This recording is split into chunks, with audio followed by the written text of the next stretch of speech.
Hello, everyone. How are we doing?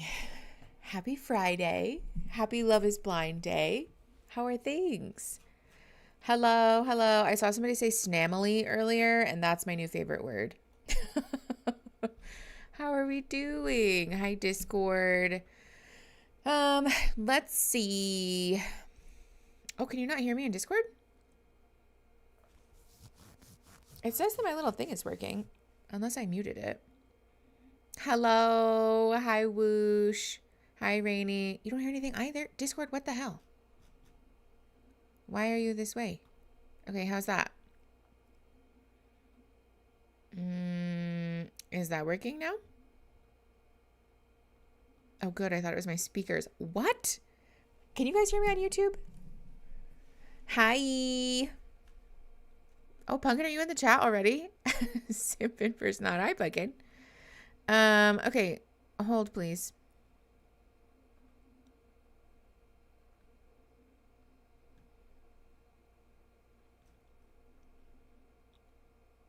Okay. First of all, ooh, I hate when Discord does that. Now it's working? That's so weird. Oh, sorry, my camera's not on. Hello. That was really weird because it said that it was working, but it just wasn't working. Hello, this is a wonder tip. But unfortunately, about laundry stuff. Are we sharing laundry tips? I cannot wait for your reactions to this episode. I'm so very interested to see what's happening. V5O, thank you. This is I didn't want to heat style my hair, so I didn't. Look. You guys, I had to go to the dentist this morning. Joseph, thank you for the 20 memberships. September Rose, Puckleberry, Ari Berry, Marissa, welcome to the Big Nugs. You're one of us now. Thanks, Joe. Glucose Guardian, at it again. Yeah, with no time wasted, I can see. I know, Ada, like, yay, dental health, but also I hate the fucking dentist. I hate it all morning this morning. I was like pleading with Aaron, like, maybe I could just cancel it. Maybe I could just reschedule it and I won't have to go. And he was like, no, you have to go. Biological clock. I love that. Shout out to my hair twin. Hi everyone. Hi, Uncanned Spaghetti. Hopefully your teeth are good and happy. They didn't tell me that I have any cavities, which is a ding dang miracle. Normally actually the last like 4 times that I've gone to the dentist, which I guess is 2 years then, I haven't had any cavities, which is good. So I'll take that. But you know, still don't like it there. I only go to the dentist once a year because that's all my insurance covers. Patchouli, can we talk about how weird it is that insurance, like a lot of people's insurance, either doesn't cover dental at all or they like undercover dental insurance? Like, especially because like dental and vision really gets me. Like, I don't understand why we don't have coverage for that. You know what I'm saying? Like, I literally don't have a choice. Like, if my teeth rot out of my fucking head and I get like an infection from like something happening to my teeth, then like, is that not like necessary medical care? You know what I'm saying? So weird. Your teeth are not a part of your body, so therefore not covered by your health insurance. Like, literally, is that the logic or what? Because I truly do not understand. Yes, Lapine. Gum health can affect your heart too. It's like actually very important. I'm almost done with 7 million cavities, and the whole front desk at the dentist goes, "We're gonna miss our Christine." Stop. That's so sweet, but also to like. I bet it's going to feel so good to never have to go there. Well, not never, but to not have to go there that much anyways. Hi, really excited to watch it live for once. Yay, Adrian, thanks for coming. Glad you made it. Let's see. Even here in Canada, we have universal health care, except for vision and dental. It makes no sense. Okay, that's such a hate crime. Can you imagine getting universal health care and then, just kidding, actually, it's not all of your health care? Like, what? Me too. I fucking hate the dentist. Yay! Suvi says you made it. But I will be done right before I have to start paying rent. Okay, that's nice. That's good timing. So many dental problems can lead to larger medical problems. It's asinine. Shenanigans. Yes, exactly. Hi, JV. No, you're not late at all. We literally just got started. We just hopped on and we're just chit-chatting. Teeth are luxury bones. Will, darling, I hate that, but also kind of an accurate take. I'm so glad I broke out enough of my depression funk to brush my teeth regularly again. Yay! Depression expression. I'm so excited for you. That's a big deal. Teeth are outside bones. Okay, but also, can we talk about the fact that they are actually bones, which is like wild to me? Like, there's just bones in my mouth. That's super weird. I don't like that at all. At all. Hi, Kaylee. This is such a treat. Finished my paper. I turned it in. Lauren, perfect timing. Oh, I'm so excited for you.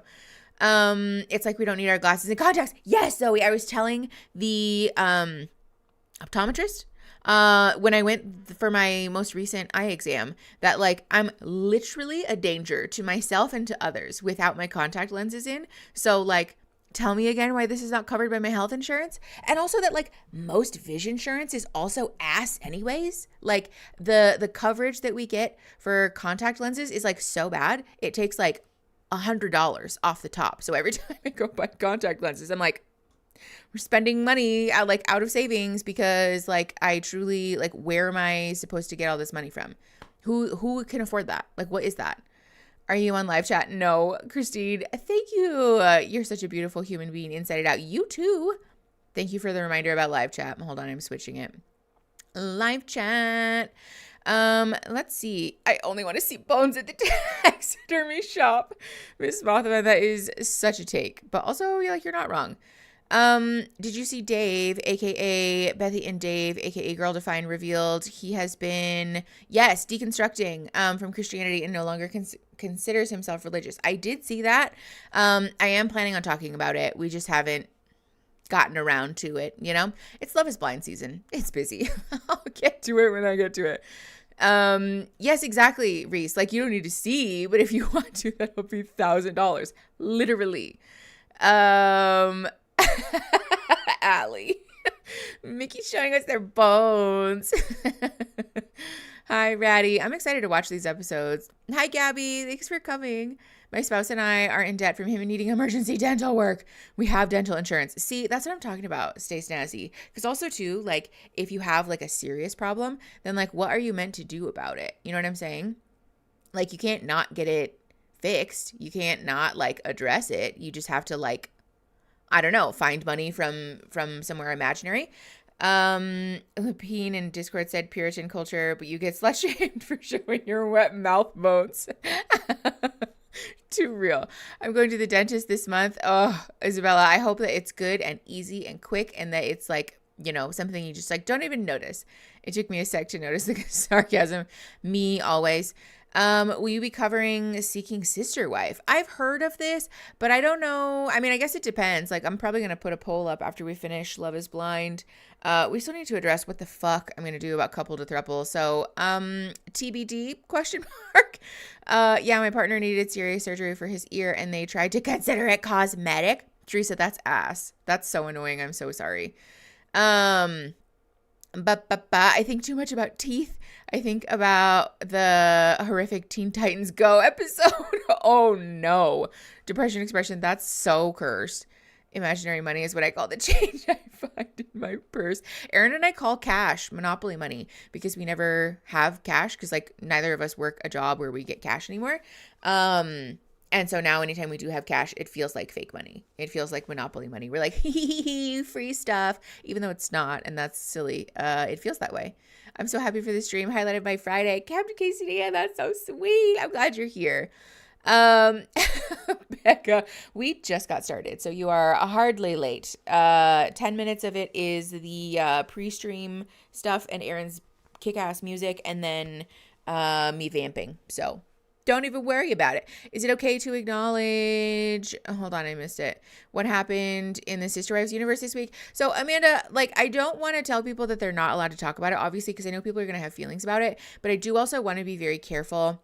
I had kind of a kerfuffle with it this week in the Discord server also, because I just want to be able to protect people from content that's triggering, right? And it's like a very serious and like very emotionally charged issue. I don't want to tell people like no, because I think it's important to talk about and to like spread awareness about. But at the same time, like if you didn't know and you're just like hanging out in the stream and people start talking about it, I feel like that really has the potential to be like, you know, catching people by surprise. And that's really scary. So I don't know if you're in the Discord or not. If you are, we have a channel that has a thread in it for folks to talk about that. But like I said, I just want to make sure that like, especially stream, because it's like, it's basically like all of us hanging out in a big crowded room, you know? And like, I wouldn't shout that word in a big crowded room of people. And so I tried to like channel the same energy here, that like no one came into this with the expectation that that's going to be discussed. And so I don't want to just like plop that in someone's lap. You know what I'm saying? Betty had some good takes, not so much Kristen at all. Oh, Bethy. I was like, who's Betty? I was like, did I miss? Is there like a new character in the universe? Just got back from my Zumba class. Now chilling on the couch with my protein shake, ready to witness some insanity. I know. Yay. Glad you're here. I can't seem to find you on Discord. Samantha, if you click the link in the description, or if you look in the description, there's a link to become a patron. And once you join our Patreon, then you get access to the Discord server. It'll send you like an invite link. Yes, September. It's like very difficult and sad news. Also too, just a friendly reminder to take care of yourselves. I know that people will say really hurtful things about how like you shouldn't be affected by celebrities or whatever, or by people in the public eye. And that's not true. That's not true at all. It is so very normal and very human to be emotionally affected by, I mean, all types of things, but especially people that we have identified with or care about, you know?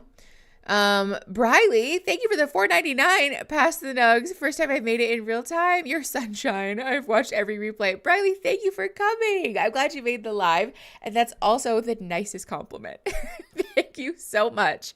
Glad to have you here. I made it to a live. I just finished catching up on streams yesterday. Hooray. Yay, Helen. Glad to have you here too. Oh, let's see. Autocorrect doesn't like the name Bethy for some reason. That's fair, Lindsay. That's valid. Okay. Let's see. She put out a new video with Dave. Yeah, I watched the video with Bethy and Dave. Just the two of them. And I was really surprised by it. I won't even lie. Because at this point with stuff like that, I feel like it's kind of a like heard it all before, you know, like there's not really anything new to dissect there. But there was definitely like stuff in there that I was surprised by. So I'm excited to talk about it. I don't know if excited is the right word. I guess like, you know, anxious or interested to talk about it. Because it does feel a little bit like a turning of a page in a way. Like there's definitely like some underlying significance to all of that discourse. Thanks to the person who gifted me a membership earlier this week. I wasn't even in that live when it happened. Wait, that's so cool. So much, Jen. Welcome to the Big Nugs. That was probably Joe, honestly. Let's see. I think we could get started early. Do we want to get started early? Bethy and Dave seemed so very comfy with each other in that video, and normally they seem so stiff around each other. Yeah, I noticed that too. I'm gonna save my thoughts because I have lots of thoughts about it. Arya said no vamping. Listen, fine. Oh God, I know. I saw that. More coffee, please. Yeah, they announced a book that sounds really transphobic. I think it is really transphobic, probably, but. Also, I got a coffee today, and this coffee has a sippy lid, and we all know that I don't love sippy lids. So I'm drinking out of the side of the cup, which also isn't my favorite, but it is what it is. Thank you, Mark. Yeah, friendly reminder for everybody in the Discord, if you're not aware, The sister wives discussion and news ideally is going to be contained within the thread that's in the Feelings and Feels channel.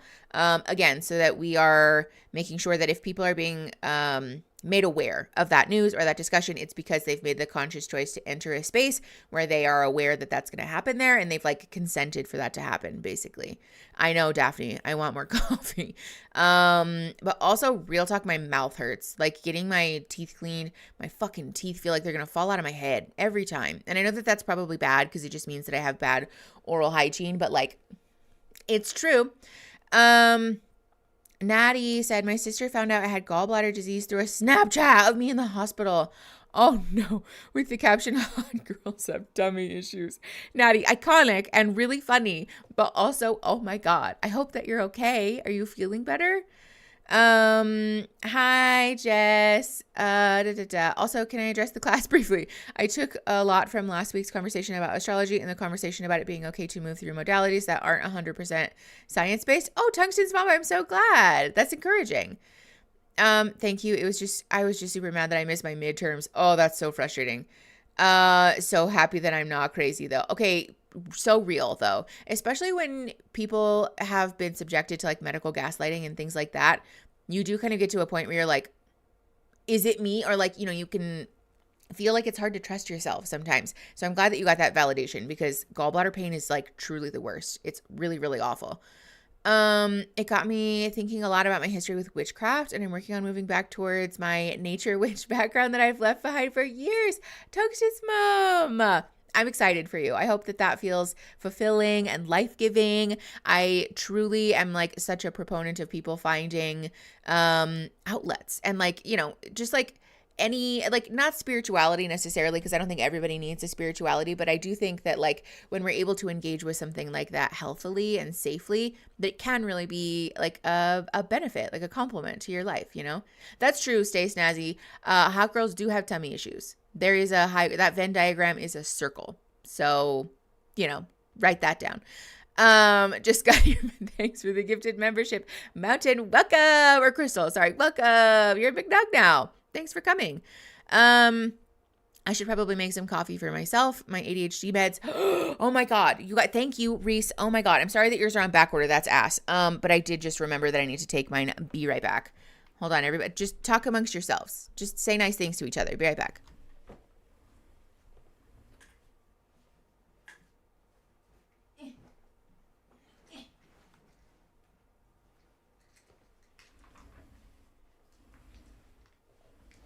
Okay. Shout out to pillboxes that have removable little thingies in them.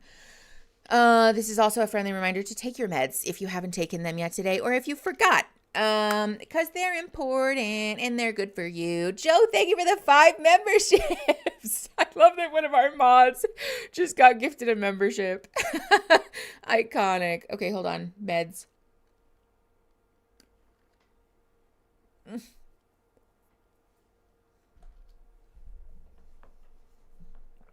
Ugh. I hate taking meds. Also, my teeth feel terrible. Hellfire. Don't make fun of my gremlin noises. My backpack wouldn't rotate the right direction. Thank you, Allie. Also a reminder to put your clothes in the dryer if you haven't done that already. Let's see. I've been getting notifications that, hold on. I'm not even looking at that because I saw the word Jeremy and I just know it's going to be a spoiler. Socks, don't forget your meds. I love that we're just reminding everybody of all the things that they've forgotten. What else could someone have potentially forgotten? Do your teeth have sweaters? Katie, no. They just are like really sensitive. They're like very sensitive about like temperature right now because I just got them cleaned like literally 2 seconds ago. I have close to hang on the line. See? Don't forget to do your laundry. Don't forget to take your meds. Drink some water. Have you eaten today? Say something nice to yourself, maybe. Even though I was like in immense pain, I was so happy. This was my best hospital trip ever because I wasn't gaslit. Everybody took my pain seriously. Okay, such a win. Like, it's so sad, Natty, that like that is a win for people, but like it's so true though. Like, I fully resonate with that. I definitely have had that experience. You weren't fat shamed either? Natty, hell yeah. That's like such a victory. Like truly such a win. I'm also proud of you that you went to the doctor and took care of yourself and did nice things for your body, because that's also important. Make sure you transfer any wet clothes to the dryer. Yes, exactly. Hi, bye. Oh, thank you, Christine, posting the link for bingo with your cool new button, aka making me redundant. Also, aren't you supposed to be drinking coffee after getting your teeth cleaned? You can drink coffee, just not hot coffee. You're not supposed to be drinking hot coffee. But also, if we're being honest, I had to eat my breakfast, and so cat's out of the bag a little bit. You know, it is what it is. Also, thank you for reminding me. Hold on, let me put the link in the chat. Bingo. We are still playing bingo. So if you want to access a bingo card, that's the link to do it. You can use your cards from past streams, to be clear, so you are welcome to do that. However, I will not be going over things that have been called in previous streams, both because it's distracting and also it feels kind of unfair, to be perfectly honest.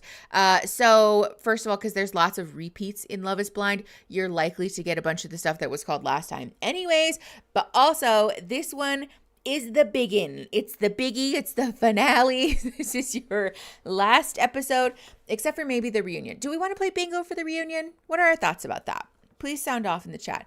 It was actually my mom. She had hers taken out and saw where I was holding, and she went, "We are going to the hospital." Okay, Natty, hell yeah.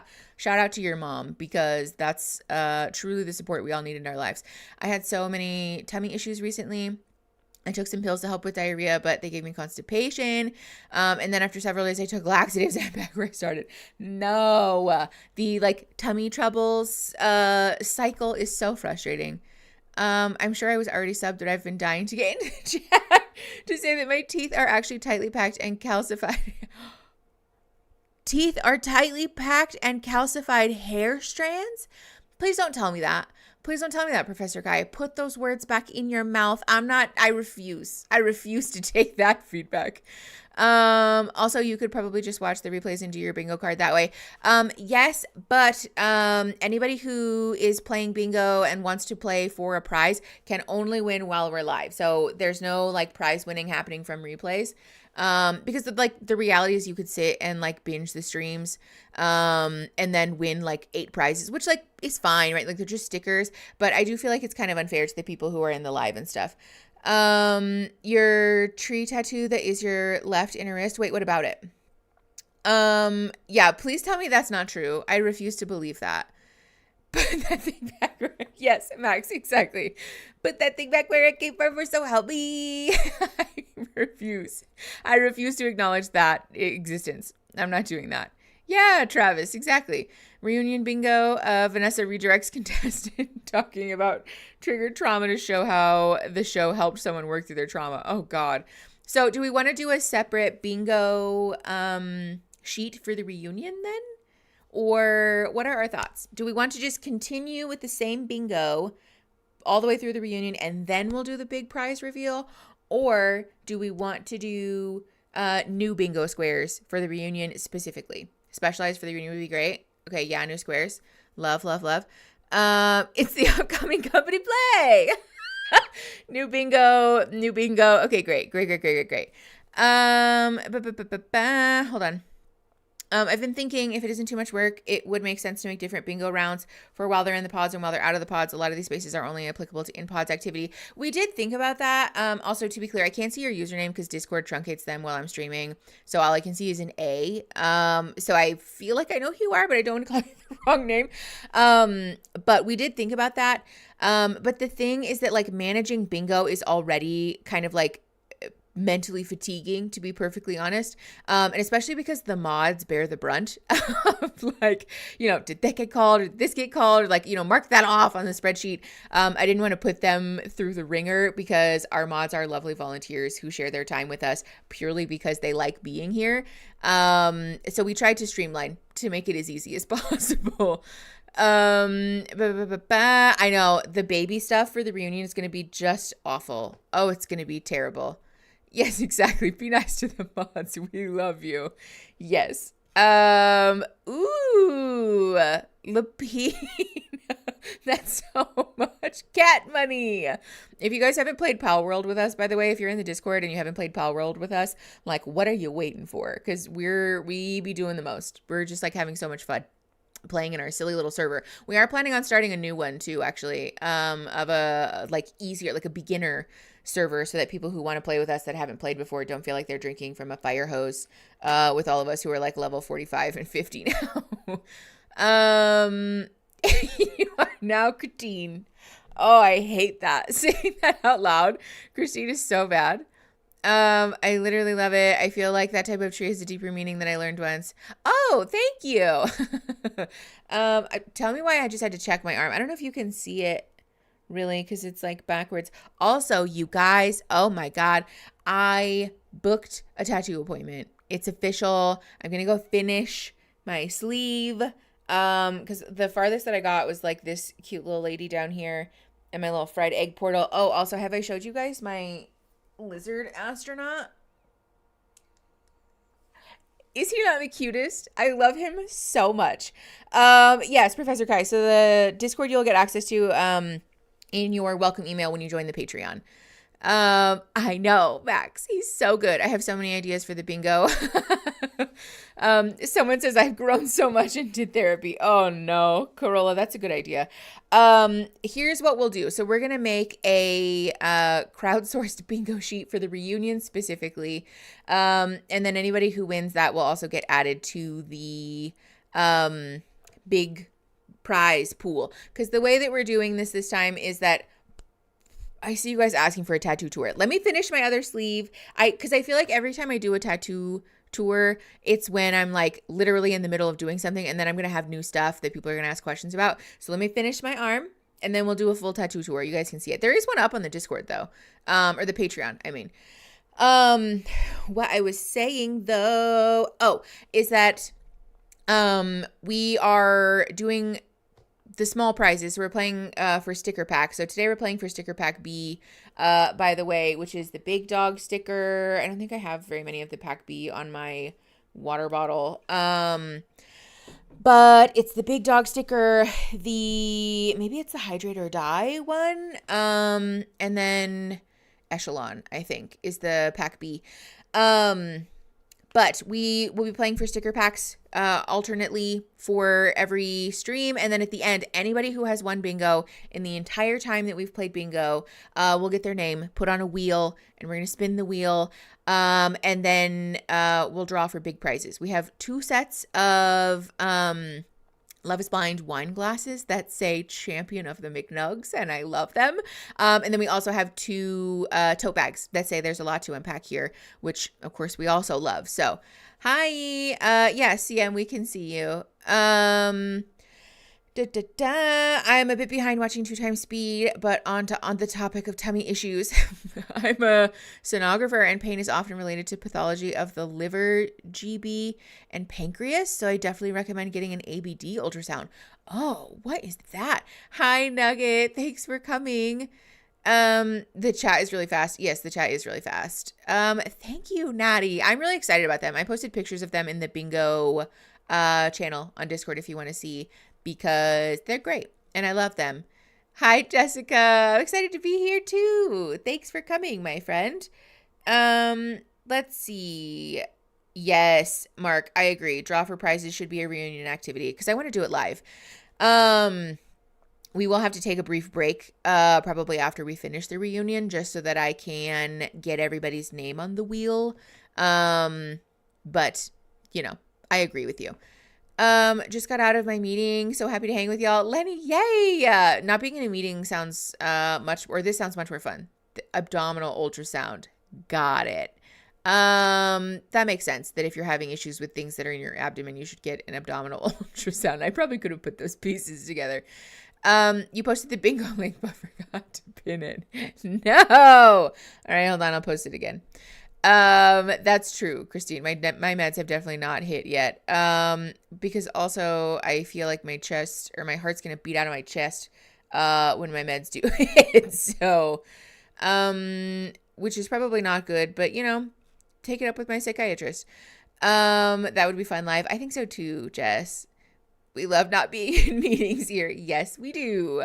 Yes, we do. Let's see. Bat conference. Discord, why are we talking about a bat conference? That sounds so fun. I want to go. Yeah, I want to go to a bat conference. That happens to me too. It happens less now that I've been on them for over a decade. Okay, thank you, Lapine.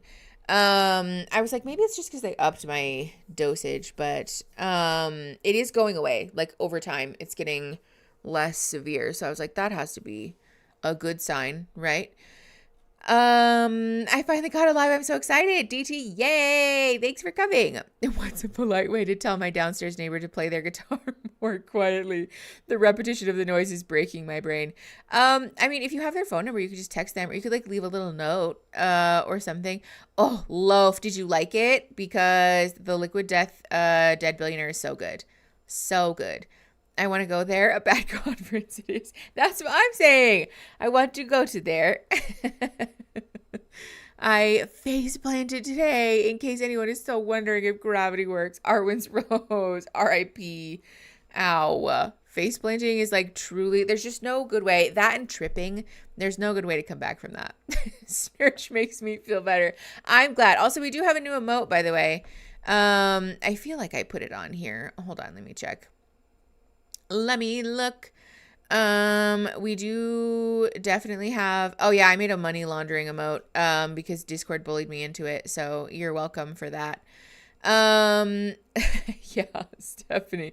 We do also have a welcome to Snurch one, and a take me to Snurch one on Discord. They just don't fit on YouTube. I need like 20 more members, I think, before we can add another emote on Discord or on YouTube. I mean, bully is a very strong word. That's true, Christine. You guys vaguely suggested it, and then I was like, okay.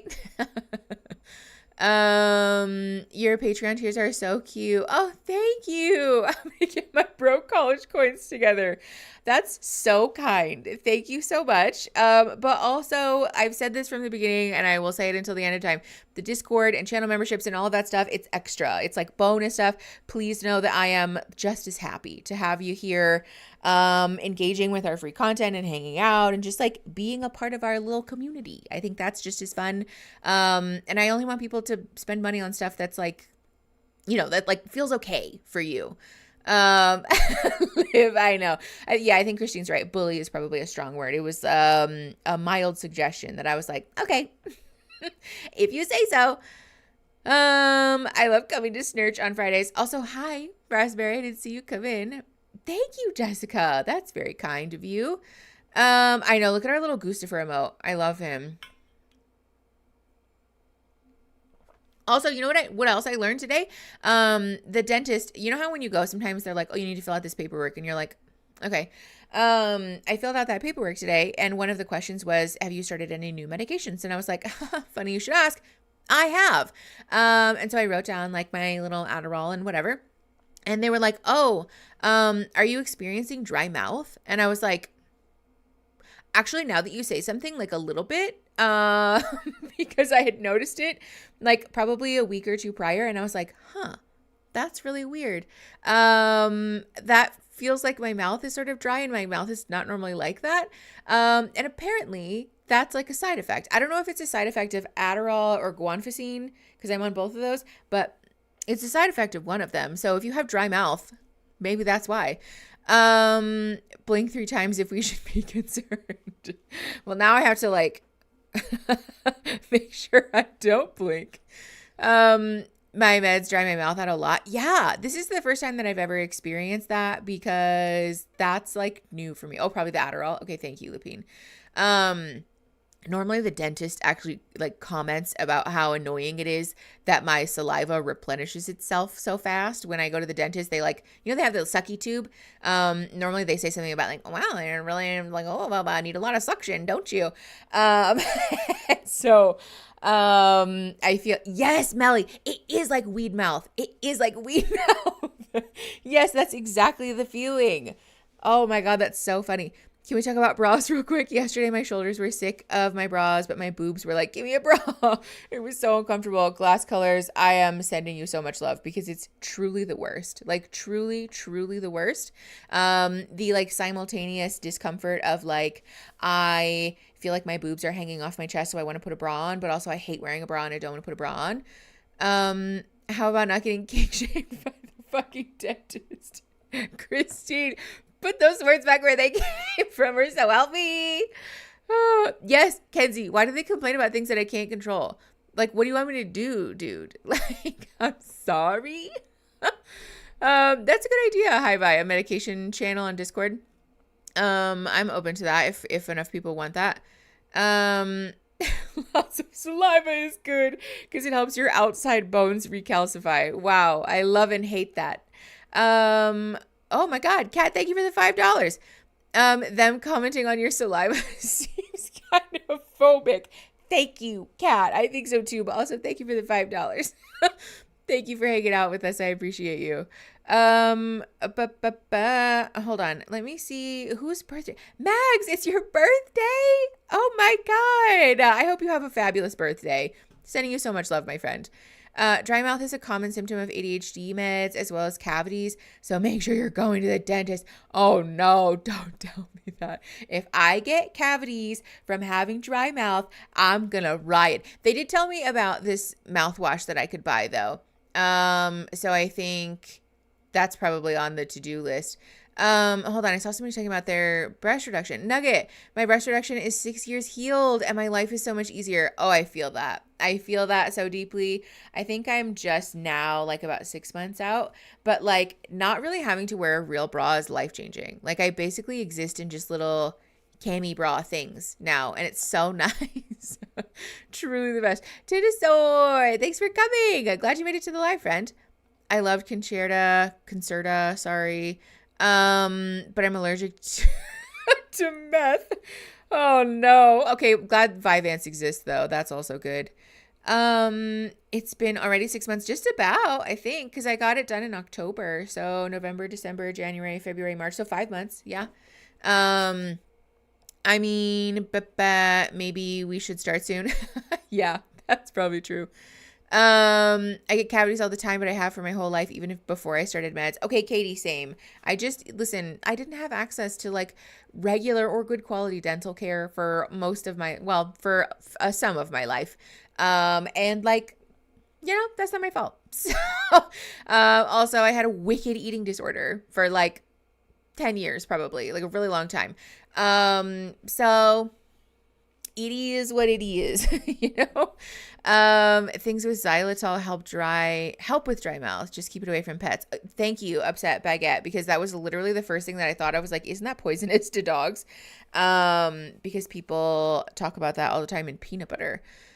Cavities are genetic too. Yes, Elsie, please shout it from the rooftops. If you are a person who gets chronic cavities and you feel like you're doing the oral hygiene things, it might not be your fault. Might not be your fault because cavities are also genetic, and like there's just a limited amount that we can do with the genetic cards that we have been dealt. My parents did take me to the dentist for like 8 years once. But Julie, oh my God, yes, that's what I'm saying. But like, if you're a kid, like, what are you gonna do? Take yourself to the dentist? The fuck? Yes, thank you, Loaf. Dental health is not a moral failing ever. Exactly. 100%. Biotin. Yes. I'm sorry. Liver flavored toothpaste? Is that not like for pets, Sarah? Ooh. I have horrible teeth. They're super sensitive and prone to all the cavities. I feel seen here. Liv, we see you. Gentle teeth people, rise up. It's definitely genetic. My grandpa got rejected from the draft for World War II because he had dentures at 18. Wow. But also, can we talk about how wild like that timeline is? Like the series of events then, Ooh, Sarah, I feel that. Sorry for the burps, by the way. I had breakfast like 5 minutes before I got on the live. Hi, Hexen Moon. I just sounded like Forrest Gump just then. Oh, no. Oh, my least favorite thing about being live is that I can't retake stuff when it sounds fucking ridiculous. So that's just going to live on the internet in perpetuity forever. That's so fun. Big time genetic stuff in the mouth. Like, yes, tungsten's mom, but also just the way that you said it was really funny. You need teeth to be in the military. Wait, that's a good point, Subi. Why do you need teeth to be in the military? What are you using your teeth for? What the fuck do they care? Since we're only watching one episode, can we pretty please watch the trailer for the reunion that just dropped on YouTube? Yeah, why not? Let's do it. One of my hyperfixations is selective dog breeding, and genetics are responsible for so much. Wait, that's so interesting. Hi, bye. In my opinion, getting cleanings or even using tools to scale your own teeth in between accessing cleanings is way better than getting fillings all the time. So I'm super grateful for my saliva mouth. Coda, I'm very grateful for my saliva mouth too. Saliva people, rise up. Yes, Hex and Moon, I have lower dentures from eating disorder damage. I am so sorry. People really don't talk about how damaging eating disorders are for your teeth, and like, they really should, because it's significant. Oh my God, Alex, thank you for the $9.99. Before we get going, thanks for the streams. The replays have kept me sane recently. As always, the realist, thank you. That's so kind, and I appreciate the $9.99 so much. Thanks for hanging out with us. You're the realist. The thing about the military being the reason men have standard clothing sizes, I know, Daphne, mine too. When my friend said that, I was like, hold on. That's probably, like, that's something I've never thought about before, but it's probably true. I feel like teeth maintain facial structure better. Maybe that could somehow affect combat in the military. Oh, that's an interesting thought. I've never really thought about that. And also, some dentists will give you a filling at the tiniest hint of a cavity and others won't. Yes. Oh, hold on. No. Wow, I hate that. The YouTube chat is bullying me. I switched dentists and he said I didn't need all the fillings that I had just gotten replaced. Oh no. I'm very thankful that my dentist seems to be pretty conservative with like when we're doing dental work, because I don't like it. I cry every time. I freak the fuck out. I cried this morning before we had to go get my cleaning. So I just really don't handle the dentist well. We shouldn't watch the trailer until after the finale. There's a few spoilers. Oh, definitely. Yeah. Jess, we'll watch the trailer for the reunion after we finish our episode. Acidic levels of our saliva. Hold on. Let me go back up to your original comment. People. Oh, the chat is like so small. Why is this doing this to me? You'd have a hard time eating mil-spec, like military rations without teeth. That's fair. Unhealthy teeth deep down can lead to heart disease. Yes, Kenzie, I have heard that. No, Travis. Put that on the spreadsheet, please.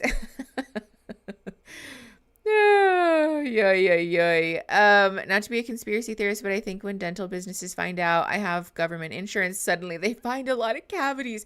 Amber, oh my God, that's awful. I am so sorry. I hope that that's not the case, and I hope that they stop filling your teeth, because what the fuck. Also, dental work is just the worst. It's a sensory nightmare. It's scary. It hurts. There's nothing good about it.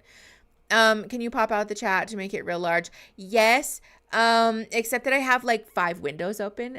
So if I pop out the chat, it's going to cover something else. Hold on. Let me see if I can pop this out and then put it here maybe. Make that go away. Oh, see, no, stop doing that. Maybe if no, don't do that either. Oh my God. Okay, hold on.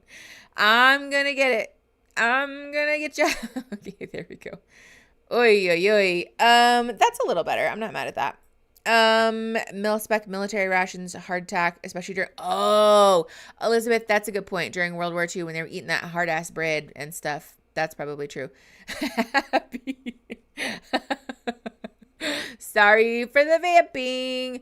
I appreciate the money laundering. It reminded me to do my laundry. My washer started leaking from the detergent drawer about a month after I got it recently, so I duct taped it as an experiment. I hope that your experiment is successful, Mello, but also shout out for remembering to do your laundry.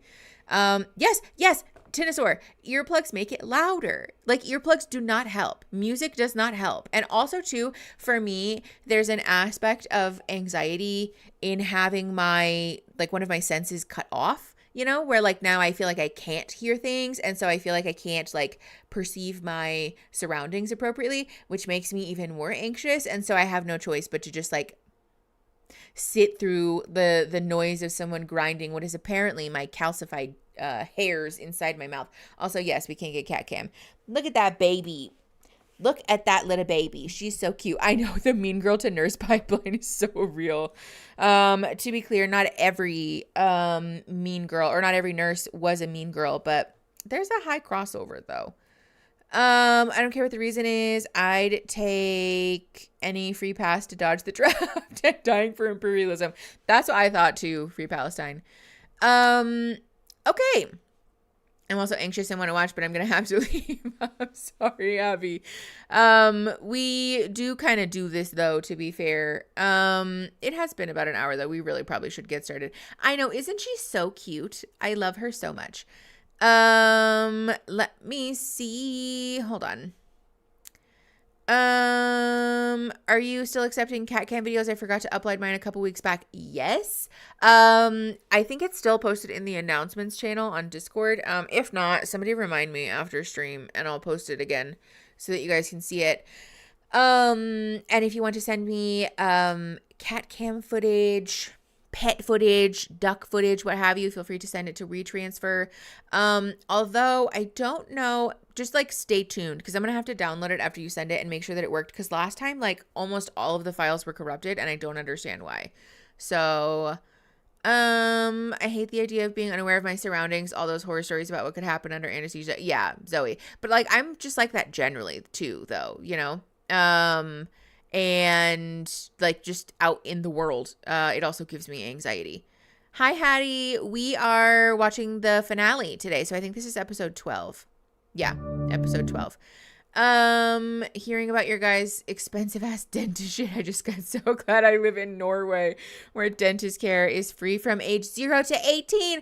And even after that, it won't make me go into debt for treatment. Minnie Alice. Oh my God. I'm so jealous. Also please cherish that dental care because that's not our experience.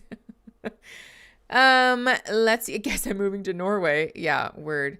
Okay. Do I have any thoughts on adult children doing more emotional labor than their parents to maintain relationships? Raspberry Italia, don't love it. Gotta tell you, not my favorite.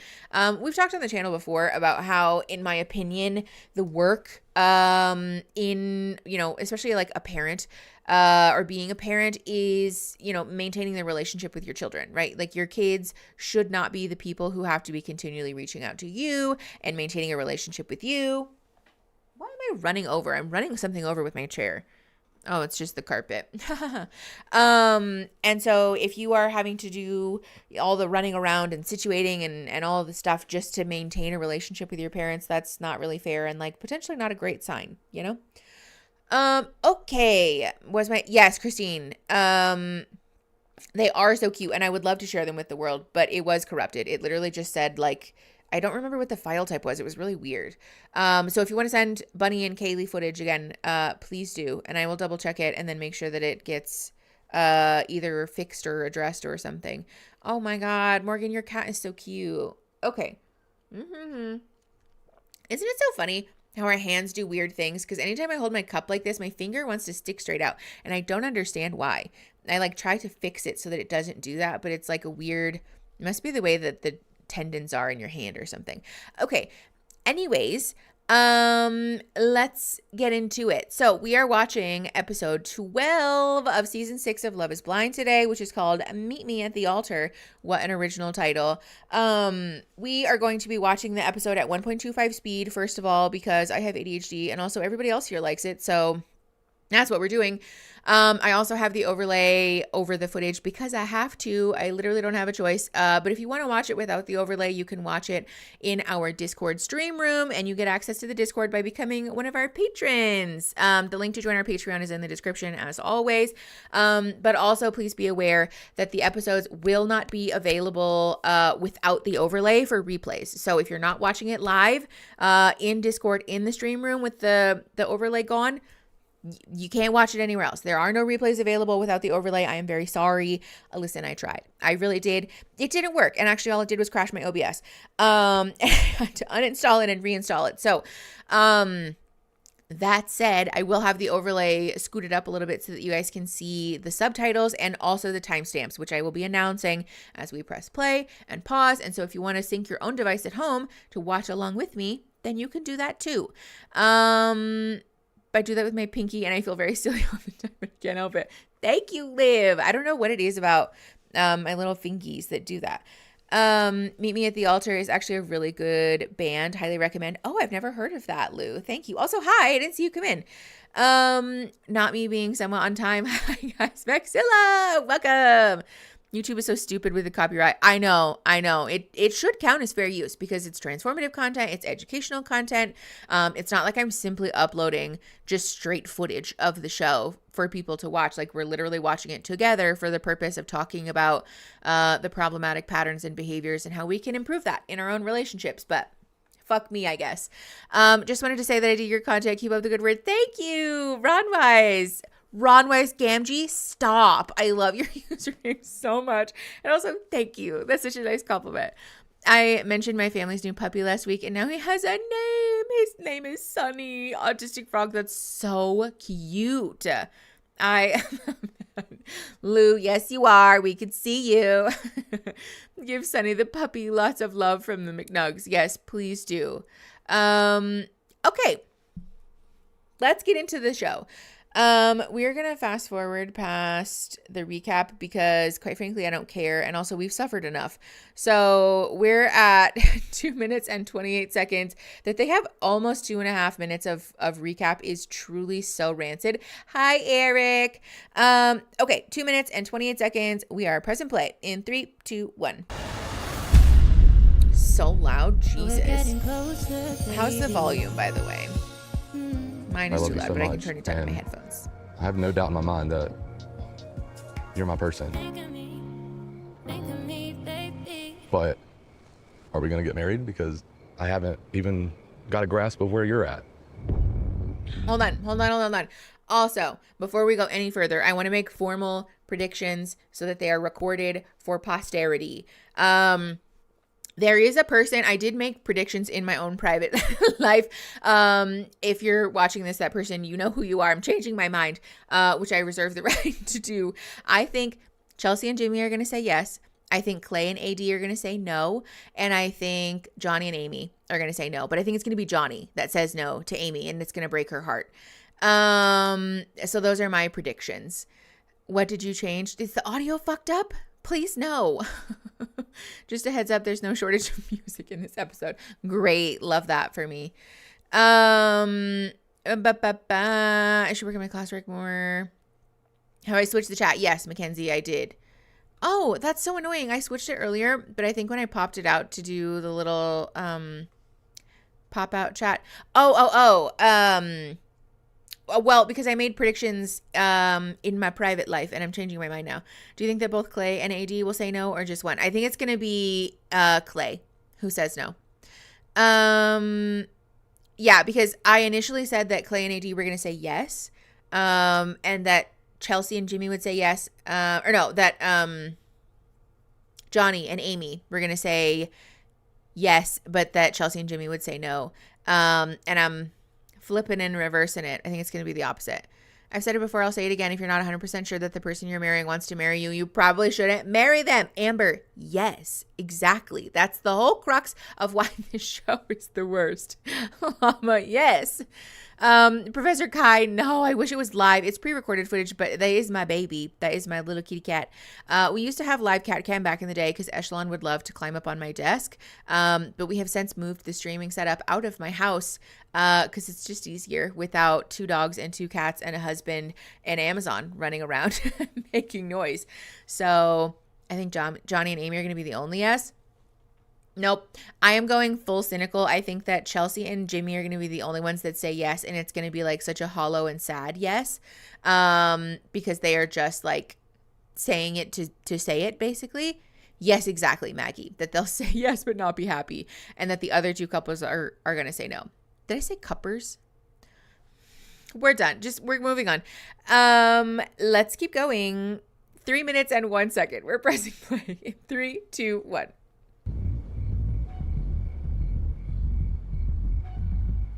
Where are you at with being able to give an answer? This music is so dramatic. It's been intense for me. It's literally been a roller coaster of emotions, and which is going bad. through the process and really, really, truly seeing if I can see this moving forward in a marriage. Mm-hmm. Right now, I can. We can have fun together, we know that, but we also have dealt with some crap, and we've gotten through it. Yeah. So we know we can handle conflict, and we know we can handle the hard times, but like, I do see a life with you. I see you being an amazing husband. I see you being an amazing dad. Yesterday I was I think I was just having an off day, and I think like both of us were just working a ton, and so were you. Yeah. But today, Ooh, sorry. I feel... Good catch. Thank you. Let me put the captions back on. I took them off so I could take thumbnail photos. It's like making sure you have the maximum number of dominoes to tip over because it's entertaining to watch. But the dominoes are the contestants' family members and emotional well-being. Okay, yes. Yes, I do have subtitles turned on now. But also, real quick, we've talked this to death. And I'm going to say it again because why not? The rhetoric of like, we have worked through so much, and so clearly we can work through conflict. Girl, no, you cannot. Like, we have literally seen on camera that y'all's conflict resolution skills have left the building. I don't think they ever entered the building. Just because they talk to each other, I really think sometimes people are under the misunderstanding that communication literally just means, am I able to say words out loud in your presence? And like, that's not what effective or healthy communication looks like. Let's just be super fucking clear about that. Chelsea and Jimmy have again and again demonstrated on camera, and I'm sure probably off camera also, that their communication skills are like lacking at best, if not like actively really bad, right? They struggle to be honest with one another. They struggle to be like effectively emotive with one another. They really don't seem to be able to distance themselves from their own perspective enough to extend their partner empathy and understanding. There's so many things that are wrong with the way that they communicate with one another. And like, let's be clear, people's communication skills are going to land in all different places, especially for those of us who grew up in abusive or problematic homes, right? Like, the communication skills that were modeled to you were terrible, and so like, that's not your fault, you know. And the way that we work on that, the way that we choose to engage with that, how we approach improving our communication skills is what makes the difference between whether somebody is like a healthy partner or an unhealthy partner. It is okay to have imperfect communication and to struggle to be like emotive or clear or communicative or whatever. But what's not okay is just like refusing to engage and being like, what do you want from me? What do you want from me? Like, that sucks. That's not helpful or good or fair, and it's just really not going to lead anywhere good in your relationship. Oh my God, Kelly, thank you for the $5. Always watch the replay crew, but made it to the live today. I live outside of CLT. I don't know what that means. So it's been weird to watch basically my backyard, but I love your streams every week. Oh my gosh, yay. Is that Charlotte? That has to be the abbreviation for Charlotte, right? Because they're in North Carolina, so I'm assuming that that's what it is. But thank you for the $5. And thanks for hanging out with us. They only fight like every single time they talk. Yes, Wilma, literally. Sometimes it's okay to be a quitter. Yes, Kenzie. Especially when we're quitting a relationship that's problematic and that's hurting both of us. Like, that you don't need to feel bad about quitting that. Sometimes breakups and divorce is like the kindest thing that we can do for ourselves and for our partner. Okay, we're at 4 minutes and 29 seconds. Pressing play in 3, 2, 1. More secure and confident and moving forward with you. And I feel really, really good. Every day you've done exactly what I would want in a wife. I love you to death, and I want a relationship with you, and I want us to work so bad. Mm-hmm. But I don't want to go to the altar. I can't. What?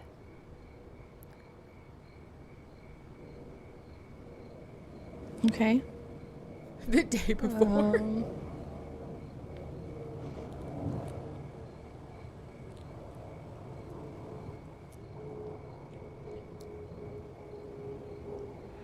The other day, with the rest of the guys and the rest of the couples, you've said it like literally 3 times since then about Amy and Johnny I being said it strong twice, and I said it because we were working through some things, and I thought that we have, and for you to just sit here and tell me that you're not going, like you're set on not going, right? Am I getting that? You're set on not going. Also, Abby, welcome to the going. McNugs. Thank you for coming. Why did you propose to me? I feel like you weren't even trying to get married. You don't think I was trying to get married? I did not expect this right now. We were just picking our songs for walking into the fucking reception. Are you kidding me?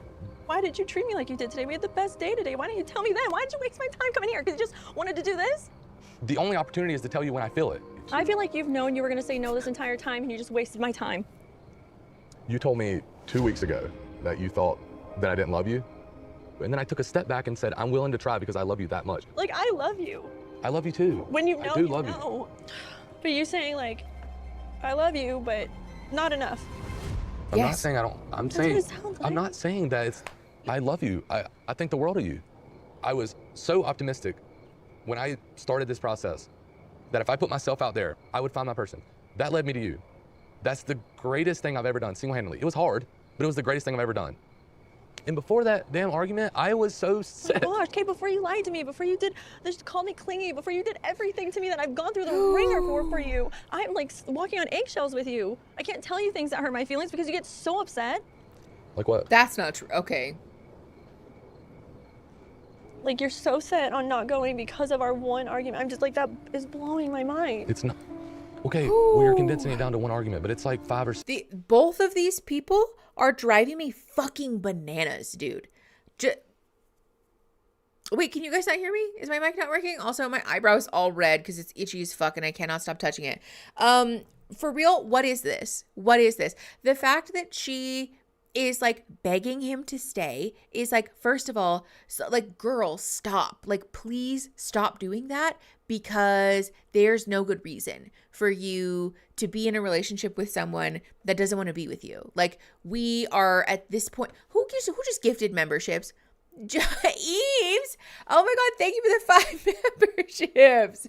Thank you. Oh my God. I didn't even see that. Thank you. Titosaur, Manumus? That has to be what it is, right? Llama DT, welcome to the McNugs, you guys. Yes, membership hype. Yes, thank you, Eames. Listen, I want to be super clear. I can understand struggling with a breakup, obviously, because like we've all done that, and I think that's very normal.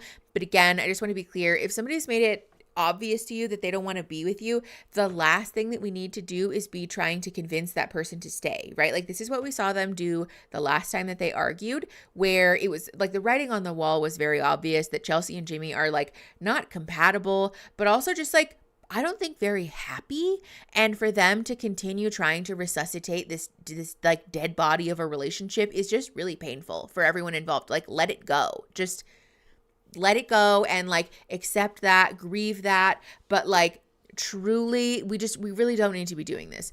Okay, Sean, also, yes, this has to be lying or revisionist history. We're going to get to that. But also, yes, if you have lying or revisionist history on your bingo card, definitely mark that off.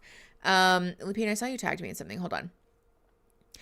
Is it possible she's begging because she's scared of the monetary penalty of not going to the altar? Actually, Hellfire, that's a really good point. That is something that we should acknowledge, which is true. former contestants have alleged, I don't know to what degree this is true, I'm not trying to get sued. Former contestants have alleged that there is a financial penalty for not making it to the altar.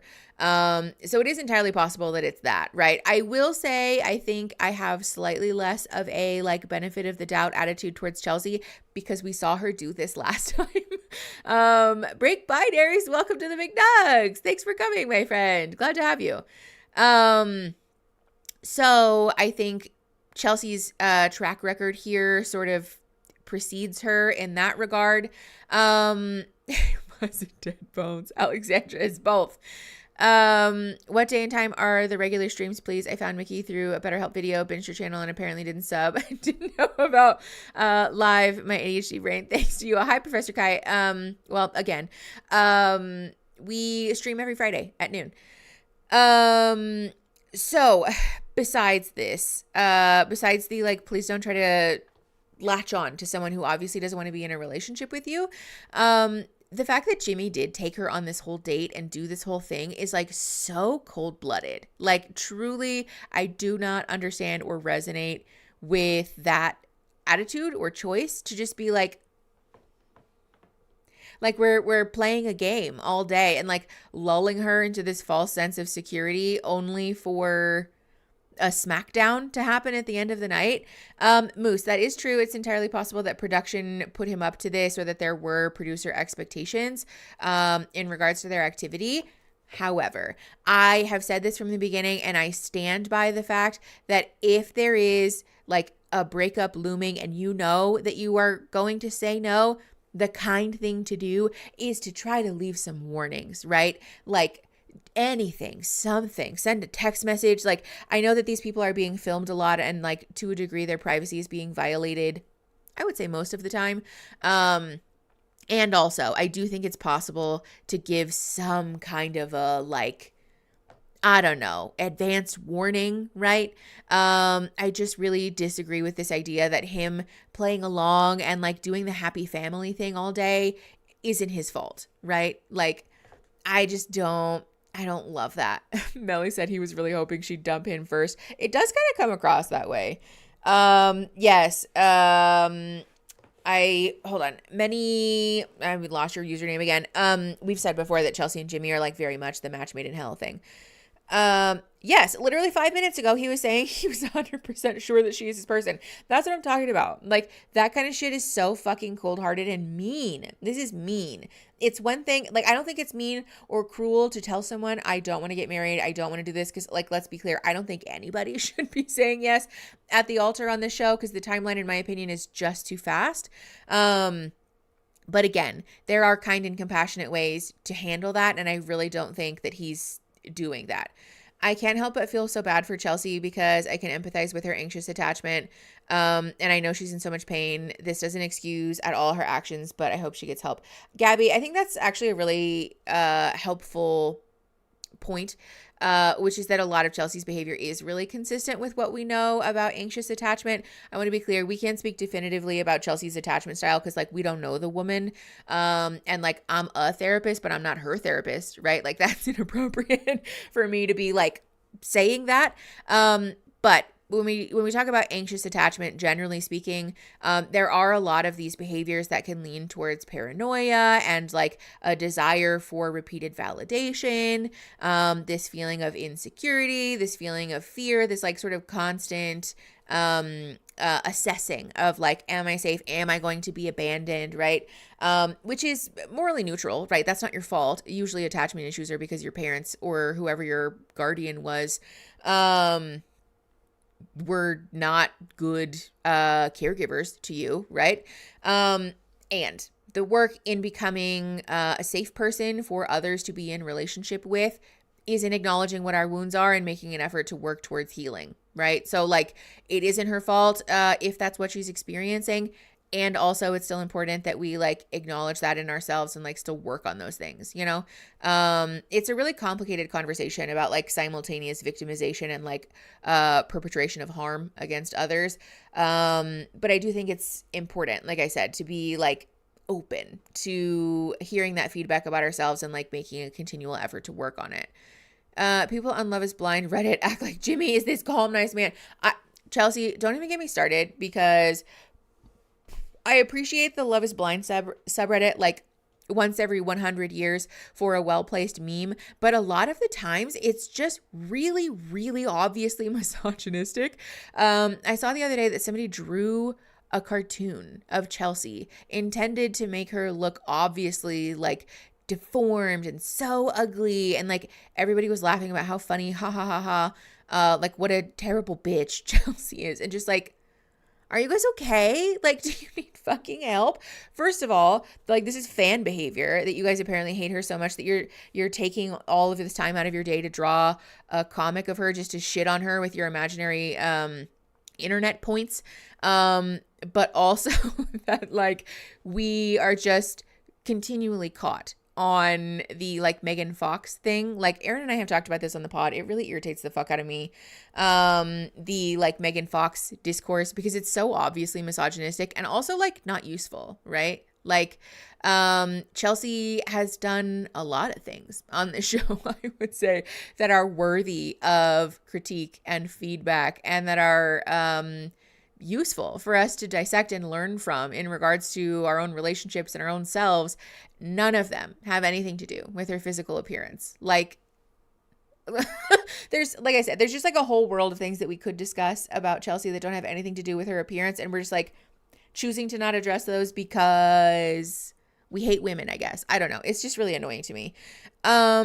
Anyways, let's keep going. We're at 7 minutes and 34 seconds. Pressing play in 3, 2, 1. 6 really big issues that like really hit home and hurt my feelings. I told you out of confidence about one of my friends that I had a prior relationship with. You threw that in my fucking face. You disrespected her, you disrespected me. So just because I brought that up because you wanted me to, no, I need to interfere with that. It made me uncomfortable because you guys text and you call all day. So someone that you slept with that made me uncomfortable, I get that you told me in confidence to protect your reputation, but it made me feel a certain type of way. So that's unfair. It's unfair. Okay. So that was less recent than your ex-boyfriend that you still hang out with. I don't call him and I don't hang out with him. No, I do not. The first night that we got engaged and we got our phones back, you FaceTimed him. I said we have a mutual friendship, and I don't see him, I don't text him, I don't call him every day. That is completely different. You just like continue to spur things out that like I'm embarrassed of. And yes, I did bring it up. Did I apologize for bringing it up in the way I did? Yes, I did. And I'm really sorry that I brought it up on cameras when you asked me not to protect your reputation, but it was my feelings. I want to get married to you, and I needed to bring it up. It isn't my reputation. I don't care about it. It's her. Oh my God. The first of all, hold on, Wilma. Thank you for the €6. Honestly, though, good for Chelsea in the long run to be rid of this human embodiment of a beige wall, both mentally and physically. Sorry, not sorry. Fully agree. Wilma, we've talked about this on the show before, that like it's always sad when there are breakups, because obviously I don't enjoy watching people be hurt, but I do think that this is for the best. Like, it's so obvious, at least from the outside, based on this very edited Netflix show, to be fair, that Chelsea and Jimmy just don't really seem to belong together. They don't seem like they particularly like each other that much. And I think it's going to be good for them. Hi, bye. Thank you for the $4.99. My husband got cold feet 2 weeks into dating, wanted to break up. I asked him to elaborate and listened. He says it's part of why we stayed together. Oh, that's so sweet. See, that's what I'm talking about. Honest and open communication where you're asking for an explanation without being on 11, you know? Yes. Okay. More coffee, please. Thank you. Because, okay. More coffee, please said, I'm sorry I revealed that. And I never should have done it. I regret it. So I can see why that action shook your trust in me. Why is that so hard? Yes, exactly. Well, and this is the other thing that like Chelsea will acknowledge when she's done something bad, but then immediately follow that by saying, well, okay, but this is why I did it, and so I'm allowed, and so you can't be mad at me. No, like, girl, that's not what accountability looks like. First of all, please stop fucking interrupting people. She drives me banana pancakes that she interrupts people as much as she does. But also, there is no good enough excuse for violating somebody's boundaries, and also for violating the privacy, quite honestly, of somebody who didn't agree to be on the show, right? Like, say what you will about Jimmy. I'm not Jimmy's biggest fan by any means, but his friend that he had a relationship with didn't consent to have her private life aired out on this TV show, right? Like, I think there probably is some aspect of Jimmy wanting to protect his own reputation and blah, blah, blah. But he said more than once now that he told Chelsea that in confidence because he wanted to protect his friend, right? And I can understand that. If I, as a woman, knew that my sexual history was going to get dragged in the mud because my friend got put on this TV show, I'd be like, no, right? Like, I don't want that. And I think that's ultimately kind of an integrity move to say that, like, I want to be honest with my fiance about this, but I also want to protect my friend's privacy and like respect her boundaries, you know? Like, he did try to do the right thing in this scenario. Like, he did tell Chelsea and also try to respect his boundaries, or her boundaries, sorry. Mickey's Loud is just the show that's quiet. So in Discord, Moxie, if you are on desktop, you can right click on me, like my camera, and it should give you a little slider bar to turn my volume down. But also, why would I slept with a friend one time ruin his reputation? That's true, Bianca's life. That's a good point, actually. To be fair, it is like a very Love is Blind thing, though, to like be sort of cagey and weird about your past relationship history and sexual history, because people do rip the contestants apart. Like, let's be real about that. Oh yeah, the mother of Baggins, because she wants to talk over top of most of the people that she talks to. Like, Chelsea's not really, I think, in a place to effectively hear people's feedback about her behavior because she's so defensive, right? We talked about the shame thing last time. I'm not going to bore you guys with it again, but you get it.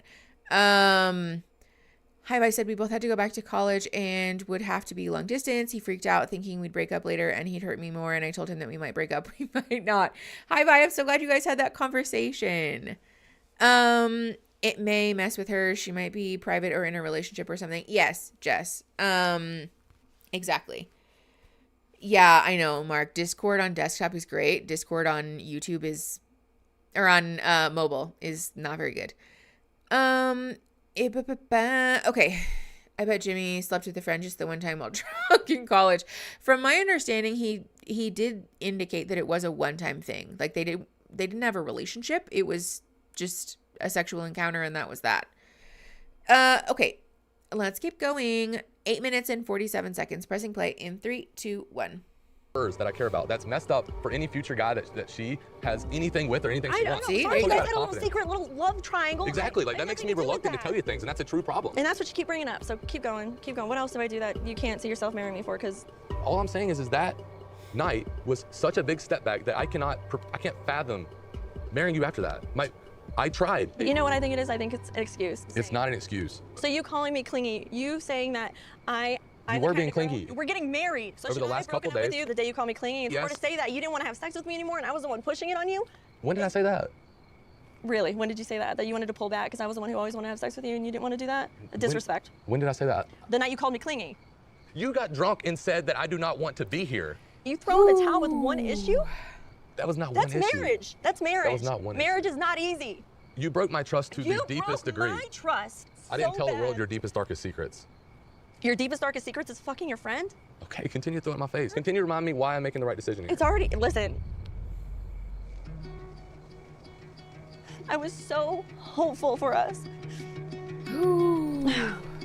I don't know where I stand. Yeah, the fact that Jimmy did this whole song and dance of like taking her on this date and telling her that she was his person and all of that is so fucked up.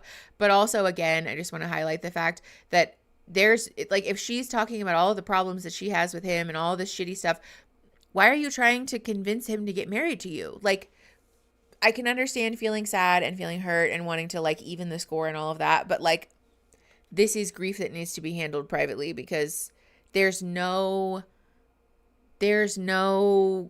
good discourse to be had from just like back and forth yelling at each other over dinner. I know. Yes, September Rose, exactly. Wow. We finally, okay, I'm gonna get a water. Hold on. We're just gonna, no. Oh, good. Bachelorette time. It's literally, then there were 2. Okay. Oh, yes, Nen. This does definitely count as a cringy breakup. And also somebody says no before the altar. So if you have either of those on your bingo card, make sure you mark those off. I'm going to get a water. I'll be right back.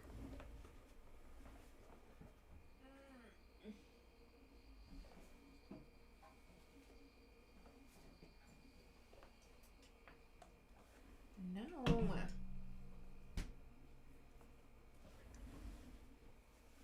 Okay. I also have a blanket, you guys.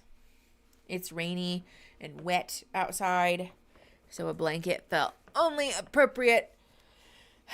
Joe, you're not sneaky. Too late. Natasha, Rochelle, Cupcake, Jenny's Wonderland, and Stephanie Zoom. Welcome to the McNugs. Thank you, Joe, for 5 more members. You're the realest. We appreciate you. Our Sucrose Snardian petition to put the music in jail. Gabby, permission granted. Thank you, Gems. I appreciate you. Okay. Not fast enough. Yeah, I caught your ass. Okay, hold on. Let me fill my water bottle. Also, don't judge me. Yes, I'm putting liquid death in my water bottle because I forgot to refill it today before I left my house because I was anxious about going to the fucking dentist. Normally, I refill this with water from the little tap thing or whatever. I'm not out here putting container water in my water bottle, but dire circumstances, you know? We all addressed and discussed my dry mouth issue earlier, so...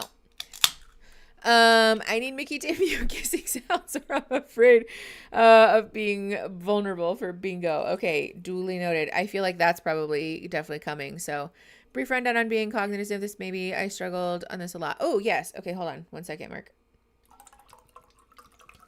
Sounds like I'm peeing probably. To be clear, that's just my water bottle. Okay, hold on. Sounds like they're bringing shit from previous relationships into this one and expecting the other to placate. Yes, very much so, Mark. Especially Chelsea talking about her history of infidelity, which like is very valid, right? Having trust issues and a fear of vulnerability because you've been repeatedly cheated on is super human, I think. But the work, in my opinion, in like really moving past that is not in like telling yourself just like, oh, don't feel that way, right? Like that's not helpful or effective, but more so about being able to verbalize that stuff, right? Like Erin and I use the phrase, the story that I'm telling myself in our communication all the time. And when I tell you that it's like literally changed our lives, I'm being so serious because it allows us to express the fear, the like confusion, the hurt, whatever it is that we're feeling without it being an accusation, right? Leo, your dog is so cute. Oh my God. Also, who went to horny jail? Who's getting sent to horny jail?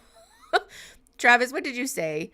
But anyways, what I was saying is that if you in your relationship find yourself bringing stuff from past relationships, but you are able to recognize that like, this is probably not actually my partner's fault. It's just me reacting to my own trauma or stuff.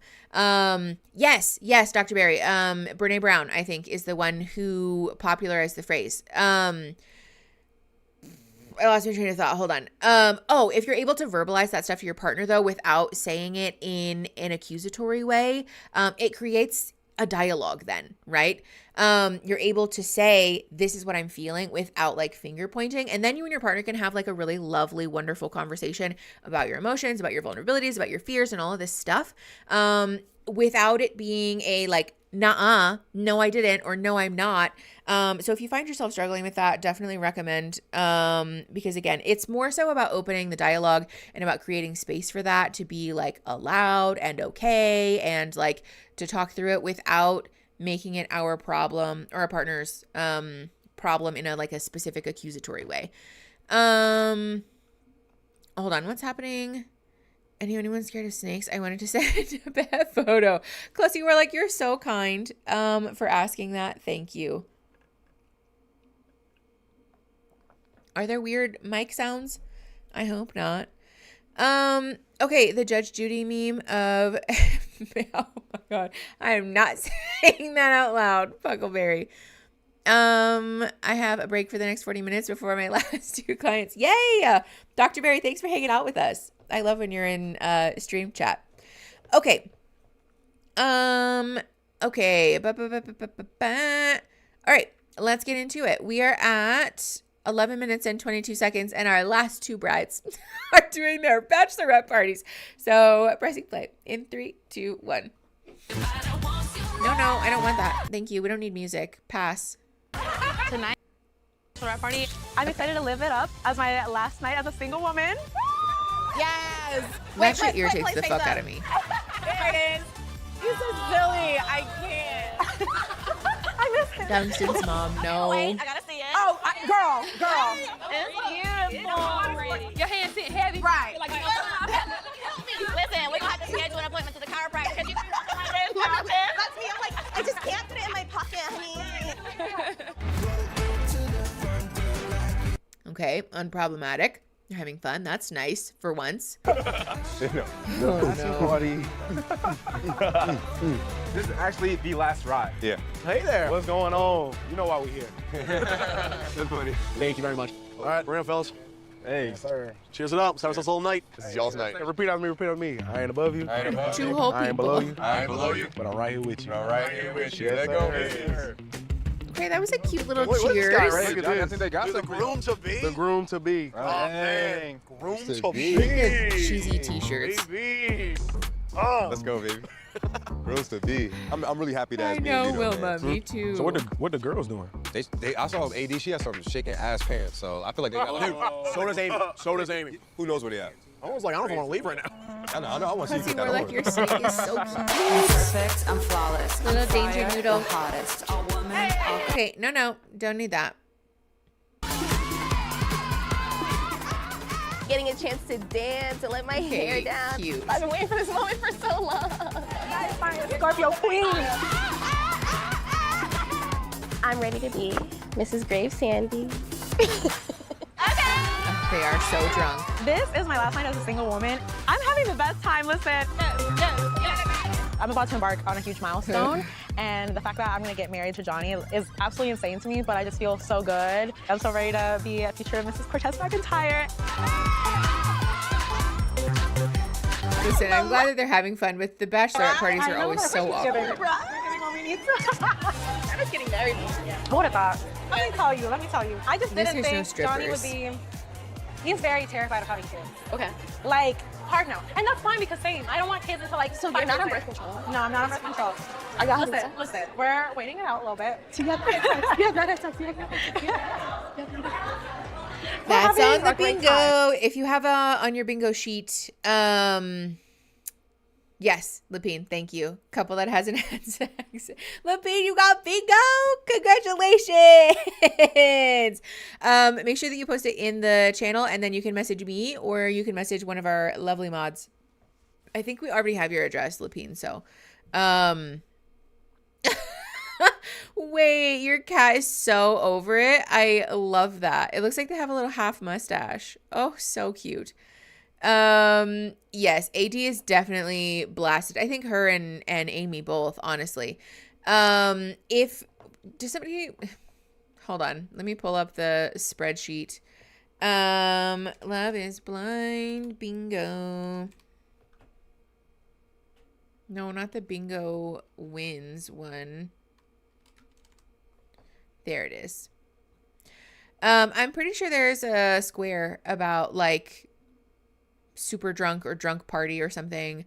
Well, we do have a messy bachelorette party. We'll hold out on that one to see what that's about. Let's see. Hold on. I'm looking through our fancy pantsy list. Okay. Yeah, if you have... Oh. Restore the chat. Thank you. Give me my chat back. There it is. And then we'll just pop the chat out again. Did somebody donate money? Oh my God. Hold on. I look away for 2 seconds. Joe, was that you? Mickey, did you have a bachelorette party? I did, actually. It was not really bachelor. Actually, that's a lie. It was kind of bachelorette-y. Guess who just got some pot pies and some cottage cheese? Lou, let me know how it is because it's truly my favorite. I saw that the reunion trailer dropped. We're going to watch it after we finish this episode. Way too much alcohol. Thank you, Charlotte. Yes. If you have way too much alcohol on your bingo, also make sure to mark that off. Allie. True. That's a good point. Okay. I know. They're just not addressing the fact that Chelsea is gone, which I can kind of understand because, like, if I were Amy and AD, I'd be like, I didn't get broken up with. Like, I don't want it to ruin my party. Which is, like, kind of shitty, but like I do kind of understand that for them. But it is still weird that we're just like refusing to address it at all. Not them, but just the show. Like gave us no closure about that whatsoever. For my bachelorette, I went to Carrabba's and then I just played board games. Okay, wait, that sounds so fun. If I had a bachelorette party now, that would be very much the vibe. Back in the day, I mean, I was 20 when I got married, and I think I was 21 when Aaron and I had a wedding. So, ooh, thank you, Jess. Hold on, let me see. Oh, you have bingo. Oh my God. Yeah, make sure that you post a picture of your card in the bingo channel, and then you can message a mod, and they can also check for you.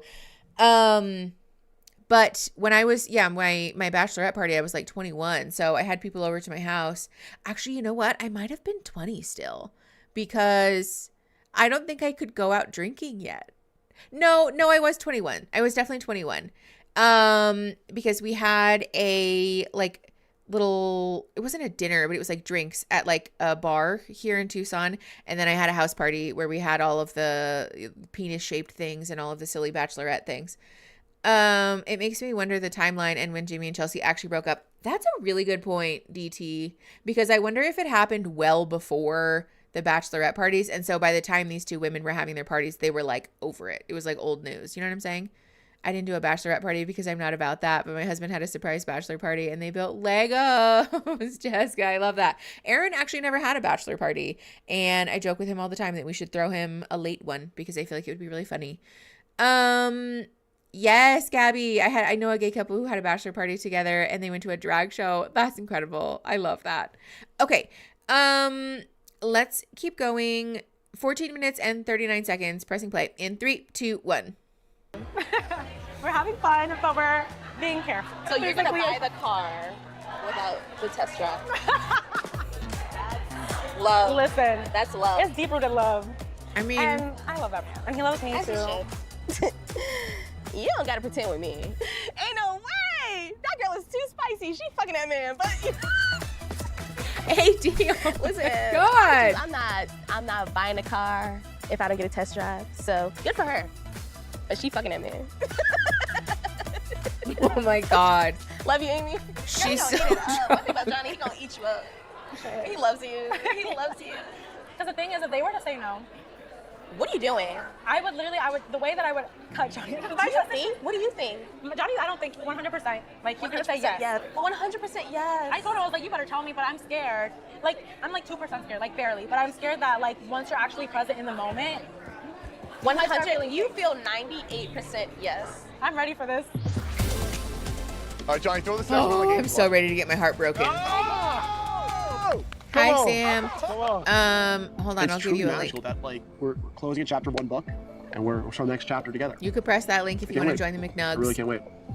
Isn't that so fun? I We're have in the a very buttons good now. space. I love like, them. The sex has been good. Like the chemistry has been good. Like, you know, in terms of her just coming into my space and like just being comfortable, that's been perfect. It's just like best friend vibes. Like, we just love each other. She really sees me for like who I am as a person and like validates that, and like she's Bye, willing Kat. to like go to bat for that. You know, like she's Thanks willing for to like coming. fight for me and like keep this relationship going. Cause I'm a lot to deal with. Even y'all being my friends. Not I'm the a lot to handle bartender. and be around. Just standing there listening to this conversation. But me, though, like 100% I would be this person. Rowan, welcome to the Big Nugs. Thanks for coming, my friend. Glad you're here, and glad that you're one of us. Have we called I Want a Wife Like My Mom? I don't think so, Mark. I feel like we have not. I think all genders love the two of them, to be fair. Wait, what? Oh, would any other woman want to have a girls' night with AD and Amy? I feel like yes. I know, Miss Mothman. Hold on, let me rewind because this bartender just standing here is hilarious. It's just like best friend vibes. Like, we just love each other. She really sees me for like who I am as a person and like validates that, and like she's willing to like go to bat for that. You know, like she's willing to like fight for me. Okay. Look. Look at this bartender. Oh my God. Look at her just standing there. This would 100% be me though. Like, I would so totally be doing that. Just like if you're going to talk about it, I'm going to listen. If you're going to talk about it right in front of me, like, trust and believe that I will be eavesdropping on this conversation.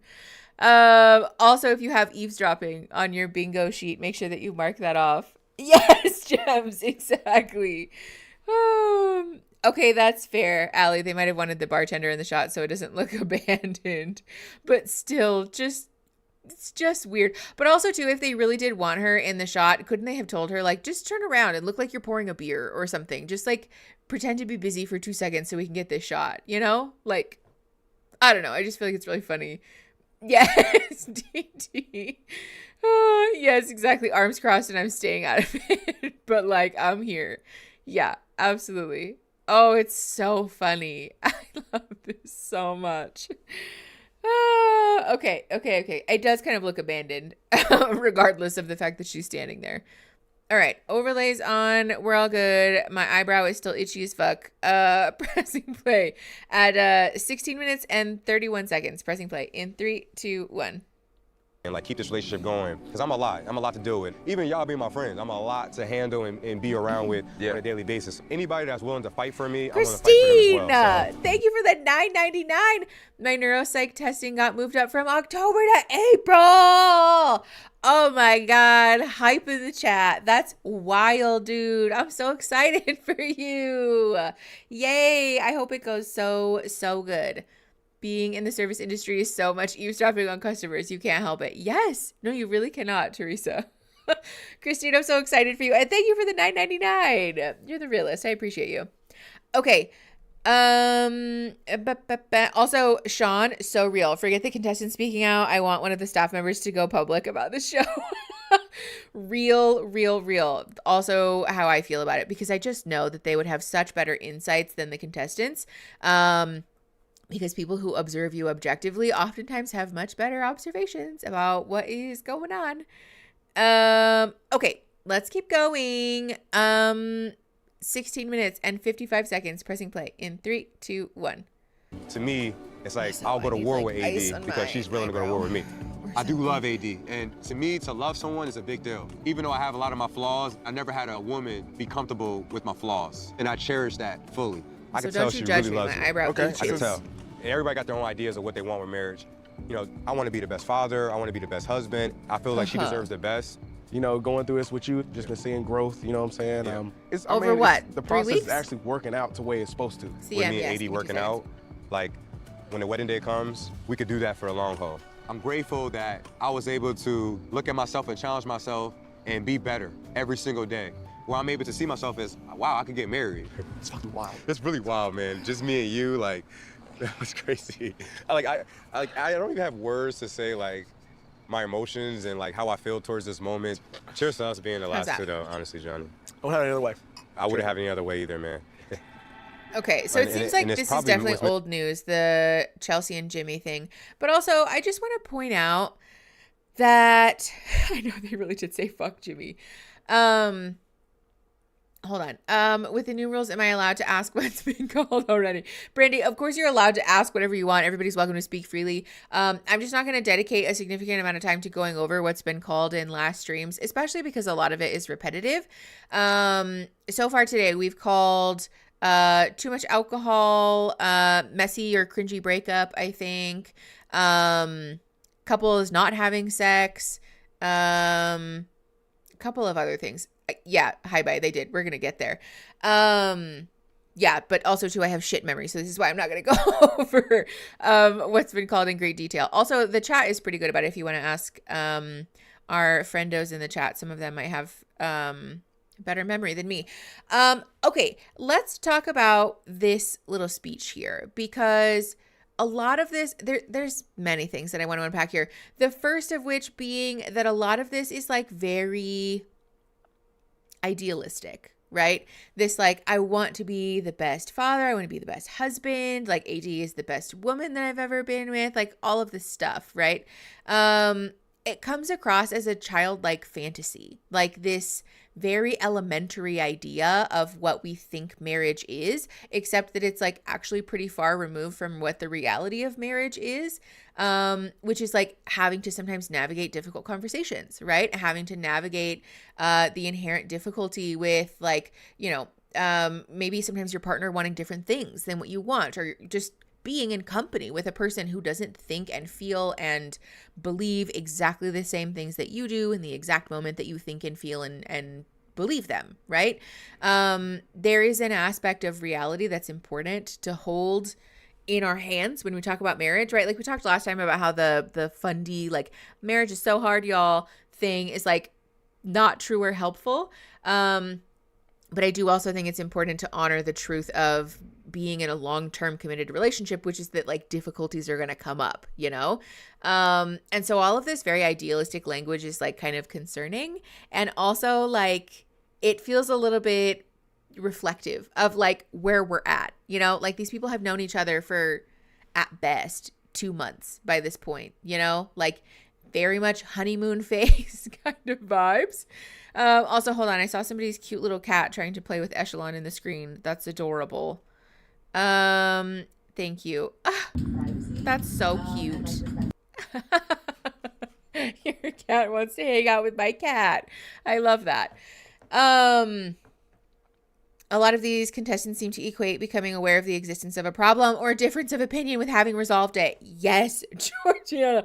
So very much that, especially Jimmy and Chelsea. Like, there is truly, I think, a great misunderstanding about what it actually means to resolve a conflict, and to like work through a conflict, right? On top of that, though, I also want to point out AD and Johnny both are kind of doing this thing where like we're excited to have a wife, not necessarily the woman that we are in relationship with who is going to become our wife, right? Like those are different things. And generally speaking, like, first of all, let's level set about the fact that not everybody needs to get married. Marriage is not a thing that like people will be incomplete without. Even people who are in successful, happy, long-term relationships don't need to get married, right? If you want to get married, of course, that's totally valid and okay. But marriage is not like a necessity. But besides that fact, this like, I just want a warm body to stand next to me for the rest of my life is such a love is blind thing. And it makes me sad because all of the people on this show, even the people that I don't like, obviously, those people deserve to have a partner who wants to marry them specifically, right? We deserve to have people in our life who want to be with us specifically for us, not because they're afraid of being alone, not because they don't want to be, in relationship with nobody for the rest of their lives, or because they just need a warm body there. Like they deserve to have somebody who cares about them specifically. Yes. Meniomas, I'm excited to obtain my next quest item, a wife. Yes, literally that's the energy. It's like an NPC just like chasing after another NPC. It's really yucky and also kind of dehumanizing in a way. I don't understand the idea that someone makes a good wife. What does that mean? Yes, exactly. But also DT, like we've talked about this on the channel before, that there's a lot of rhetoric, especially in like cis-het relationship spaces about, oh my God, did you hear that? It sounded like I was gasping for breath. About like the role of like wife or husband or spouse, right? Which is kind of reductionist in my opinion, but also like not helpful. You know what I'm saying? Like somebody being a good partner to you is not the same as somebody just being like a good wife, because a lot of that comes with gendered expectations, and especially expectations that are oftentimes misogynistic and patriarchal in nature, and like, let's be real, harms everybody when we try to force people into those boxes. And again, I think it's just reflective of this viewpoint that a lot of these people seem to have, which is that like, first of all, marriage is the ultimate achievement, and also it doesn't really matter who you get married to, so long as you like mostly like them and want to have sex with them, then like, you know, it'll be fine. And like, that's not true. That's not true or healthy. As a child of divorce, I always liked the idea of like years and years of dating and getting married for insurance benefits or something, you know? Yes, Natty, I do know. The tax benefits, at least in America, for getting married are nice. And so I think that's a valid reason to want to get married. But again, let's just be clear about the fact that Our culture uplifts and prioritizes marriage as if it's something you'll be incomplete without. And like, that's not true. We really should not be trying to force people into that box. DT, he definitely has expectations. And I think AD does too. Like all of these people do. Okay, let's keep going. 17 minutes and 56 seconds. Pressing play in 3, 2, 1. To be, you know, like, you know, I think that we've changed so much through this process, and we really dove in the experiment and like gave it our all and like really More heart on our sleeve.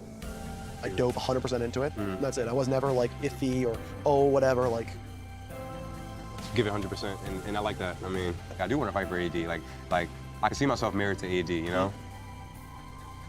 Cheers to AD and Amy. AD and Amy. Okay, it was a little better.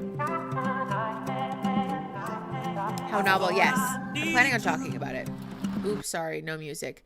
I'm planning on talking about it, but I said at the beginning of stream, it's Love is Blind season, so I'll get to it. Okay, AD and Clay's wedding day. Okay. So much better together. I'm feeling amazing. It's my wedding day. Oh my God. Oh my God. There's a lot of really nice charcuterie happening. The flower wall is cool too, but the charcuterie is nice. I just never in a billion, gazillion, quadrillion years would have thought that I would be here. The first of seven siblings to be getting married, and it's happening for me today. Oh my gosh. Well, I don't see know a that. beautiful life, a beautiful future with Clay. I think I showed him over this course of time the kind of wife that I want to be, the kind of woman that I want to be in his life, and I think that's what got us this far, to be completely honest, because without my confidence, we would probably be stuck in the pod somewhere. I want you to understand that, like, if we do take this journey together, it is going to be a journey of like roller coaster up and down, but it will never deter my love. Yeah. Like, I will never stop loving you. KY Coconuts. I just want to read this verse if I could, okay? Mm-hmm. Trust in the Lord with all your heart, and lean not on your own understanding. In all your ways submit to him, and he will always make your path straight. Yeah. I didn't think I would fall in love this way, and it's like, I did. I'm just ready to take this next step with you, so I need to know, will you take my lovely hand in marriage and walk this life with me and rock out your boy Clay? Oh my gosh, yes, absolutely, 100%. Let's go! If somebody referred to themselves in the third person during my proposal, I would leave. Love me for who I actually am. Like, to me, that was the most validated thing I think I could have. I said it once, I'll say it again, I got you. My dad cheated year 7 into the marriage. I just feel like it affected my mom. So it's like, I'm very fearful. I don't want to be in a situation where I'm ever going to cheat. I'm not afraid. And I think there will be times where I am and I'll need you. And I think right now it's a time where you are and you need me a little bit more. Yeah. And I'm okay with that. Yeah. 100%. I love hearing that. You're my person that I could come to Agreed, for comfort. Allie. You've been awesome to me, and me being with you and like the person I've become, it's like incredible. Ooh, your whole body. Go for it. Biological clock. Too real. Okay.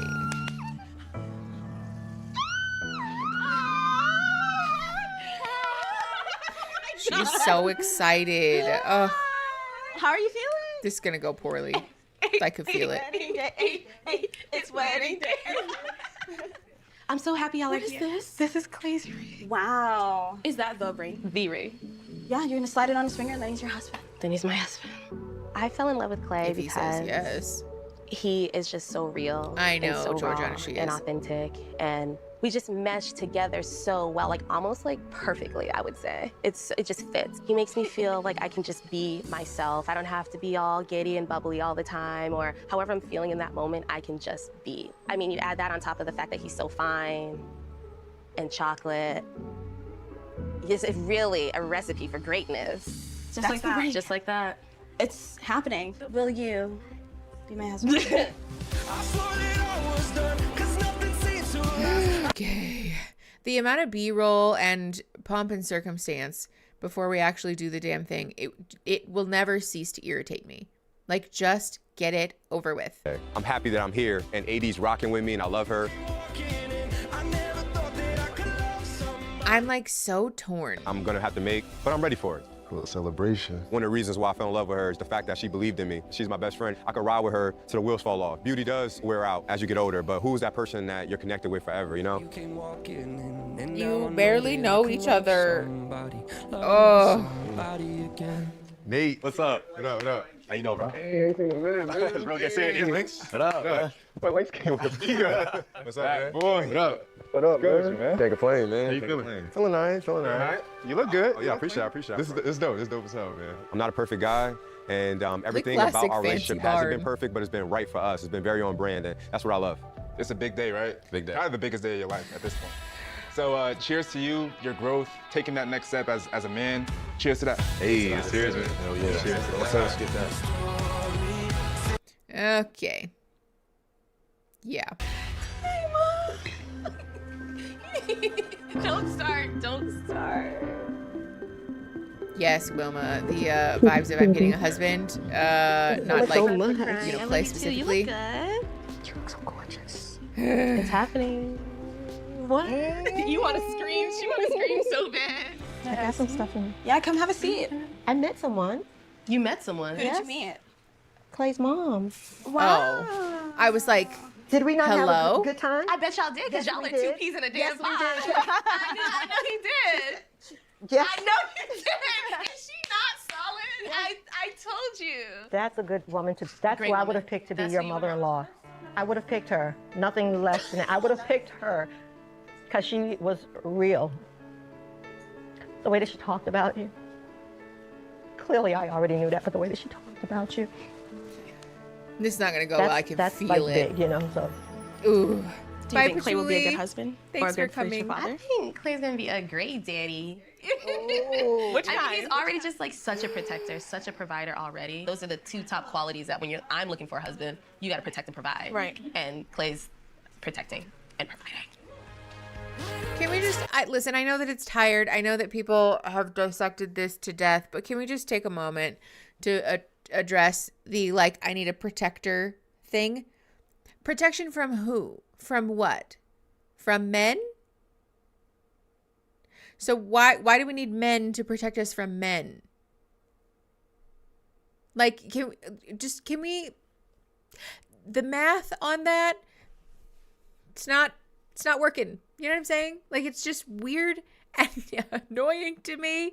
And but just I mean, Mark, yes, but also that men who believe in these patriarchal and reductionist views about relationships will say, you need me to protect you from the world and from other men.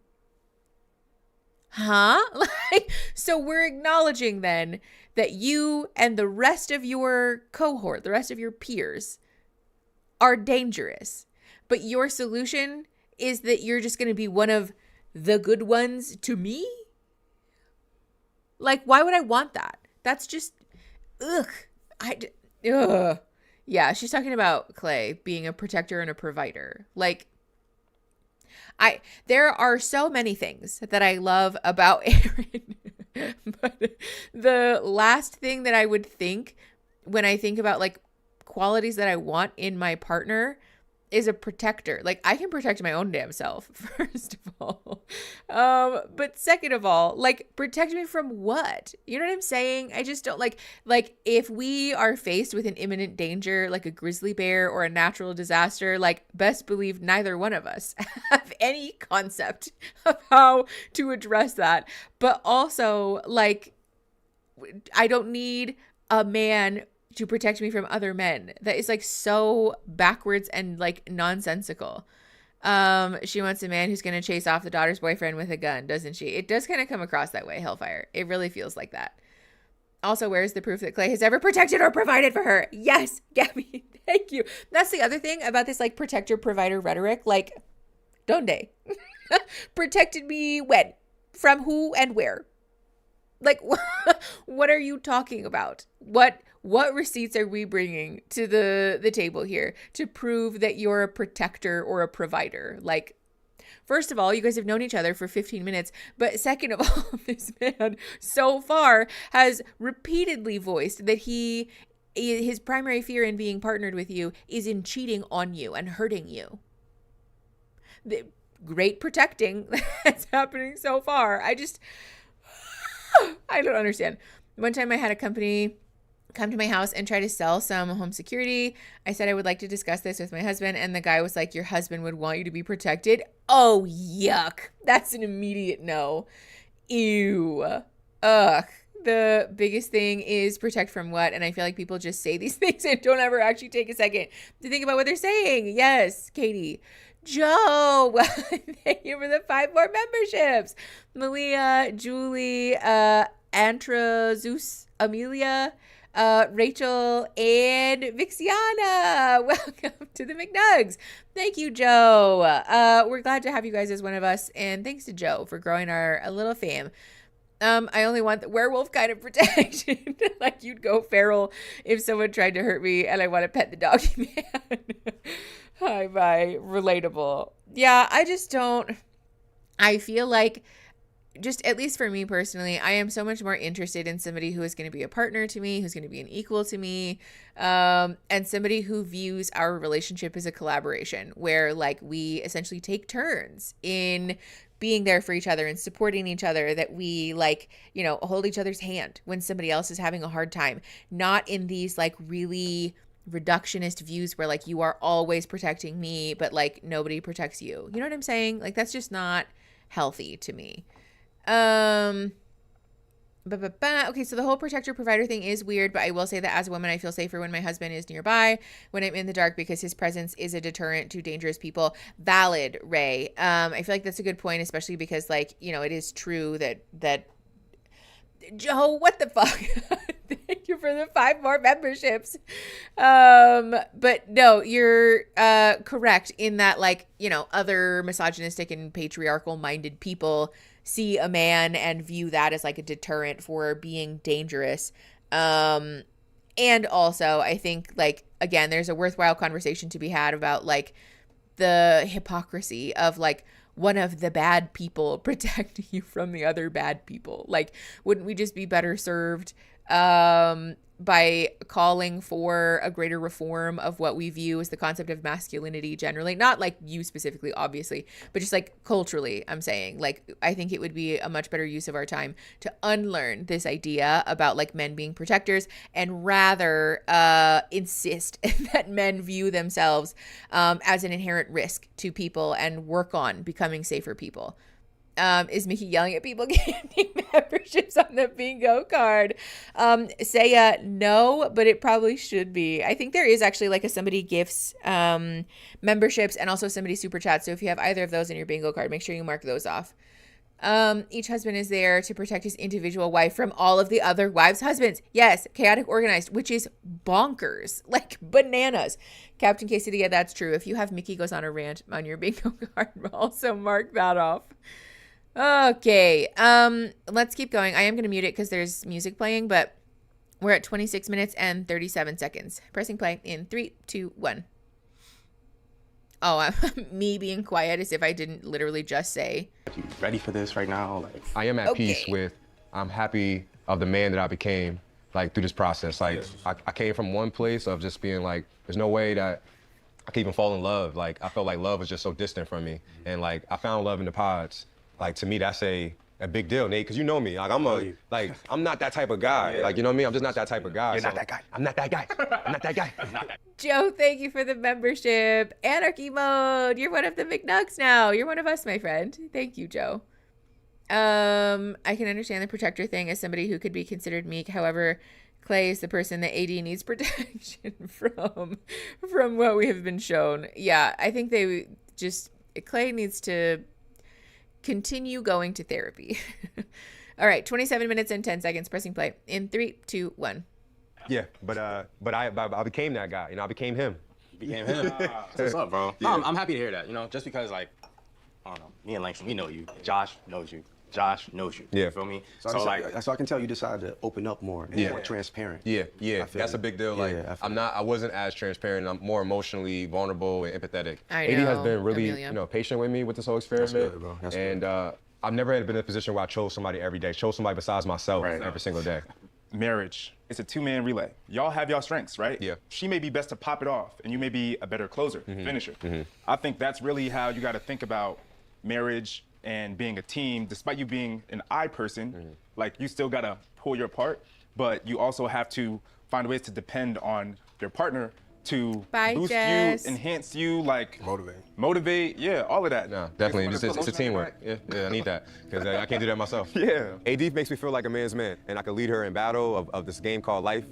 So, she validates me and she makes me feel like a better version of myself, and I think that that's important in marriage. I feel like this is like the finals of a graded test paper, but, we're here today and I'm here to ace it, so let's go. Tell me that you feel this way. If marriage was a relay race, Aaron and I would lose because I'd be like, I have to take a break. I have to take another break. I know I might just marry your homies like you clearly want to do.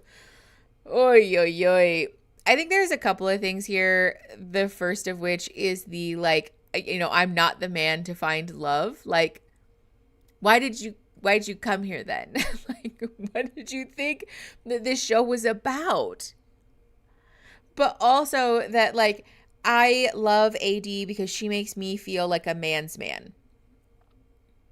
Notice how that has nothing to do with AD. That's not a personality trait. That's not a behavior even. That's not an intrinsic part of her personality. It's literally just Clay saying, AD makes me feel good about myself.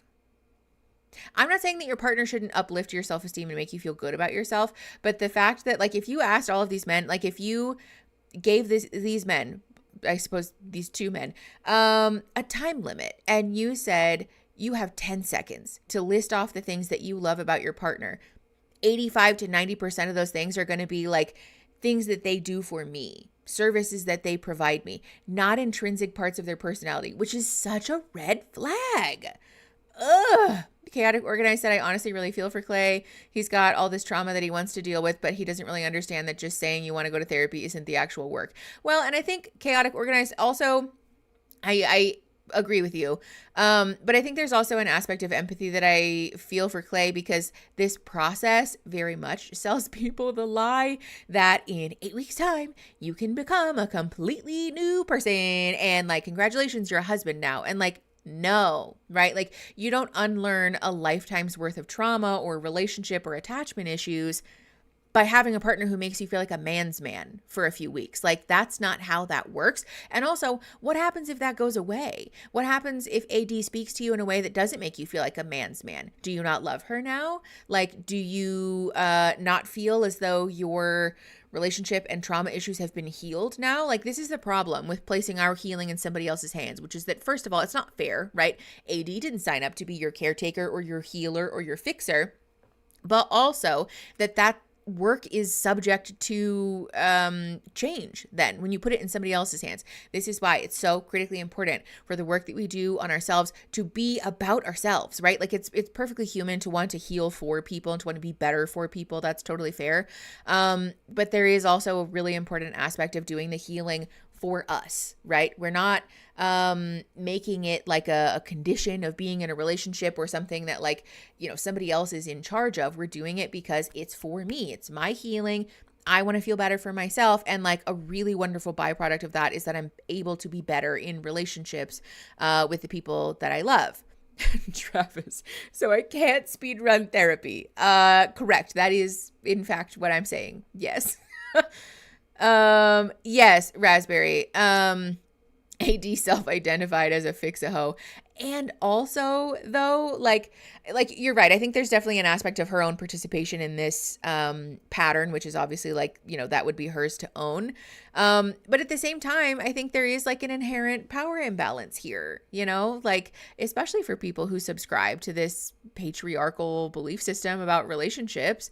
There's a subtext of I, as the man, want our relationship to be this way. And if you want to be in relationship with me, then you have to do that, especially for him to know that that's a pattern for her.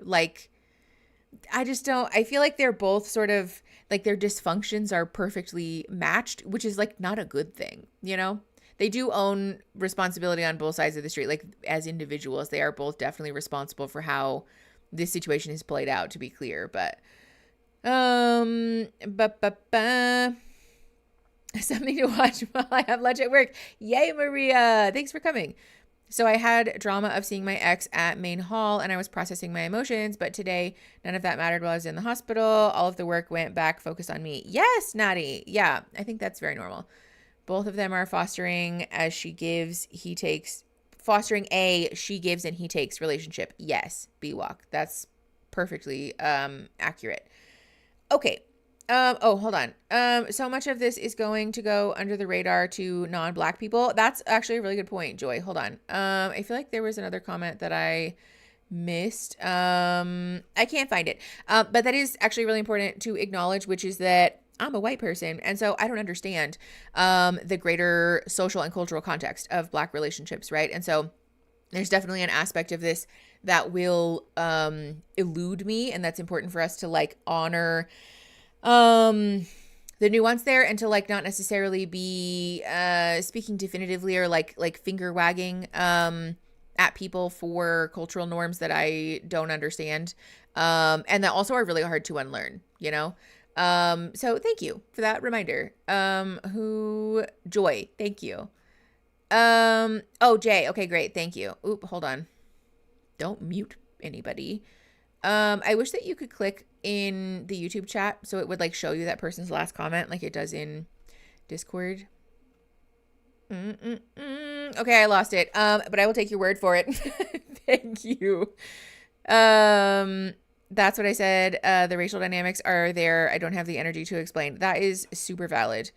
AD admitted she was drawn to men like Clay, so it's interesting to think that what this type of relationships provides for her. Well, I think regardless of the racial dynamics, there is an aspect of like being a caregiver, caretaker, that women and femme folks are subjected to, right?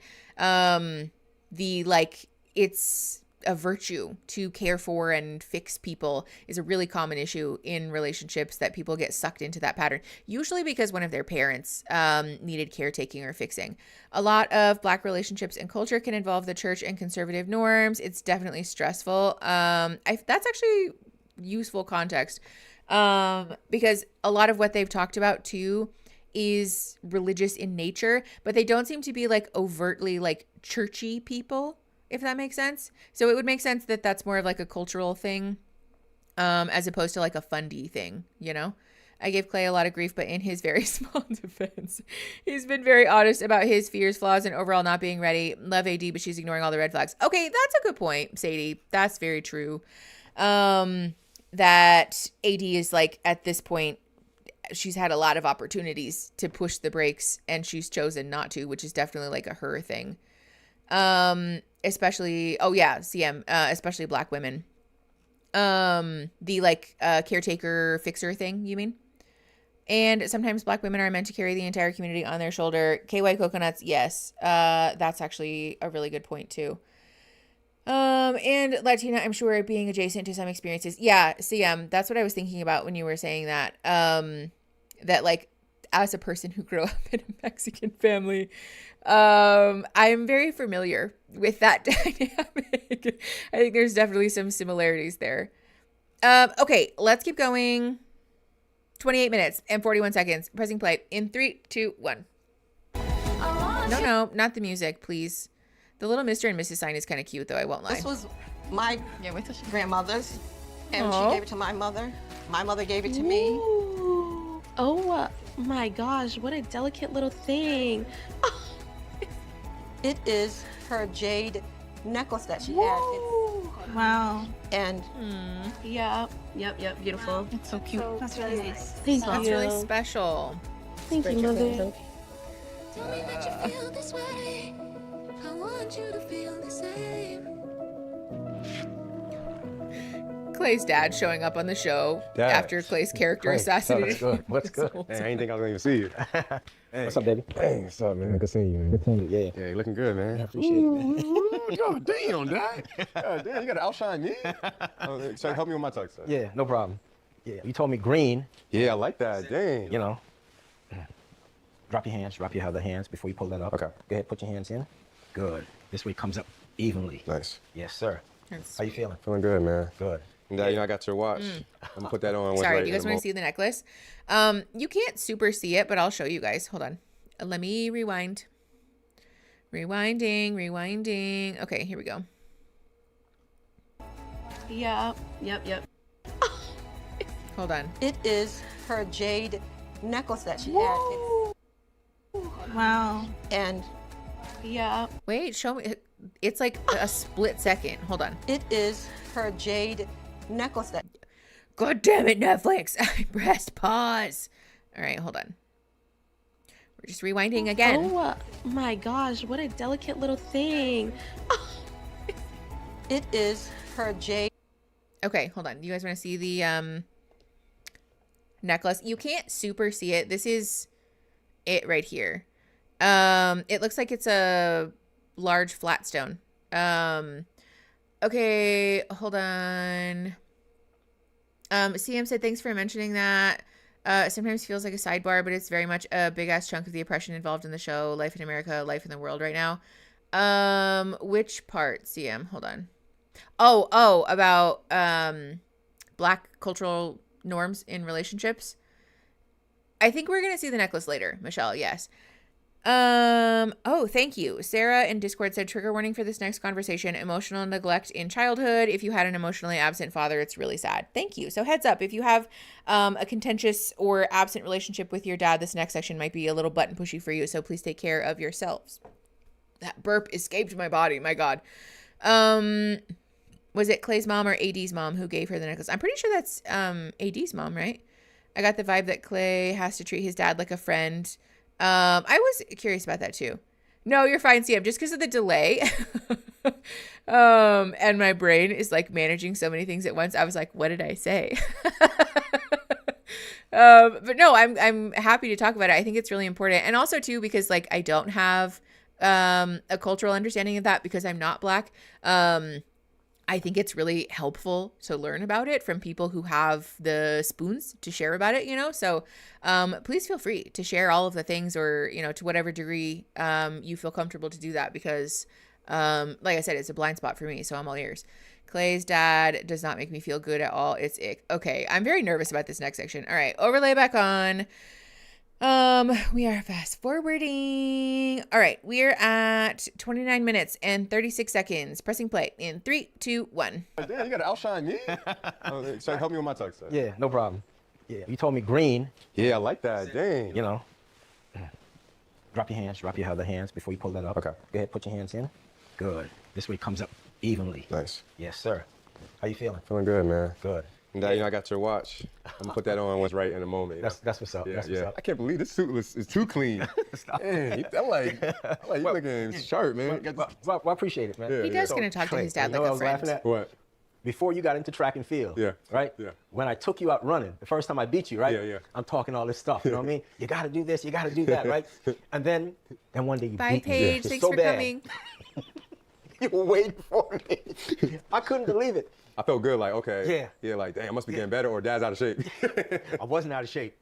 You were just, you know what I mean? Another level you took that your time. thing to another level. Yeah. Because track was always my thing. Yeah. You know, high school, All-American, college, All-American, Yeah. United States Maria, Olympic teams. thank you. I came as close as the Melrose Games, Yep. and I pulled that hamstring. Yeah, I remember you told me. Yeah, but outside of that, I was just, me personally, I was living vicariously through you. Yeah. You know what I mean? I just wanted you to get to where The highest I could get to. Yeah. Let me tell you. We got there. We got there, man. Yep. I couldn't be more proud.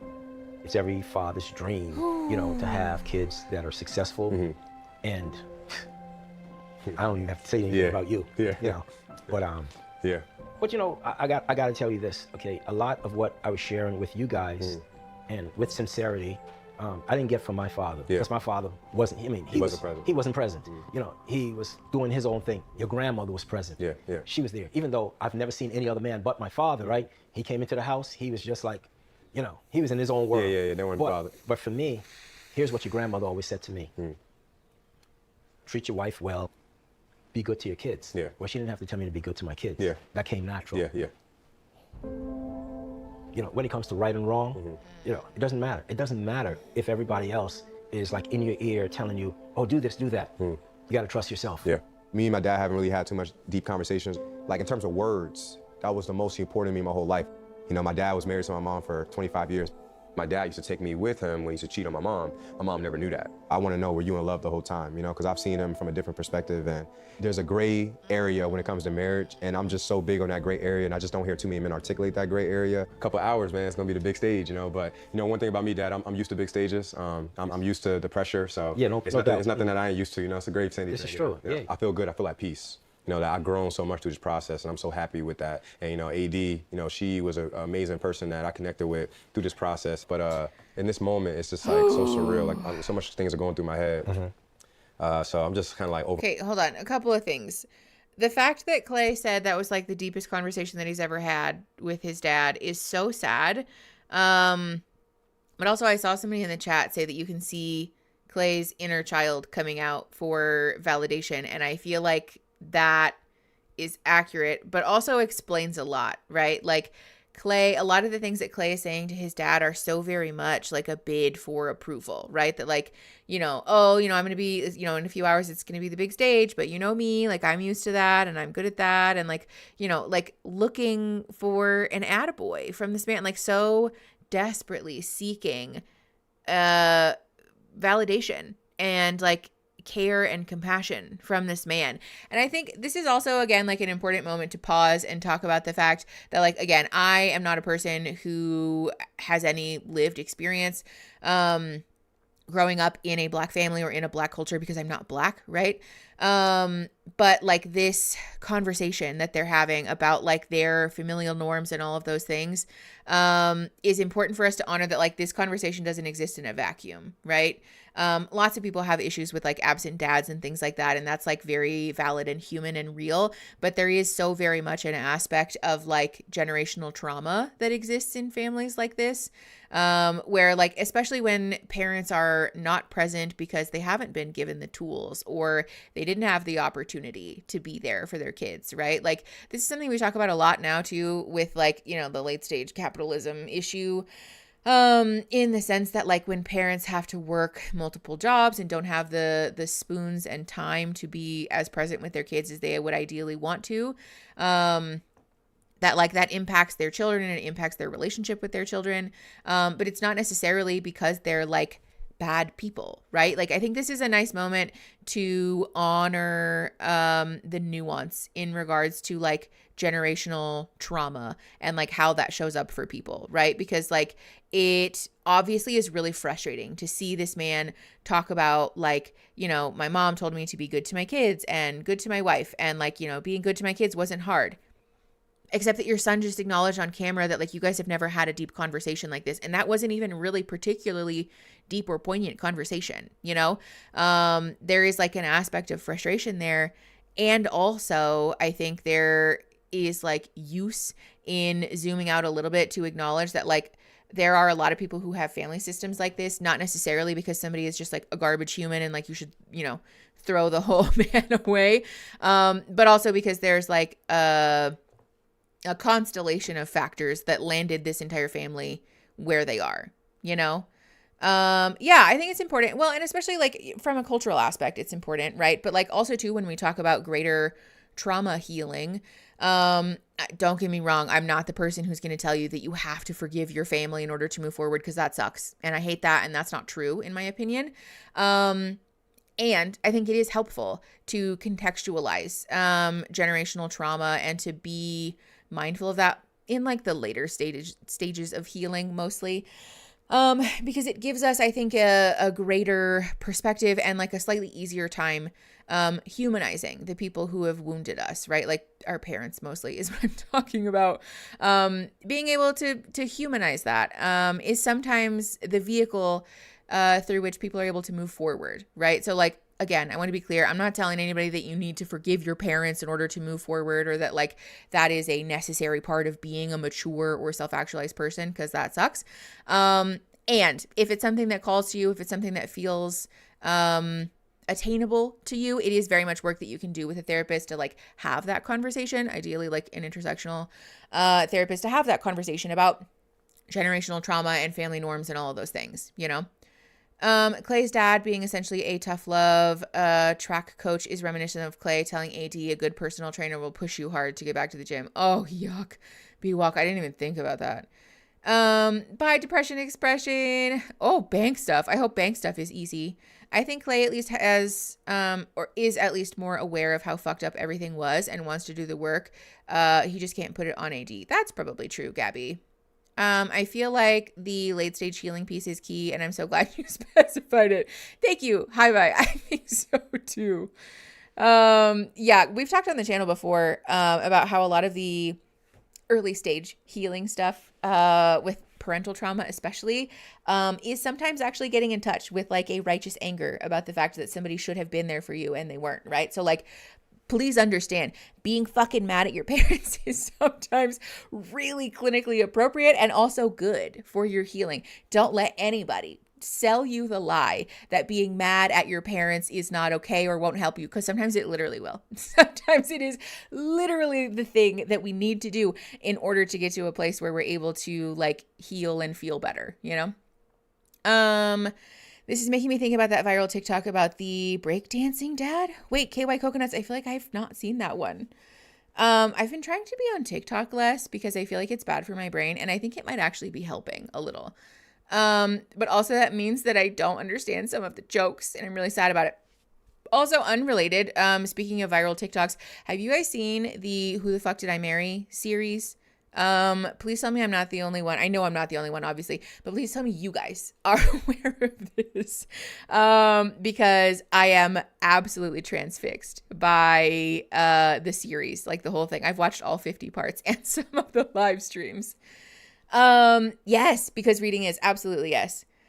Honestly, gosh, didn't make it. AD didn't responsibility to heal him. She did. I'm sorry, Kenzie, I'm confused. I watched the Sad Boys episode about that. Eric, was it good? Now you saw it? Oh, I'm obsessed. Hi, bye. Thank you for the $1.99. Thank you. Love you the most. Preach your majesty. Thank you for being here. Thank you for the $1.99. Gabby, right? The story is absolutely wild. Jade, I'm planning on talking about it. I'm still trying to collect my thoughts and figure out, like, generally speaking, like what direction I want to move in. But I am just transfixed by the whole story. Megan, I haven't seen any of the Legion press coverage because I wanted to watch Risa Tisa's account of things first before I heard anything from him. I wanted to make sure that I like level set what her story was before I started adding in other stuff. But I am planning on watching some of his interviews. Yes, the fuck did I marry stream? It's wild, you guys. CM, there is a creator on TikTok. Her name is Risa Tisa. She made a series of videos. There's 50 videos, where she tells the story of her ex-husband, and all of the lies that that he told her through the time that they were married. I think they knew each other for like a year all in. And it's the most absolutely mind-bending story, like truly something that you would see on a TV show. Yes, Caitlin, it's hours and hours of TikToks, but they're really, really well done. She's also a really wonderful storyteller. Like she's very effective as a speaker. Thank you. Kenny JD did very well recapping it. I haven't watched that. Yeah, highly recommend. It's on TikTok. Definitely go watch it because I spent several days just like scrolling and scrolling. Me being like, I'm trying to spend less time on TikTok. Also me watches 7 hours of TikToks. I did break it up though, to be fair. So, okay. Let's keep going. We're at 33 minutes and 26 seconds. Also, after we get a definitive answer about what Clay and AD say, we're going to take a bio break, by the way. So, keep that in mind. Let's keep going. We're at 33 minutes and 5 seconds. Pressing play in 3, 2, 1. Overwhelmed, I'm not gonna lie. If you think you're beaten, you are. Yep, if you think you dare not, you don't. If you'd like to win but think you can't, it's almost a sense you won't, right? Yep. If you think you'll lose, you've lost. For out in the world, you find success begins with a fella's will. It's all in a state of mind. If you think you're outclassed, you are. You got to think higher to rise. You got to be sure of yourself. You. That's not true. You know, if you want to win that prize, and it comes down to life doesn't always go to the faster or stronger man, but the one who wins is the one who thinks he can. And it's just believing in who you are. My dad always was a suave guy. I looked up to my dad. I loved how smooth he was. So the pros of my dad, I identified and I wanted to be like my dad, but I didn't know that I took some of his cons as well. And this process has brought a lot of truth to me. And it's just tough to look yourself in the mirror and be like, I'm causing a lot of issues in my life. I'm causing a lot of stress in my life. I believe that me being married would be great for me. And although people would say, don't let your past dictate your future, the man he is, I'm a lot like my dad. You know. We were like so close. Like I was so excited to hear him saying that. And then he was like, and I think marriage is going to fix it. I hope and pray that Clay, regardless of the outcome of this, is in therapy after this, because I feel like he's just like right there. He's like right on the precipice. And I just really, like, I can't help it. I'm such a sucker. I just feel so hopeful. Oh, I just want, like, he's just so close to like really getting it. And it's fine. I know. Stop marrying women to fix you then. All right. 34 minutes and 30 seconds. Pressing play in 3, 2, 1. This thing called life, man. Just stay true to yourself. Love you. Oh, man. Appreciate you coming. Appreciate you. Thanks, man. All right. Yeah. Enjoy yourself, man. Appreciate you coming to my wedding. We have some drinks, too. No, I'm good. Yeah. So I can leave out this You way? can leave out. Yep. Yep. I'll see you, Dad. Love you, man. Mm-hmm. Yep. He said, after Clay said, I love you. Dad. Oh. It's just really sad. Oh, he's sad. Look at this man. He looks sad. Ooh, I really think that Clay is going to say no. I just don't feel good about it. I really don't. Yeah. I'm standing by my predictions. I think Clay and AD, one of them is going to say no. Yes. Wow. Gorgeous. Beautiful. Look at that shape. That's a perfect fit. It is a beautiful dress. Yeah. You look good. Oh my Yes, gosh, Sadie, Amber. exactly. Look at you. Oh my God. That leg, yeah. Wait, get it. Look at you. This is the necklace Clay gave me. You gotta throw it on. Oh, he's not going to be able to talk. But he will get out of I do. But he's going to absolutely Wait, say, what I knew happened to that the voice on the necklace? other side of that was for me. Yeah. Oh, sorry. Thank you, Hellfire. Hold on, let me rewind. Tatum, thank you for the $1.99. If nobody told you today, you're awesome. Yes, Tatum. That goes for all of you in the chat. Maria, I know. Okay. Rewinding for the dress reveal. Okay, here we are. Okay. Lapine said, I don't think it was necessarily meant to be worn at the wedding, just an heirloom gift.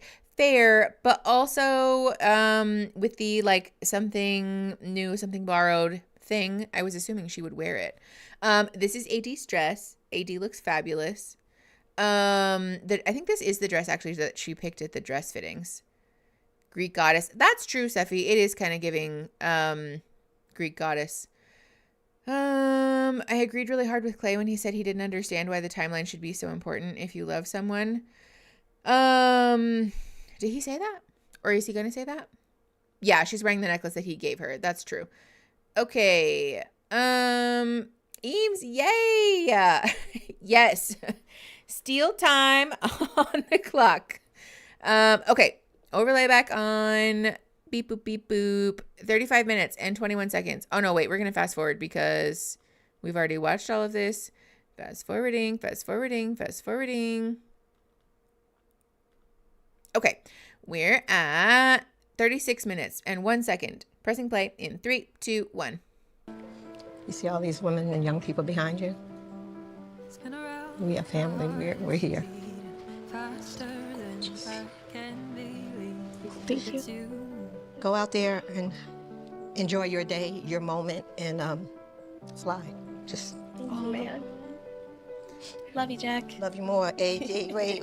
I am so nervous. Standing here in this beautiful gown, seconds away from walking down the aisle to my fiance. I have butterflies. I am a little shaky. I got you. I know. Nuts that the bridesmaids' dresses look Clay and I, we both come from divorced parents. It's very rare that you see like people fighting for each other, but it's like when you find someone that will fight with you and fight for you, it's worth it for sure. I just never envisioned this for me, and the fact that it's happening is crazy. See, it's like the Tatum, thank you. That's so nice. This is like I'm getting a husband. Not like Clay and I are getting married, but it's happening for me. Which makes me really sad and nervous. At least this ceremony space is really pretty. Okay. Netflix really said we're gonna serenade you with like 15 minutes of music. Okay, so Clay and his mom walking. Okay, here we go. Mom, how'd you feel seeing my name here? It is weird, but I appreciate you just being here at the end of the day. That's the most important thing. I love you, Mom. I love you too. I love you. I always was a mama's boy. You always will be, you know? Yeah. But you look good, and I'm proud That's of you. Mama's and, boy you know, on the bingo card, by the way. You completely. This is Grandma's ring. I know. I wanted to make sure she was here. She's a silent partner. She's a silent partner. This is surreal. Funny. Are you good? I'm good. I'm positive. I feel good. Just yield into your feelings, you know? Yeah. Are amazing. You guys look good. I can't wait to see her. Me too. And when you see her, you're going to get emotional. I'm telling you, because there's something about seeing her walk down the aisle. I don't know really what it is, but it is something powerful. Okay. So just yield into it. Yes. Embrace it, you know. I think we're about to go, Mom. Yep. I'm good. This gate is really weird. Divine order, Thank you, divine Jesus. Thank you, Father, for the blessing. Thank you. Wait, why are they shaming her dress choice? ADs? It's a real moment. As it should be, but you deserve it. Yep. Hello. Hello. How you doing? Good, all right? How I'm looking good? You look amazing. Look like husband? Let's go. Yeah, AD's dress? Whose dress are we shaming? Oh, I know. Okay, yeah, with the music. I know, I think her dress is beautiful too. I mean, not even just for like a reality TV dress, but just like because it's beautiful. Is it people on Twitter? Is that what you said? Because people on Twitter are never satisfied. Also, if I had to walk on cobblestones down the aisle, I'm not getting married. Okay, here we go. People on Twitter, rude.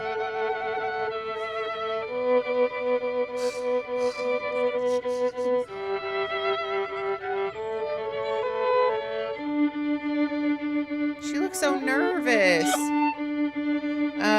Professor Kai, definitely yes. I'm gonna address your comment in just 1 second. It's okay. It's okay. It's okay. You worked for this. It's fine. Okay? That's so sad. Like, let her cry. Let's go.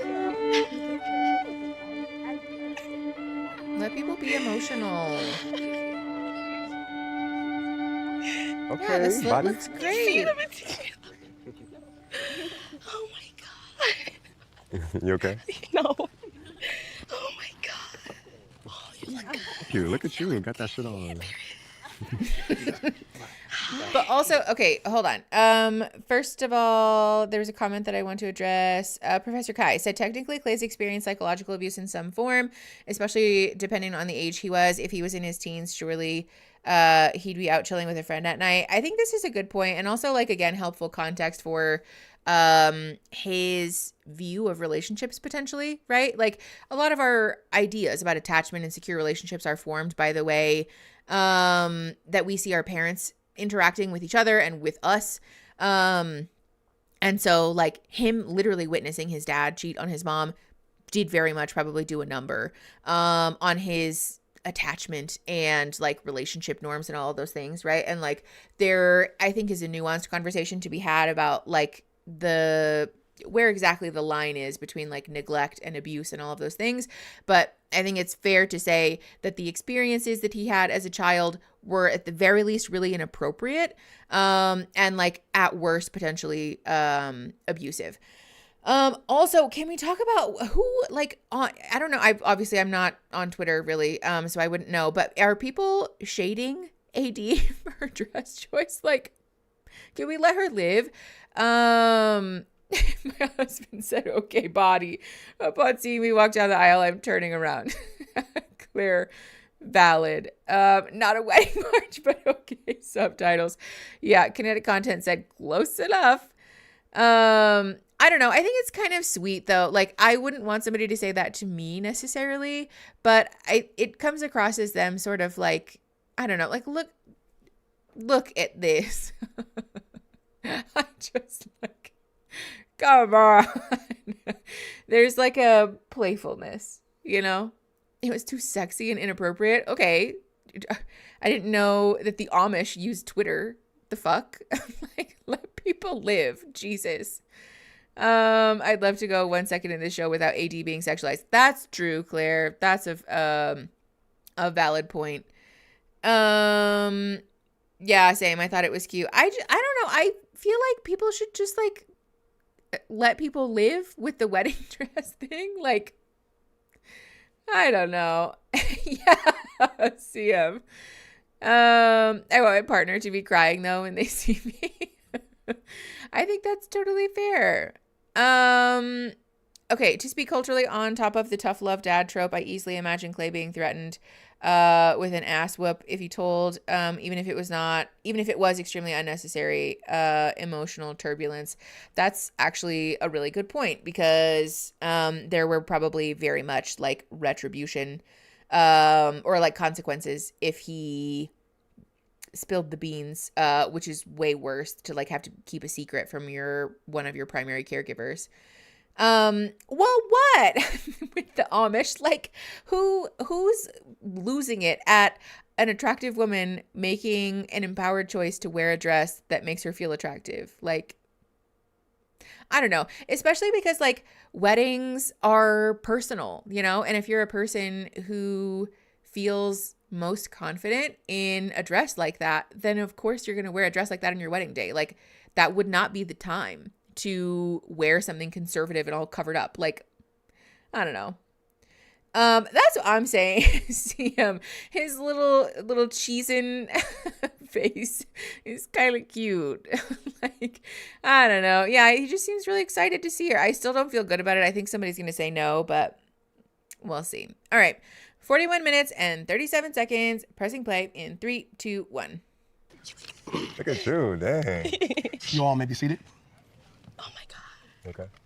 Look beautiful. Isabella, yes. Look at the chain. Look beautiful. I would like to welcome you all to a grand union. A union of two. A dedication. Many have chosen lifelong partnerships, but today we celebrate yours. Your love, your time, your declaration. Today we celebrate the union of Clay and Amber. You chose to get engaged and spend the rest of your lives together based on a deep emotional connection. You fell in love with each other based on who you are in the inside and decided to get married sight unseen. AD, the whole sight unseen, you already know I was resistant to that. Very much. I was telling us I need to know what you look like. Sight unseen, sorry, we're paused at 42:38. Sight unseen is on the bingo card, so make sure you mark that off.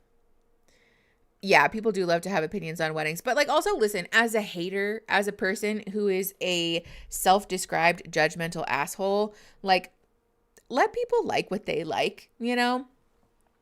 I don't know. I think also too, like, sure, gossip and have your opinions and like chit chat with your friends at brunch and like judge people's choices, whatever. But like, do you have to put it on the internet? Do you have to put it in a place where this person's going to potentially see? Like, leave them alone. My God. I just, that is not the dress of a woman who's going to say no. I don't know. I guess we'll find out. Okay. Beep, boop, beep, boop. All right. 42 minutes and 50 seconds. Pressing play in 3, 2, 1. Before I propose. When you came through, you popped out, I saw you, and I was like, I could work with that. You know? I don't like that. But honestly, AD, I feel as though like I became such a better man dealing with you through this whole process, and I want to thank you for your patience, because Lord knows I'm a lot to handle, a lot to deal with, and just your patience and you just being able to be adaptable with me, navigate through the turbulence. I always say the reason why I love you is the fact that whenever we have an issue, we're able to come back the next day and talk about it and get to another point. I love that fact of it because it's a real relationship, and although this has been an expedited process, I think me and you have been so authentic we've had those real uncomfortable conversations and got to the point where we're at right now. Yeah. It's like, I'm so happy that we're here.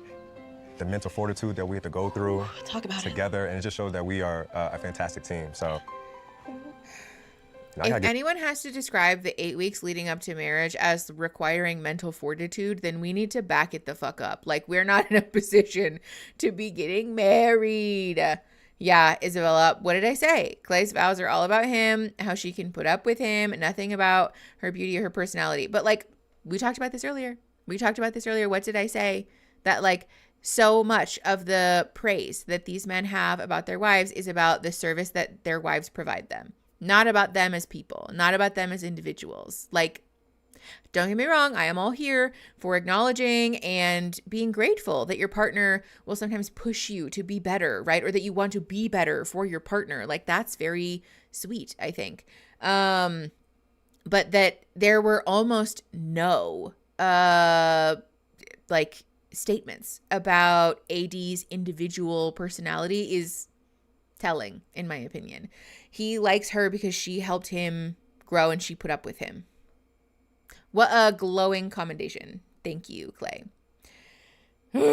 43 minutes and 48 seconds. Pressing play in 3, 2, 1.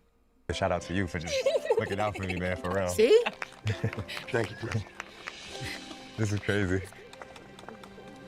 Clay, honestly, from the moment that we actually really started connecting in the pods, my life has never been the same. You are a safe space for me. You are a home for me. We speak the same language. We love the same things. You are beautiful. You are intelligent. I love how raw you are, authentic, how personable and fun you are. Like, I love that we can just any minute of the day, like, it doesn't even matter. I think you are a very powerful, powerful man. I see things in you that maybe you don't see. And those are things that I want to continue to nourish for you because I trust you. And I just appreciate the man that you are. And I appreciate the fact that we've even got this far. I know. The work had to be put in. Okay, and you put in the work. You put in the work. That's why we're here. And I'm so proud of you. And I will always be proud of you. I'll always be your biggest fan, your biggest cheerleader, always. Wow. First of all, I love the disparity in their vows because so much of what she said was about him specifically, right? And also, I love the dichotomy of you are the provider, you're the protector, you're a powerful man, and I'm so proud of you, and, you know, you're doing so great, and you're growing so much, and there are parts of you that I'm gonna uplift for you. Like, is he a powerful protector, provider, man's man, or is he your son? Like, which is it? Because this is what I'm saying, like, this duality in a relationship is, like, really not ideal, especially, like, at this point. Like, they should still be in the early phases of figuring each other out and getting to know each other truly. But the fact that they've already, like, lapsed into this dynamic where he is the provider, the protector, the head of household, the, like, big man, but also simultaneously needs to be babied, needs to be mothered, needs her to caretake him, is, like, so it's not a good sign about where they're headed. Oh, it's sad. I'm, like, so torn in half because I'm like, they're so close, and I just wish that they could get it. But okay, 45:09. Pressing play in 3, 2, 1. Clay and Amber, you chose each other based on an intense emotional connection. Looks, age, finances, all the superficial things of the world were not a factor for you two. I can say all that. Clay, Sadie, yes. Amber, as you stand here today before one another, take note that after you speak your vows, your lives will never be the same. As in Proverbs chapter 3, verse 5. Trust in the Lord with all your heart and lean not on your own understanding. In all your ways submit to him, and he will make your path straight. Now it's time to decide if love is blind. The word submit makes my fucking teeth itch. Will you get married and commit to face your life together as husband and wife? Or will you walk away forever? My heart is racing. My heart is, like, beating. Bean. Get out of here with that. Amber. Whoa. Do you take Clay to live together in a union of marriage? To take him as your best friend and partner in life? To honor, cherish, and love him from this day forward, for better, for worse, for richer, for poor, in sickness and in health, for all of your days? I do. Not surprised by that. Not surprised by that.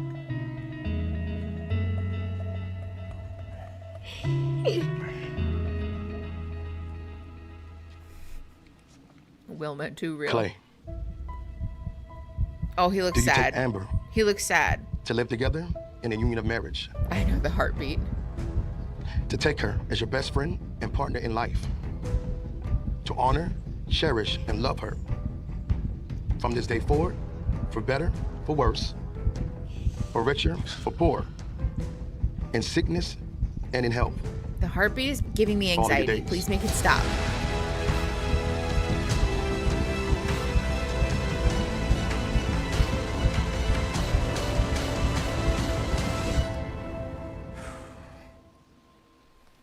This has been the best process. No. AD, I love That's you. never good. I don't think it's responsible for me to say I do. What did I say? What did I say?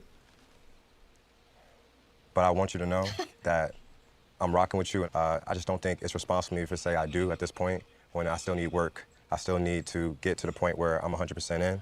And I'm not gonna have you over here thinking that it's not gonna work. I'm gonna put the work in for you and we'll go through this together. I don't care what nobody says.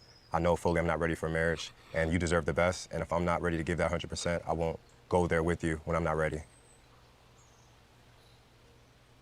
And I appreciate you and I know that you will fight for me and we'll let it work. I know, but I can't say yes right now. This is the worst. I'm sorry, AD. Because he's right. Sorry. But also now you've humiliated her.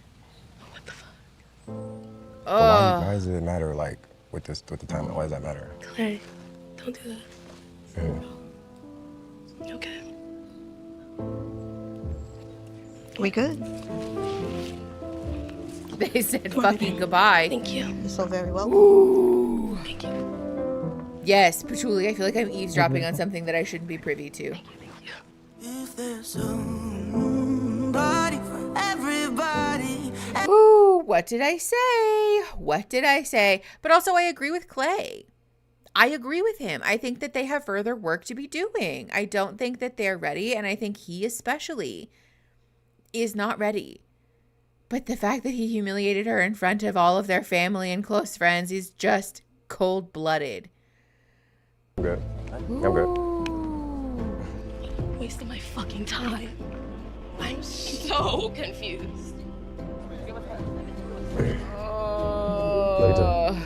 Yes. Why did you go on the show then? I'm just so upset. Oh, AD, it's so sad. That doesn't make you any less of a person. I just need a moment. I just need a second. That's so real. Needing Just people so to get the fuck off you. Fucking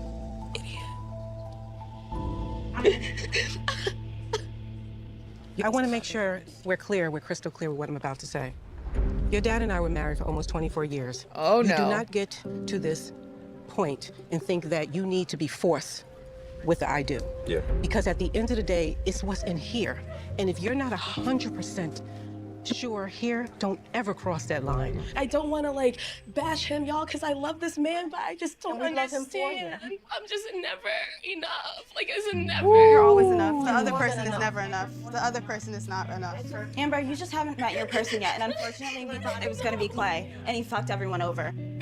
Okay, like let's have a quick conversation about how to support somebody in a moment of crisis, because that's not it, right? Like AD's family right now, I think they're doing their best, especially because like it's really easy to nitpick people's behavior in hindsight when you're not in the middle of it, right? And also the thing where people shit on the person who just hurt you is so not helpful, right? Like AD literally just said, I don't want to bash this man because I love him, but I don't understand. And her family's like, it's fine. You'll find another man. Like, fuck that guy. Not helpful. Like, super not helpful. Yes, Yugi. No, definitely. But again, just for what it's worth, in regards to like how to support someone when they're going through something difficult or like a breakup even, doing the like fuck that person, they suck, we hate them thing, or like they ruined everything thing, not helpful. Especially because like AD just said it, right? Like, she loves him. She still cares about him. So what we don't need is our family trying to rip us in half or make us feel embarrassed or like we're not supposed to be in love with this person. Because that's very normal, right? That like we can't just turn our feelings on and off. And I feel for AD because I think, again, this is the thing that like this show facilitates people being blindsided and humiliated in front of their families for entertainment. And like, that just didn't need to happen. Like, quite simply, that didn't need to happen. And especially like the fact that Clay didn't disclose any of that to her before now is mind-blowing to me. Yes, Kat, she just went through a humiliating loss. And like, also too, what she needs from her family is not to have her mom like clinging on her, not to have her family talking shit about this man, but for people to just be there, right? For people to just hold space for her, to be validating for her, to reassure her that like, yes, you are enough, right? Like, just hold on. Like, we are going to take this one moment at a time. Like, we still are working through something that's really shocking. Like, we don't even know where we're going yet. So like, just be here with me. Just hold my hand. We're just going to have a good cry about it for a minute. And we will take this one foot in front of the other as things come, right? Like, you don't need to have the answers for anything right now. We're just going to be here together and like, let it be what it is, you know? Like, that is so much more helpful for people than trying to like do all of this like simultaneous, like being too comforting and like putting your feelings above theirs and just like making it about you. None of that is helpful. I suppose better to break up now than a couple years down the line when there's hatred and resentment. Definitely, Yugi.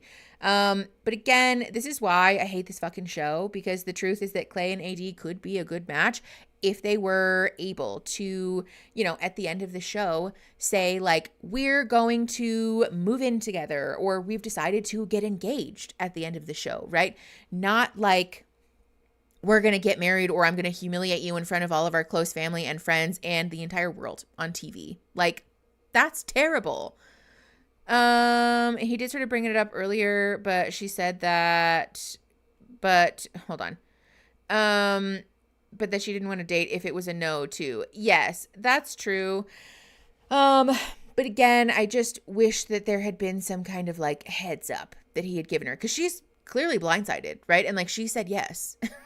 And like, for him to do all of this song and dance of like, we're here, I'm gonna ace this test today. Just kidding, I'm humiliating you in front of your family and friends. Fucking sucks. Hi, Letterboxd Hero. I'm so glad to finally get to hang out with you after all my long ass day. Oh, I'm glad your long ass day is over. Yes, Sarah, the premise is the problem. Absolutely, yes. I think, yeah, this is also another just important moment for us to really be clear about the fact that Netflix and kinetic content are the villains in this equation, right? Because not only have contestants alleged that there's a financial penalty for not making it to the altar, but they also have a flawed show premise from the outset, right? It is entirely possible that we could have structured this show with people just choosing to get married, or choosing to get engaged, at the end of this, or choosing to move in together, or choosing to continue their relationship outside of the experiment, you know? Melly, thank you for the $2. Important announcement. My cat just did a mlam. Big love to you and your cat. Thank you for the $2. I wonder if he thought she'd be okay with dating after only because he put her on the spot in front of everyone, considering she'd already said she wasn't interested in dating after. I feel like that's definitely part of it, but I feel like there's also an aspect of like, I don't know how to deal with conflict, so we won't. Right? I will just wait until the very last second when I am forced to do this thing, instead of doing the integrity thing, which is to be upfront from the outset. Bye, Christine. I hope that you sleep well. Thanks for hanging out. Yes, Jade. Mickey complains about Netflix bingo square.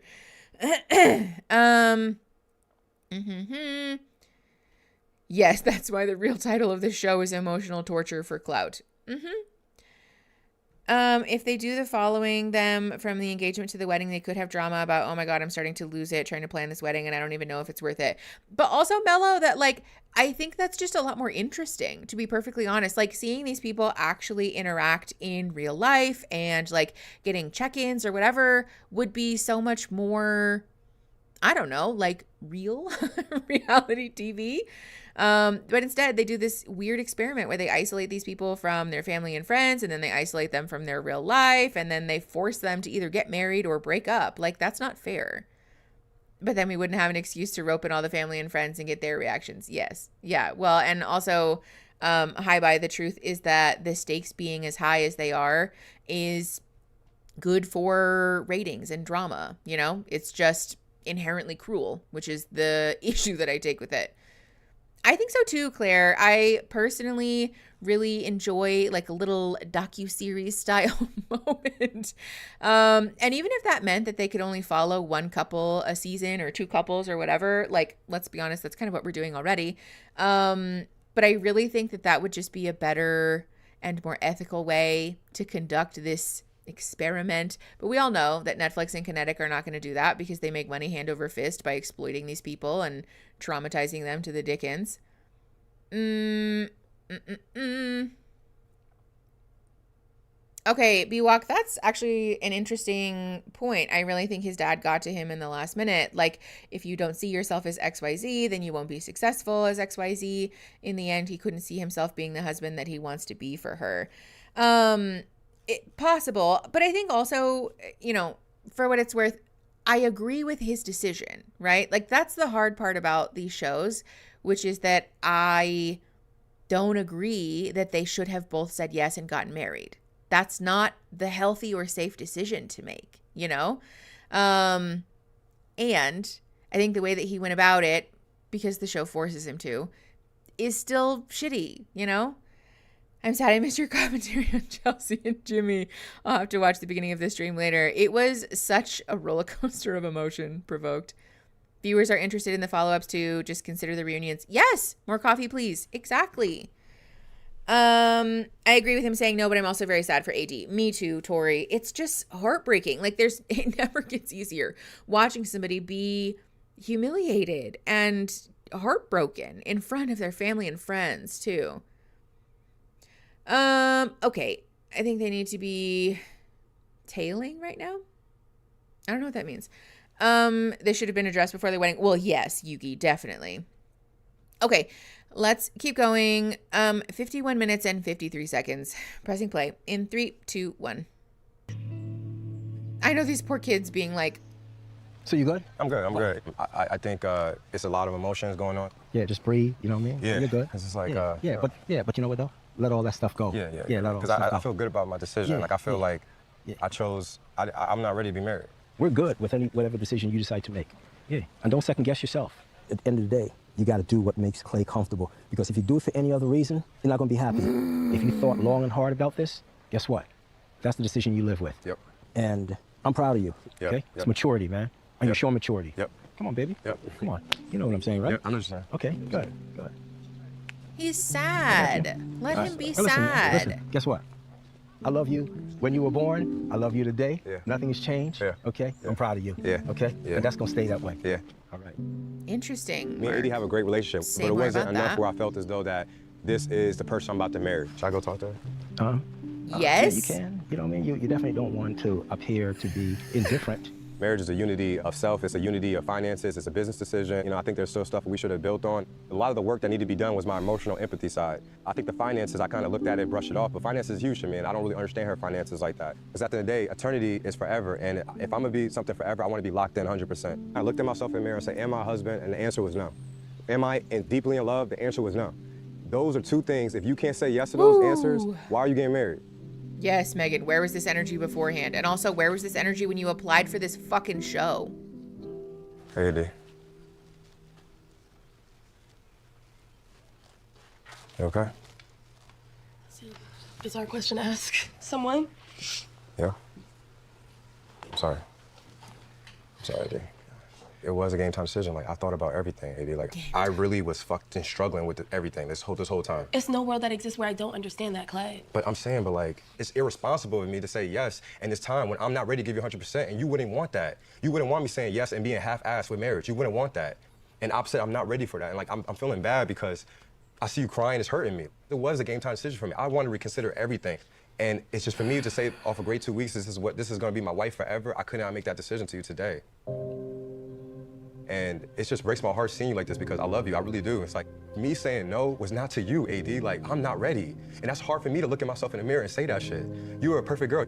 I've grown with you. Like, it's hard for me to look at myself in the mirror like, I can't be right now, I'm not a husband right now. I'm not rejecting you. And it almost feels like that I am, You are rejecting her. Yeah, it does. I'm so sorry. I'm so sorry. Can I get a hug? No. I'm sorry,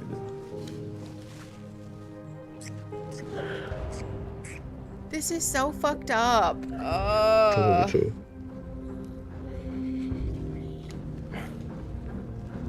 What am I supposed to do now?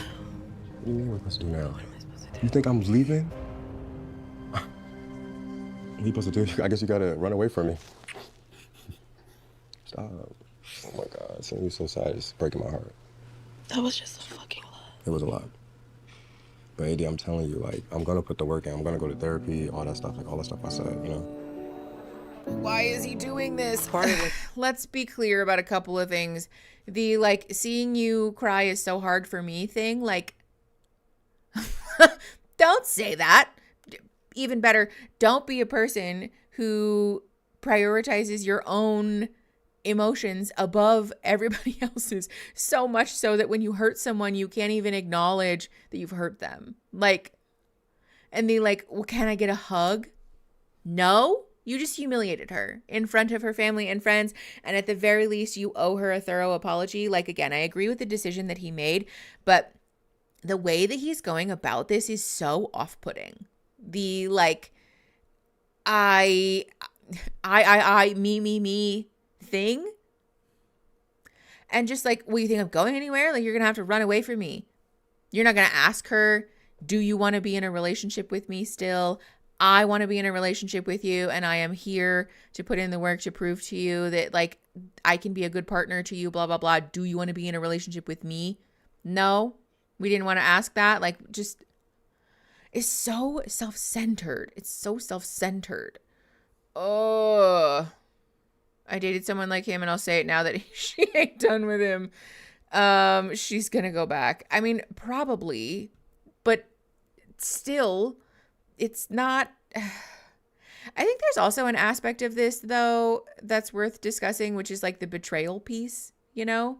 The like fundamental rupture in trust that is your partner setting you up to be humiliated in front of your closest family and friends and on TV. Like, how do you come back from that? How do I trust you now when you say that you love me, when you just told the cameras that you were not deeply in love with me? Like, that's a really big issue that they're going to have to work through.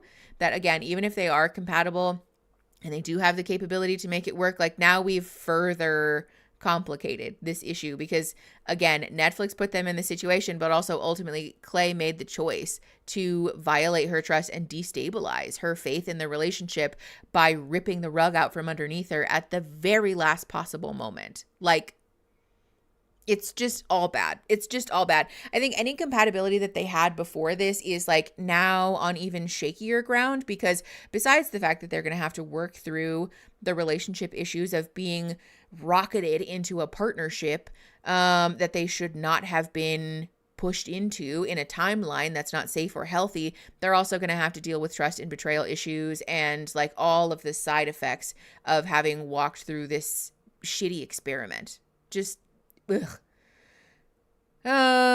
Okay. He's really putting her under a metaphorical warming lamp and patting her on the head and telling her to stay put. Yes, Christine. It really does feel that way. Like, you just sit here. I'll be back, basically. While I work on myself, you just exist in stasis And like, I'll come back when I'm ready. And like, I don't want any input or feedback from you. I got to go soon, but I really want Mickey to get to this next conversation. Okay, Jessica, we're going. 56 minutes and 19 seconds, pressing play in 3, 2, 1. He struggles with a marriage. With commitment? Okay. With a marriage. Okay. Is it sacred? Mm-hmm. Do you honor? He struggles with that. And all of those emotions and twisted feelings, he took that to the altar. And a lot of that stems from things that you have to explain and then apologize. Don't make excuses, just apologize so that closure can be had. Okay, but Mom. The marriage thing, the commitment, he struggles with that. He's like, I know you stayed, Mom, but there's things that I saw that I should not have saw or been in a position, you know, and kids, when they grow up and they see things, it's like, you know, is marriage for real? Or is marriage something that you get into and you lie and you deceive? And he took a lot of that to the altar with his decision. Here's the thing too, Rita. What's the thing? This better be good.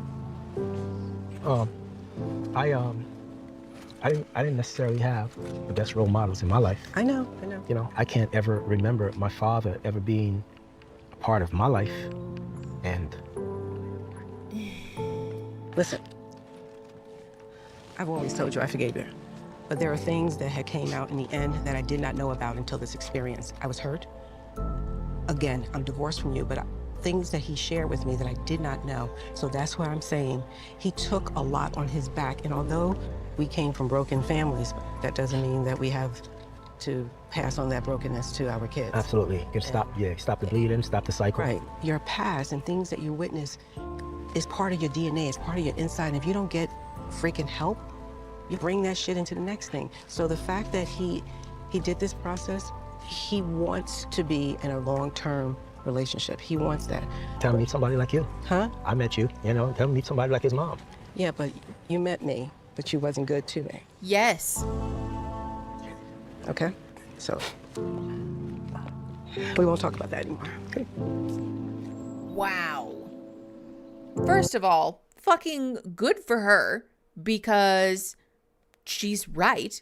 But also, I appreciate the fact that she is able to highlight for Clay's dad that, like, listen, the reason that he has issues with marriage and commitment is because of you. And not, like, she's not saying this because she's like, I want to punish you for cheating on me. She's telling him, like, listen, I forgave you. And, like, we are divorced and we moved past it. And also, like, that's your son. Like, the impact of your behavior was not just on me as your ex-wife, but it's on your son and our family, you know? Like, that's such a poignant and important thing for him to be aware of. I don't know that he's, like, really in a place to absorb that necessarily. But, like, good for fucking her for saying that. And also good for her for, like, seeing that in her son. I'm so hopeful that she's able to have conversations with Clay about that because, like, that's true, probably. That a lot of his trauma and fears about relationships are because he saw things as a child that he shouldn't have seen. And that impacted his concept of relationships really deeply, you know? Yes, Jess, perfect time. Yes, this convo for her and Clay and also other women. I'm so glad she has this on camera so that Clay's dad couldn't leave or squirrel out or react in an unsafe way. That's a good point, actually. I feel like she's a model for therapy. Yes, but also too, like, can we talk about what an incredible example this is of, like, what it looks like to be a good parent, to stand up for your kids, you know? Her not like forcing him, but like kind of forcing Clay's dad to sit with the impact of his actions, you know? Like, she's really like holding a mirror up to this man and being like, you did this. Like, you impacted our son really deeply. Fucking think about that, you know? Like, and her telling him don't make excuses, don't explain it, just apologize is really, really powerful, because I have a feeling that there has been a song and dance for a long time about the not having good role models and all of that, right? And like, she's right, because lots of people come from broken families, but also lots of people don't use those broken families as an excuse to give themselves a write-off to behave however they want to behave, you know? I think, like, no notes, honestly.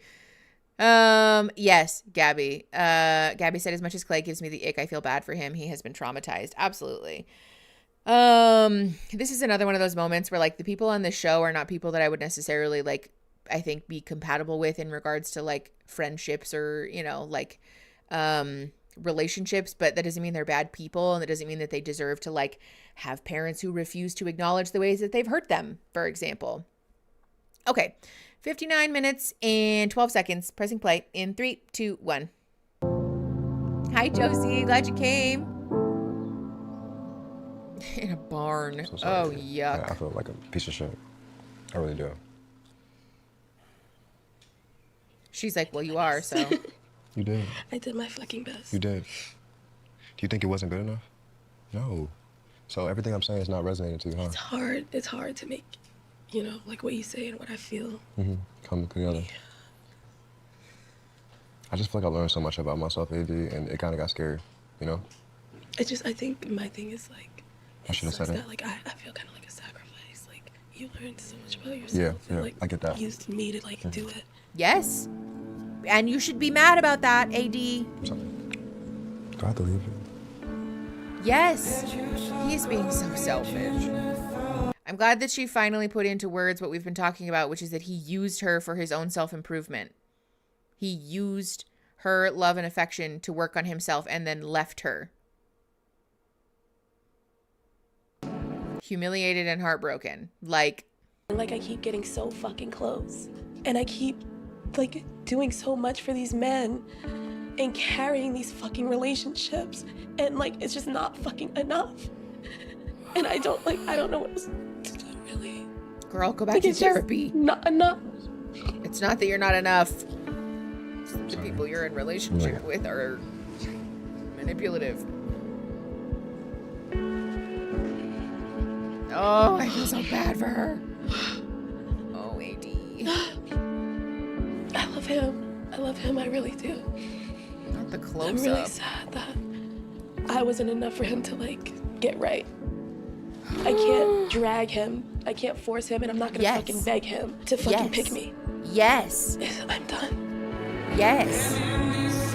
But also, like, this is why we need to be cognizant of the patterns that we have in relationships, because it's not that you're not enough. It's that you chose to be in a relationship with this man who needed someone to fix him. Yes, uncomfy face close up for bingo. Also, hold on. I saw somebody else got bingo. Hold on. Pause. Bingo. Layla, congratulations on your bingo, my friend. Okay. Yes. Uncomfy face close up for, bingo. Do we have somebody says no at the altar? Is that on the bingo?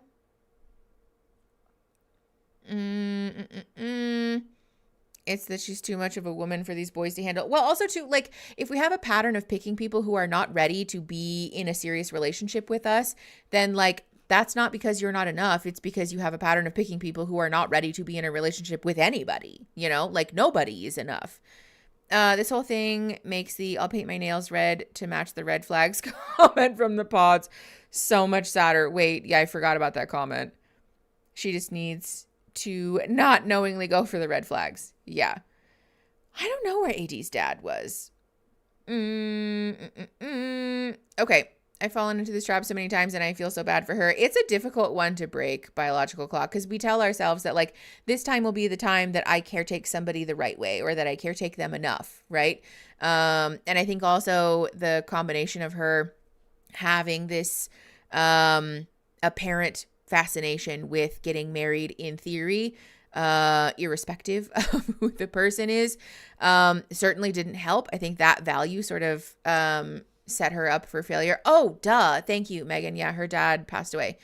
Picking people who are emotionally unavailable is a defense mechanism. Yeah, no, that's sometimes the case, Litterbox Hero. To be fair, I feel like straight women have a real hard time finding any men who have the maturity because society has not expected, in society, it's not expected of them. So she's who is available now in some ways. That's probably true.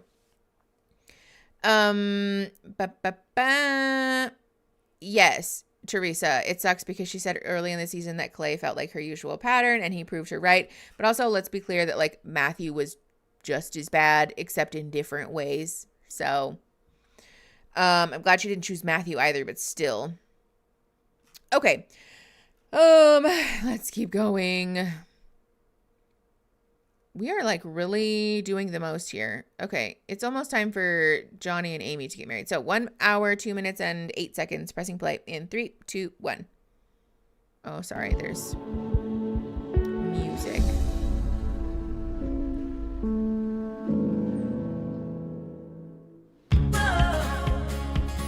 Oh, okay. No, yeah, totally. Poppy upbeat music. Fuck. Okay, we're going to take a bio break there because I'm hungry. And also it's good for us to hydrate and go pee. So we will be back in 10 minutes. It's 3:12 right now. So at 3:22 ish, we will be back. Make sure that you hydrate and get a snack and take care of your bodies. And we'll be back in a minute. Okay, love you all the most.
hello.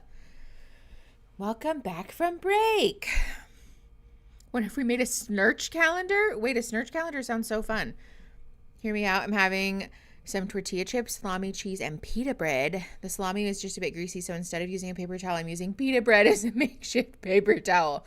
Love your ingenuity, Mark. Stay creative. Keep being curious.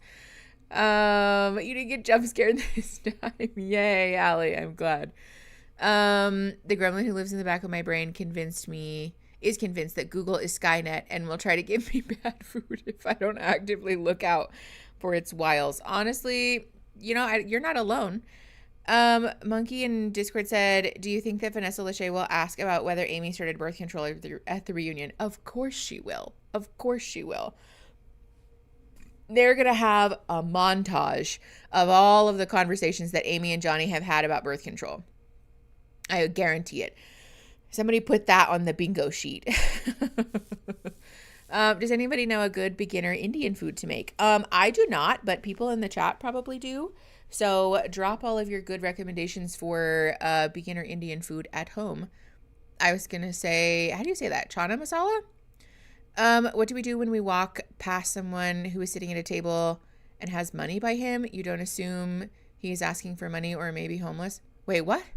I'm confused. Sorry, Tatum. Can you rephrase? The cookbook Curry Lovers is great and really accessible. Okay. Oh, sag paneer is really easy. Is it? I would assume that it would be really hard. I know we have naan at home and I want some now so bad. Also for real, fuck Trader Joe's for being union busters because they have really good well, maybe not really good, but like it's passable microwavable Indian food. And now I can't have it because I'm refusing to buy things from places that are union busters. Snurch calendar with fan art from your loyal subscribers. Okay, like Travis, yes, but here's the thing. This is the thing that I struggle with eternally, which is that I love that idea and I want to do that, except that I don't know how to organize that in a way where the artists who contribute that get paid for their contributions. Like, I don't want to profit off of your guys' fan art. That sucks. You know what I'm saying? Like, that feels really exploitative and just like, I don't know how to do that. But I also like, especially for international artists and things like that, like, I don't know how to pay you guys without making it your fiscal or like tax responsibility. Like, I don't want you guys to have to pay taxes on it. And like for me to have to file tax paper, it's like a whole thing. You know what I'm saying? It's like very complex. I give you permission to profit off my fan art. No, that feels worse, socks. What if I want you to exploit me? No, Travis. Oh, yoy. What if we donate our art? But that feels just as bad. I don't know. Let me think about it. Let me look into, okay, yes. The Boot Reloaded. The proceeds could go to charity. I'm here for that. What about in exchange for a free Patreon membership? So like, Allie, yes, I've also thought about that. But the thing with refunding Patreon memberships is that it resets your like membership thing. So like a lot of the tiers have benefits that you will get after you've been a member for a certain time. And so if I refund that pledge, then your clock starts over. And so you'll miss out on the merch that you're promised for being a member for like 3 months or whatever. So like, I don't know how to do that either. Can you donate to them? That way you can claim a donation, but I don't think they have to claim under a certain amount. Yeah, I would have to talk to my accountant about it because I truly do not understand how any of that works. I draw you snail merch if it could go to a nice charity. I like that idea the best. I think that feels they don't let you give out memberships. I know, Allie. I know. I can give out YouTube memberships. I still have not figured out how. Hold on. Let me look it up, actually. Let me look at Studio and see if I can give them away.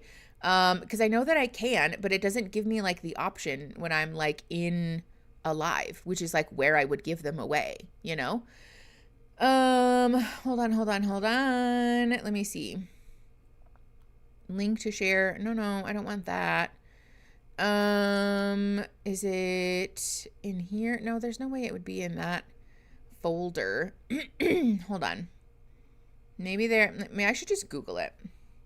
How to give away YouTube memberships. Creator. Let me in. Okay. Eligible creators can gift their 10 memberships per month during a live stream or premiere. Click the money icon within the live chat and then select gifting. Okay, hold on. Let me pull up the chat. Okay, money icon. Oh, membership gifting. I swear to God that wasn't there before. Gifting. Okay, so 5 of you should get memberships now. It's loading. Yay! Oh my God, fun. Wait, I want to do it again. Gift 5 now. Yeah, it just randomly gives them away. Yay! Fun. 5 more memberships. Welcome to the Nugs, you guys. You're one of us now. Oh, that's so fun. I love that for us. Wow, that's so cool. 10 actually. I know, yeah, we did 2 sets of 5 back to back. I think you only earn under X. You don't have to count it on your taxes. Yes, Shy, but it's also different if I'm sending the money internationally. The IRS has all kinds of wonky rules about like paying people for services in different countries, and so the tax liability on it is different. So I would need to ask my accountant, like, what the fuck are the rules? Because I'm gonna be honest, I don't know dick all about taxes or money. Like, I don't understand it, and it's confusing. I'm just a baby. Yay! Yes, perfect time to use the money laundering mode. Oh, you love to see it. Okay, Mello, your dog is so cute. The washing machine emoji is a joke about money laundering. Because we gift memberships to, or Aaron usually gives memberships to people in the chat. And the chat jokes that we're money laundering, even though that's not what it is. Yes, I can cat. Exactly. I have to ask an adult.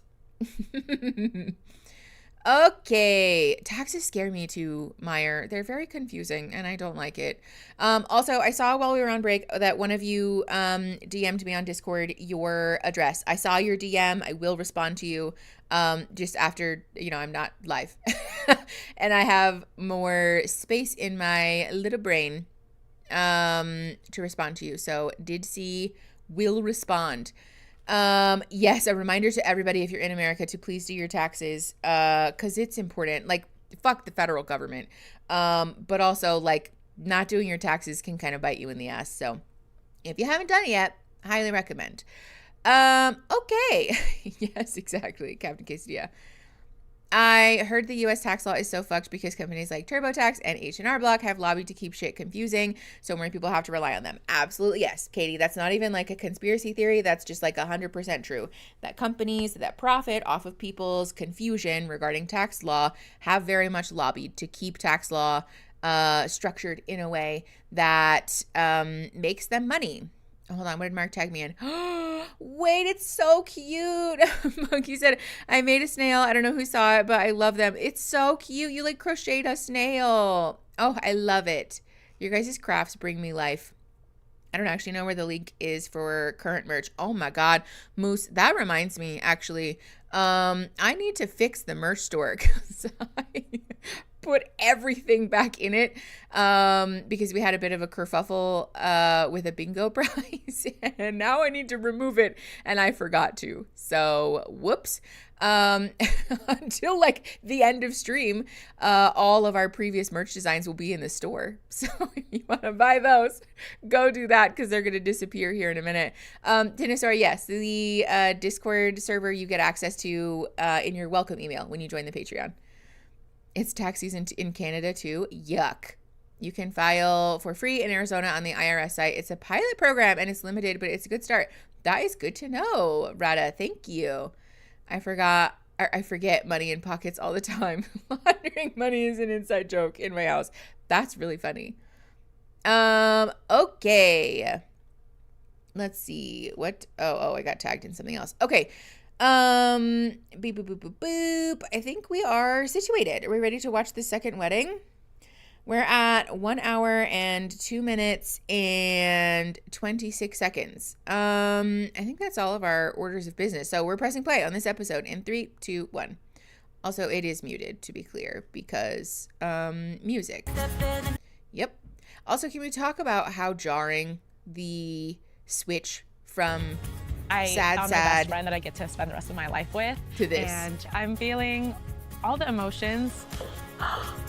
This is literally the same place. Oh, this is so beautiful. Cursed. Like, I've always dreamed of having a fairy tale wedding, and it's beyond like what I dreamed of. It's not a fairy tale wedding though. This is so perfect. I just can't help but to think of like how this all began. Our story has been so beautiful. My mom's family is from Barcelona. She is basically Catalana. Amy, I love your accent. Oh, it just made my heart melt. Banana. My name is Amy. Oh, but no. You're really cool. Banana. Oh. The one thing I do want to do is I don't want to change you. I don't want to change you at all. I like you. Like, I love you. All right, listen, if you have somebody gets serenaded on your bingo card, technically that counts then, because we're recapping all of the pods shit. So I just bring my tax docs to my accountant. Not as difficult in Canada. Yay. Cake my coconuts. I love that for you. Yes, the producers are like, anyways. When he says I love you accidentally. Oh, I forgot about that. Okay. 1 hour, 3 minutes, and 27 seconds. Pressing play in 3, 2, 1. Oh my God. Came out. Yes, Teresa, it is cursed. Amy, Tiffany, Valenska, will you please make me the happiest man alive and marry me? Yes. Oh my God. Her reveal dress is so cute. My love for you grows every day. I'm so much happier with her. This is the moment that I've been waiting my whole life, and I think it was meant to find you. Oh, is the audio weird in Discord? I'm gonna cry here now.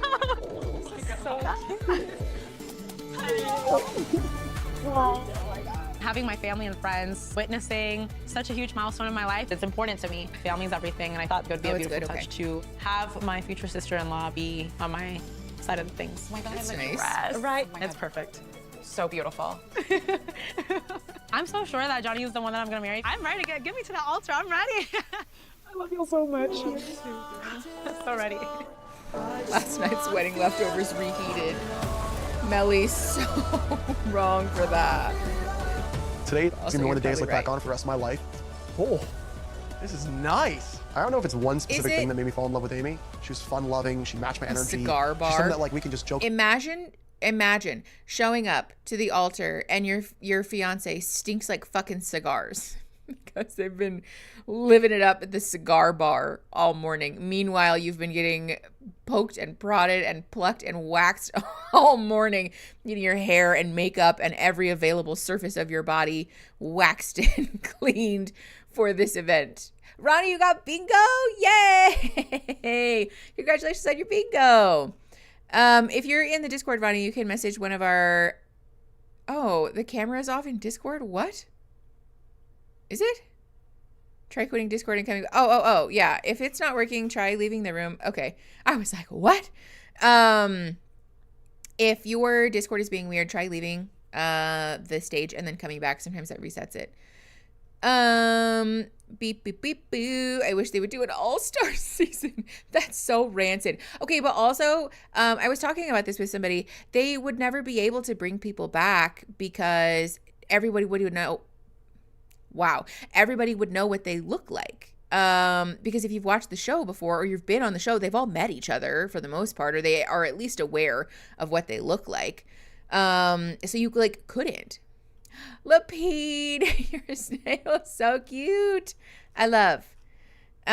Maybe, but I'll be the devil's advocate for a different, happier possibility. I'm very curious to see what's going on. Okay, is Discord sucking? Do I need to fix something? Let me know. I can also leave the room and then come back. Let's do the Masked Singer where they're all furries and have different names. No. Oh, is that the, I think it's called Sexy Beasts, Christine, where they're like dating. Yeah. Hellfire, I'm sorry your Discord's being annoying. That's the worst. Voice changers and fake names. Okay, fair. I'm here for that. Chaotic organized. Use code names. Yeah, that's true.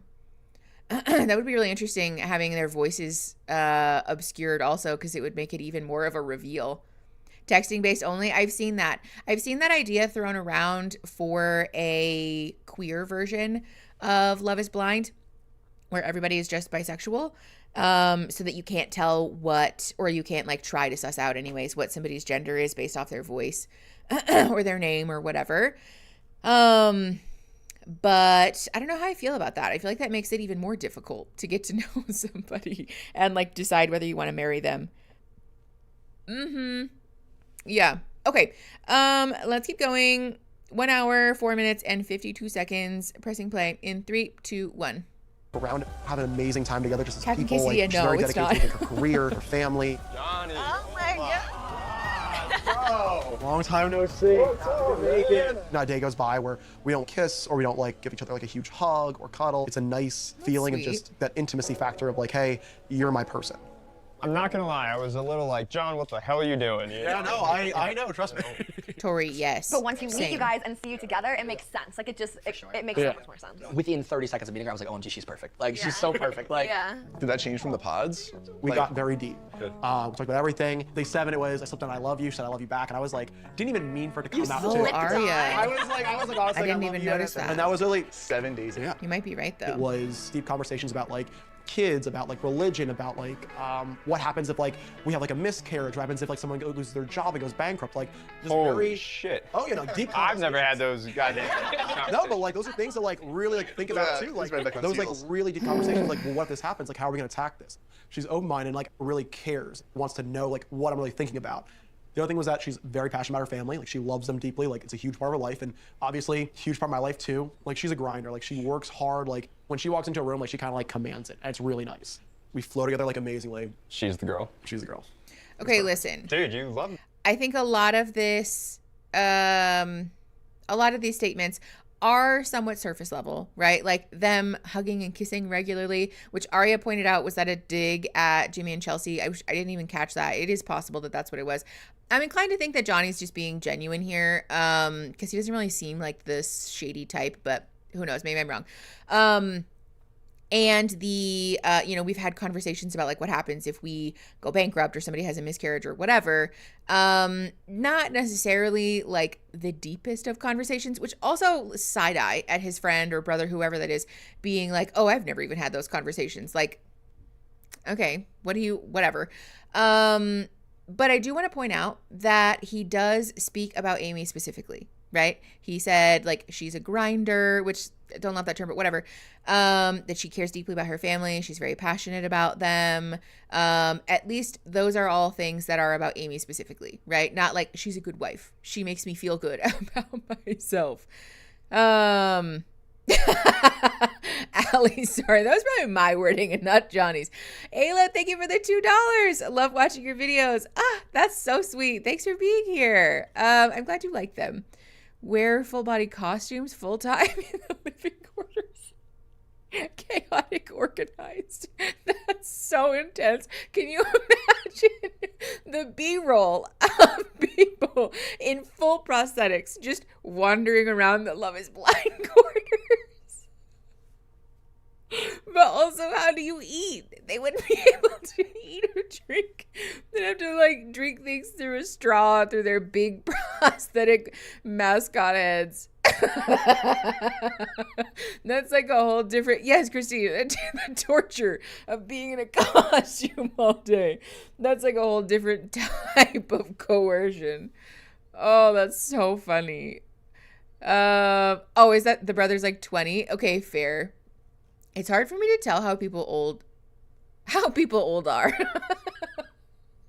Woo! It's not even been a long stream, you guys. My little brain. It's hard for me to tell how old people are. Why can't I say things? Clay said AD held him down and that was about it. But also, again, like that's about him, right? Like AD does this for me. Not like AD's passionate, AD's funny, AD's smart, AD's motivated. Like, no. just about what she does for him. At least Johnny gets the, a bar is in hell brownie points of speaking specifically about his partner, like traits about her. You would have to ask the old people, Mickey, if you want to know how they are. Really?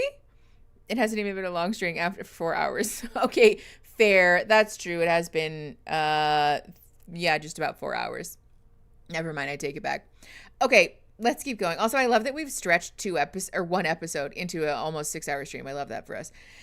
Anyways, 1 hour and 6 minutes and 41 seconds. Pressing play in 3, 2, 1. This girl. Yeah, I do. I truly do. Dude, you're getting married, man. Yeah. Like, this is a big deal. Let's go, baby!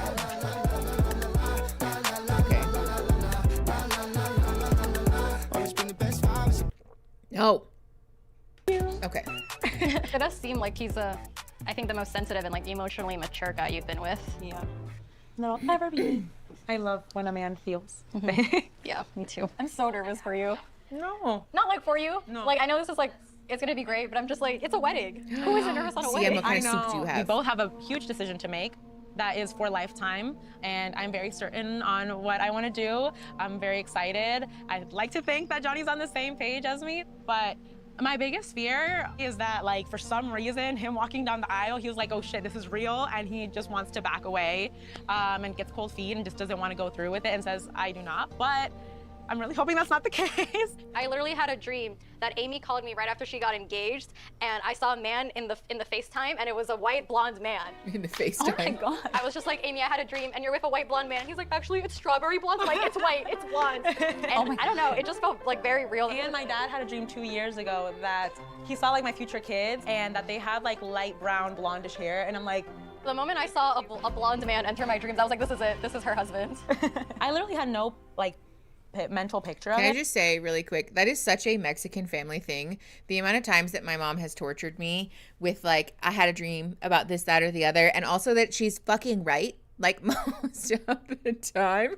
This is also why, like, I know that there are lots of people who leave me comments about how disappointed they are in me for believing in anything metaphysical or whatever. But like, this is why my mom has been having dreams about things that come true from the time that I was a child. Like, it's spooky. And they're like my favorite thing though is that, like, especially Mexican families, devout Catholics, like, we are really doing the most with going to church and, like, you know, doing the sacraments and praying to the saints and all of this. But you bring up witchcraft and everybody's like, as if they're not making an altar on their kitchen table to a saint and praying and putting out herbs and doing magic on the reg. Like, it's my favorite thing. Sheena, no, actually, my mom is not a water sign. She's an earth sign. Hellfire, yes. It's so funny to me. It's hilarious to me that they're the people who, like, pearl clutch about witchcraft and paganism, and, like, literally we're doing magic on the kitchen table. Like, not my mom sprinkling bay leaves into everything that we eat just because, like, it's good vibes, but, like, definitely we don't do witchcraft. Megan, no. I mean, at least not in my experience. I feel like there's probably a good amount of crossover there. It does feel very much like a cultural Venn diagram. My parents have tried using their dreams to convince me to join their religion, so I side-eye taking dreams too seriously. You know what, Melly? Fair enough. That's enough. That would be enough for me. Yes, Alexandra, it does. Catholicism is so funny. Okay, anyways, let's keep going. Oh, wait, hold on. Lipine said, my friend who was really into astrology said that most earth signs he's met are the ones who are skeptical of astrology. I felt called out. True. Okay, let's keep going. 1 hour, 8 minutes, and 30 seconds. Pressing play in 3, 2, 1. I mean, we both didn't really give descriptions of one another. That's so great. I'm so happy you guys didn't talk about any of that before. Yeah. It would have ruined it. Yeah, because like superficially, like, he isn't your type, so I think it's sweet that you were able to find, like, you were able to find your type in their soul. Yes, and not raspberry. like, exactly. Oh, it's so funny. Okay. And the holy water, too. All right, fellas. Oh, y'all looking good. Hey. Dude, you're looking better, man. Okay, Melly, love that. Some saunas. Yes, Blue, exactly. Very much so. Shout out to our ancestors. Oh. Okay, look up. There we go. Just wanted to make sure that was like really tight. Oh my god. Aww. Oh, girl, don't cry. Well, she could cry. She's gonna ruin her makeup, but they'll do it again. You guys look amazing. No. Good. I feel at peace. You ready? I'm ready. Are you guys Are you ready? still right for the decision that you're gonna make it? Yeah. Okay. I feel confident. So, okay. So we are right behind you. So we are here for you. Always. I don't want to get emotional. Having my family and my friends means so much because this is a huge, milestone and they don't have to be supportive. It's a choice that they make to be supportive, and their love means so much to me, and I'm so excited to share this beautiful day with them and with Johnny's family that has also become like my family. So I'm very, very blessed and happy. I feel like you guys just fit into our family so well. Like, it was so nice. Yeah, the whole experiment, it was something that I have my reserve, but I had to say that I have to change my mind. I'm very grateful. I know, I was a little nervous with John going in too. Oh yeah. And then the moment we met Amy, I was like, oh, this is my new sister. It's like, I'm so excited. Like, you can feel it between them, you know? I feel like I have multiple daughters, so I'm just happy. My sister, I know. I saw you guys get emotional. I was like, I'm so nervous. Sorry. No, it's okay. So excited to be your family.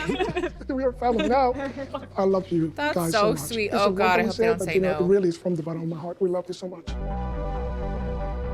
I do want to be clear. Hold on, before we move on. I do want to be clear. Again, we don't agree with the premise of this experiment. We talked about this at length after Clay humiliated and broke AD's heart.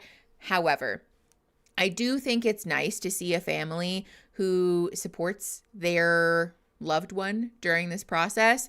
I know. Well, and Amy's dad talking about how he was hesitant and didn't really agree with it, in my opinion, is a green flag because, again, this experiment is flawed from the outset. And that he's choosing to support his daughter, right? He's not putting her through the ringer or being all weird with her. In my opinion, this is a green flag, right? Their family is basically supporting them and saying that listen, this is the choice that you're making as an adult and we love you. And so therefore we're going to rally around you and support you. And really, what else can you ask for? I mean, lots of things, but still, I think it's a green flag. It's nice to see some healthy families on the show for once. Hi, Maria. This is Johnny and Amy.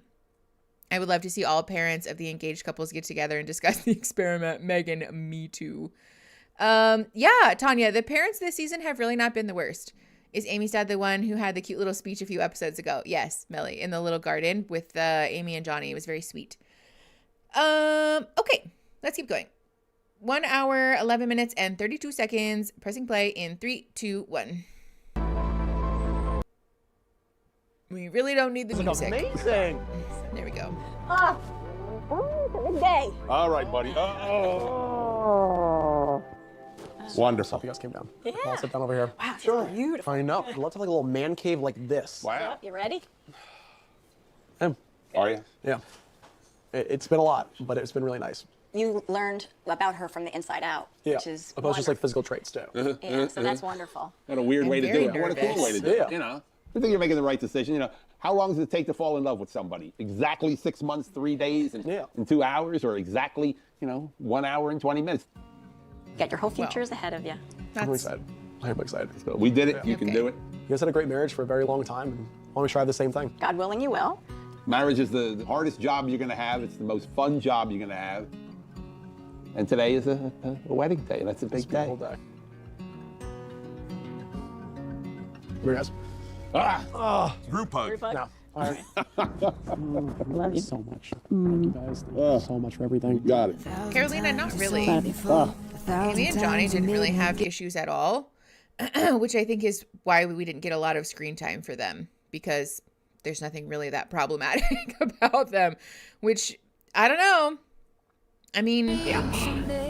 Oh, hold on. Pause. We're rewinding so I can show you Amy's dress. Pause. Oh, hold on. That's a terrible pause screen. Okay, well, it's not really the best, but you get it. This is also the same dress that Amy picked in the pods. I know. God willing, you will. What is that statement? Anything approaching conflict seemed more like a discussion, no heated arguing or anything. Yeah, that we really did not get a lot of problematic anything from Johnny and Amy. However, I do want to point out that in season 1, Kenny and Kelly got no screen time. There really was not any big blow-ups or fights or drama, and they both said no because they were like, we're just not that into it. Actually, I think Kelly was the one who said no, but just because they're not getting screen time doesn't mean that they're necessarily healthy. It might also mean that they just have like no strong feelings one way or the other. So, you know? Tanya, I do think that's probably a part of it. I'm still stuck on him. Jade, please don't even get me started about it. I apparently have a somewhat controversial opinion about the birth control condom dilemma, and I just, yeah. Anyways, we're moving on. It's 1 minute, 13 seconds. Did you see that? I almost forgot the overlay, but I didn't. Hi, Migs. Thanks for coming. Actually, yes, Allison, if you have a surprisingly unproblematic couple on your bingo sheet, you can also mark that off. Okay, we're pressing play. We're at 1 hour, 13 minutes, and 9 seconds. Pressing play in 3, 2, 1. Oh, Jade, you don't have to be sorry. I could talk about it all day. I just don't think everybody wants me to. She looks so amazing. It's. I never thought there would be a scene for this. You look so amazing. Thank you. Cinderella. I would be so low-key offended if my dad was like, I never thought this day would come. Right now. So you will be our daughter, but you need to know that you're going to have a husband that you have to take care of in the good times and the bad times. We are here for you, but not only for you, but for him too. For Johnny too. Okay, that's gonna make me cry. All together, we're all gonna make you be successful. I love you. And this is the way that I want to love you. That's really sweet. I got my reserve of the experiment, but I changed my mind after I see you happy. And I see Johnny happy. I saw his eyes looking at you.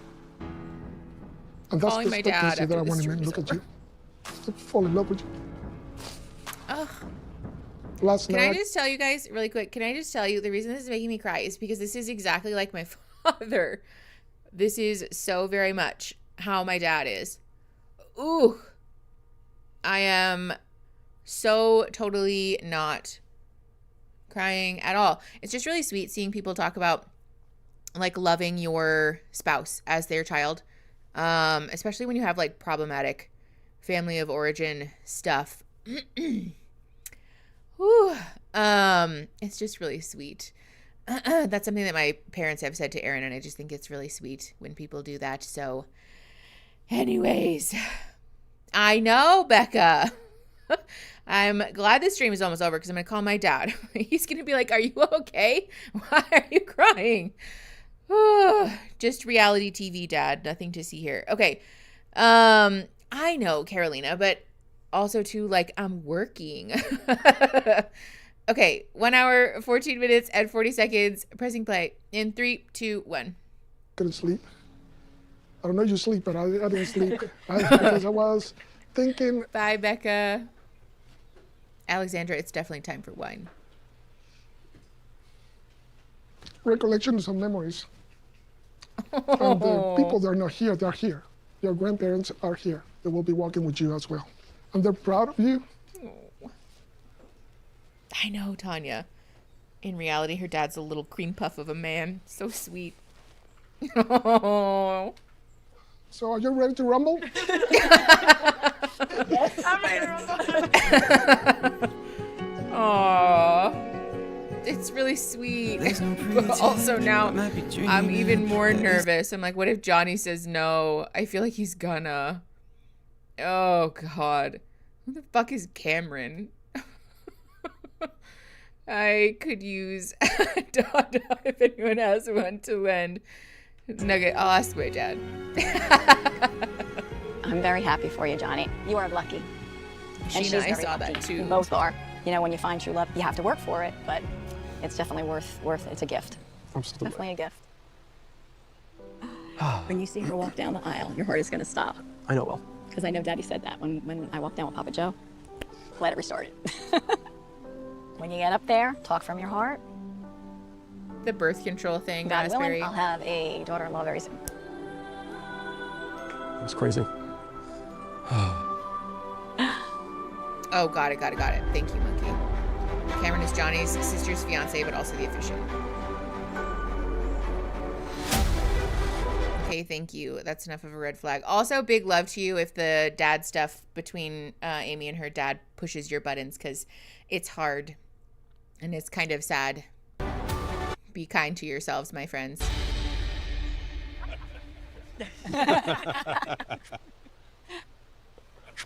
Got a sweat rag if you want one.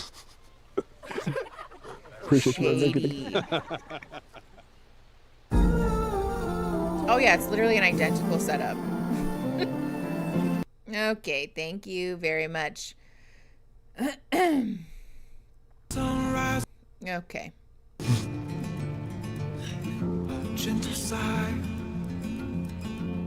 Why is the music from Barbie 12 Dancing Princesses playing? Okay, we are really doing the most with the music and all of this B-roll. Oh, okay, but this was so me. Sorry. Crying I was crying before I even walked down the fucking aisle. So beautiful. It means a lot. I love it. I got you always. Always got your back. This is all beautiful. This is the time that you was waiting for a long time. For Johnny. Johnny's my person. Okay, Christine, I was thinking the same thing. All rise, please. All of those flowers are expensive. Okay, Netflix. Is it actually in Barbie Princess? It kind of sounds like it, though. I blubbered the whole day when I got married.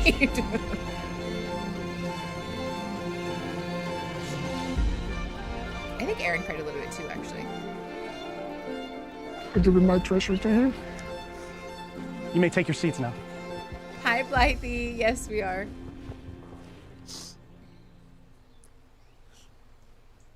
You should look gorgeous. Oh, Nugget, yes. Also cried when I got both. Thank of my you, everyone, degrees. for being here today.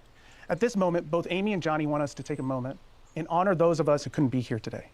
They would like to honor Amy's grandparents, as well as Johnny's grandparents. We're here to celebrate Amy and Johnny. These two people have completely shown themselves to one another. We all have walls, we all have masks. Rarely does the outside world get to see who we are on the inside. When you love someone, you can be your true self and be met with love and compassion, commitment. As a result of this experiment, both of you fell in love, sight unseen. That in and of itself is a miracle. Never in a million years, in my 27 years of life, did I ever imagine that I would fall in love with somebody over a wall without ever seeing them. But feeling your character and learning to know and love your soul. I love your soul. That's a nice compliment. I'm excited for what's next.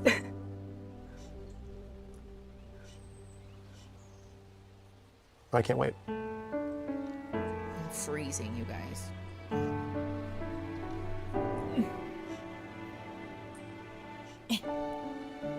Amy and Johnny, now is the time to decide if love is blind. Oh boy. Will you get married and commit to face life together? Or will you walk away forever? Why does it have to be one or the other? Can't they just mutually agree to move in together instead? Amy, do you promise to do your very best each day to create a loving, Oh, I healthy, guess Johnny doesn't and have happy vows. marriage? What?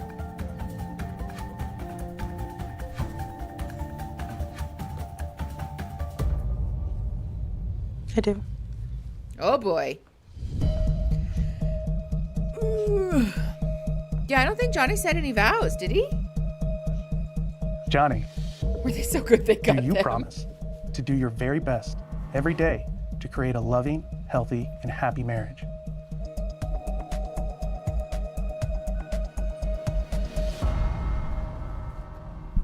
We do. Damn, I was wrong. Honestly, though, if there was a couple that I was wrong about, I kind of was hoping it was them. It is my honor to now pronounce you man and wife. You may seal your vows with a kiss. Look at this poor man sweating, though. Ladies and yeah, no music, thank you.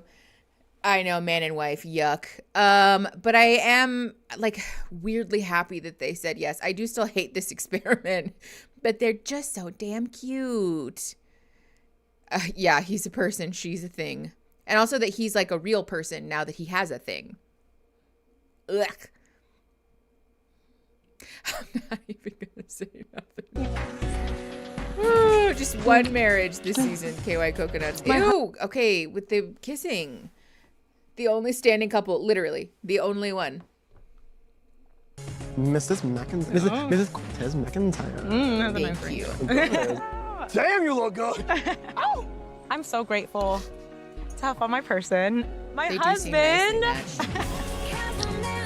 Okay, with the kissing. Oh, also, if you have Mickey muting kissing noises on your bingo card, make sure you mark that off. Tori, you got bingo! Hold on. And the fact like she liked me for me and like the looks didn't matter, it was just wow, it worked out perfectly. Oh, woo, woo. Love is blind. Love is blind. Love is really blind. If you have that on your bingo card, mark that off also. Oh, okay, wow. They said we're really going to get in there, huh? My husband. They're cute. I know, Caitlin, that's what I was going to say earlier is that I was kind of selfishly hoping. Hold on, pause. I, like, obviously it wasn't because I don't want them to be happy, but I was kind of like, wouldn't it be just so beautiful and rich and juicy if Netflix produced a whole season where there were no successful couples? Like, come on. That's pretty damning, you know? If Netflix pushed them to get married after no one else did, I'm going to be so sad. I really hope that that's not what it was. But, you know, basically season 2, right? Oh, I think so, Monkey. All divorces, yeah.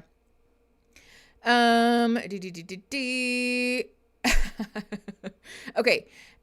Let's keep going. 1 hour, 24 minutes, and 52 seconds. Pressing play in 3, 2, 1. Oh, it's muted. Sorry. There we go.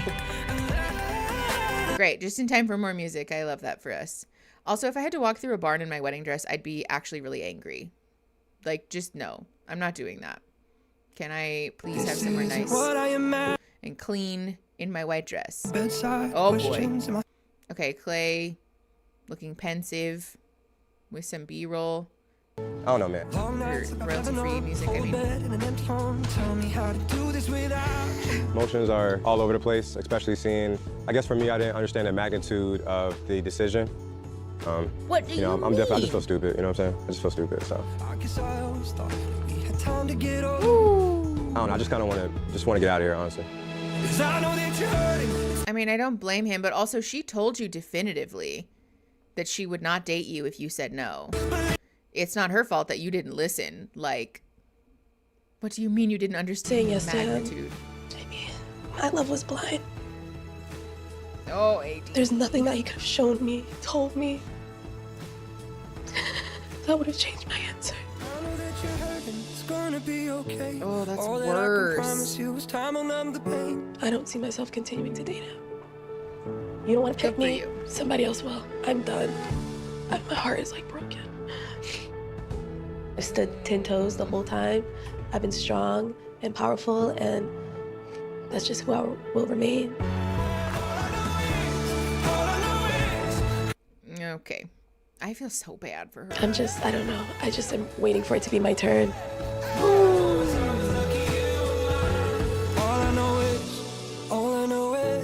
All I know is I was lucky you were mine. Make some noise for the McIntyre!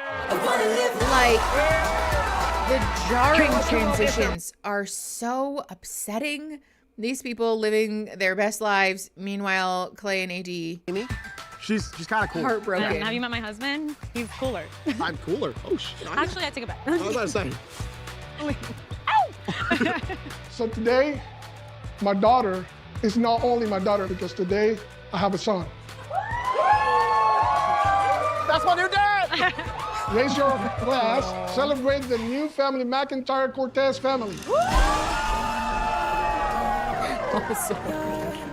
Welcome to the Can we just have a moment to appreciate Amy's autistic brother holding up no glass? Because this is like just such a relatable, like so very much such a neurodivergent thing to do. Yes, me too, Tori.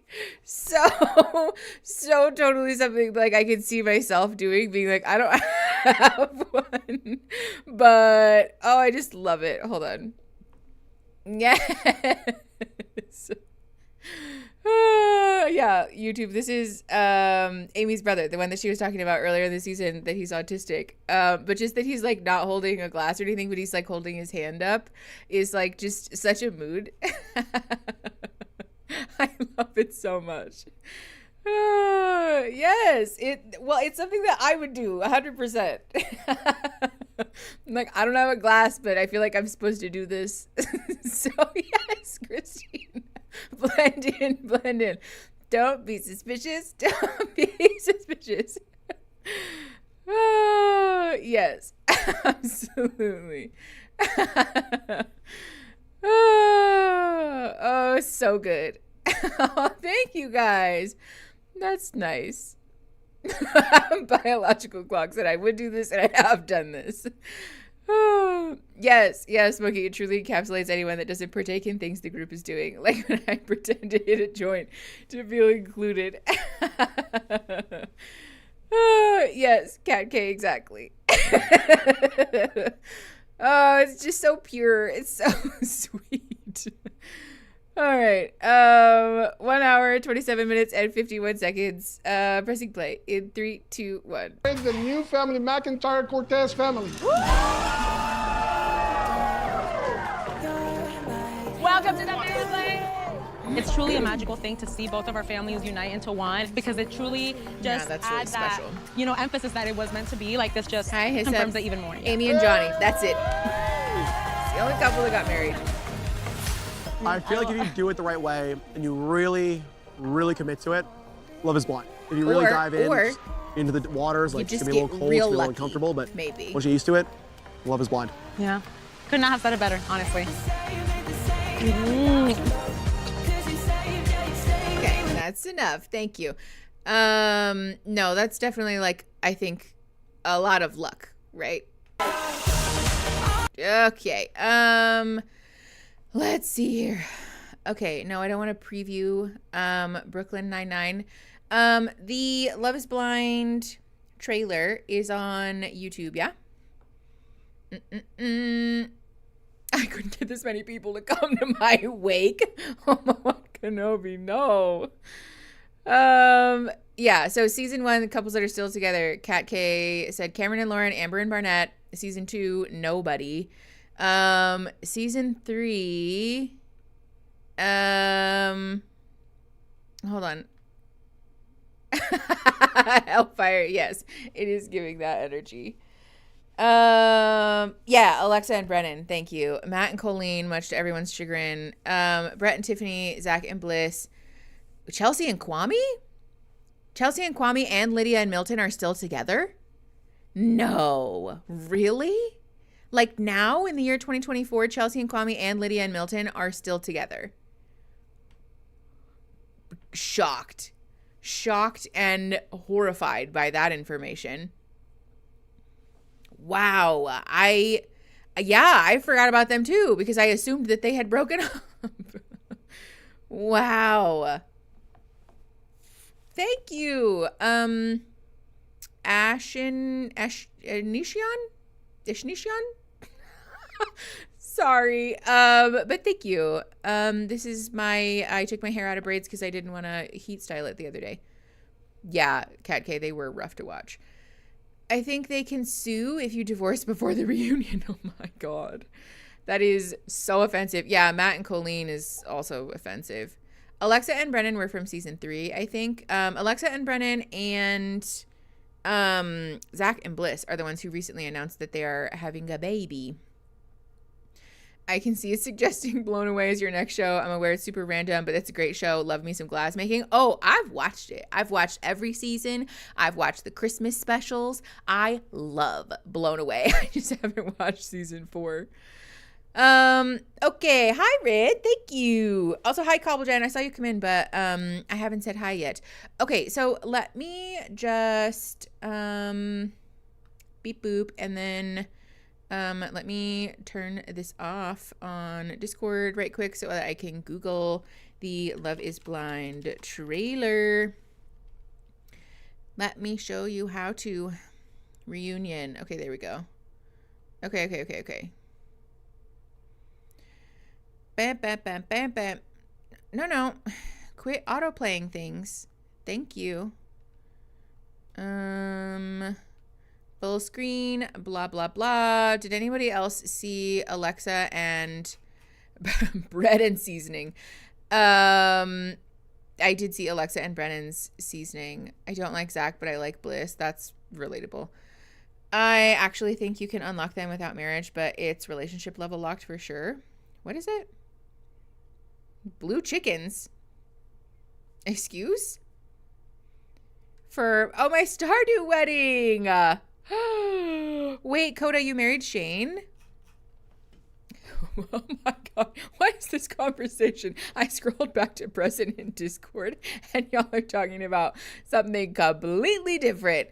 Okay. The lattes needs to go away as host. People have been harassing Netflix and Kinetic to have Cameron and Lauren be the hosts of the reunion from now on. Because first of all, I think they would be better at it because they actually have charisma and seem to actually like each other. But second of all, that they've actually been on the show. Like, there's a lot of advantages to that. And I think them, like actually being the first couple and also being the couple that like most people think of would be great for the show. But of course, Netflix would never. Oh no, what happened? You can't access Pornhub in Utah anymore? That is so bizarre. Like, it's very on brand for Utah, but still weird. I know, I want to play Stardew.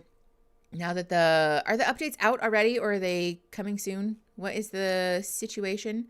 I did hear that the updates for Stardew Valley are on PC only, which feels rude because my best farm is on my Switch, but it's fine.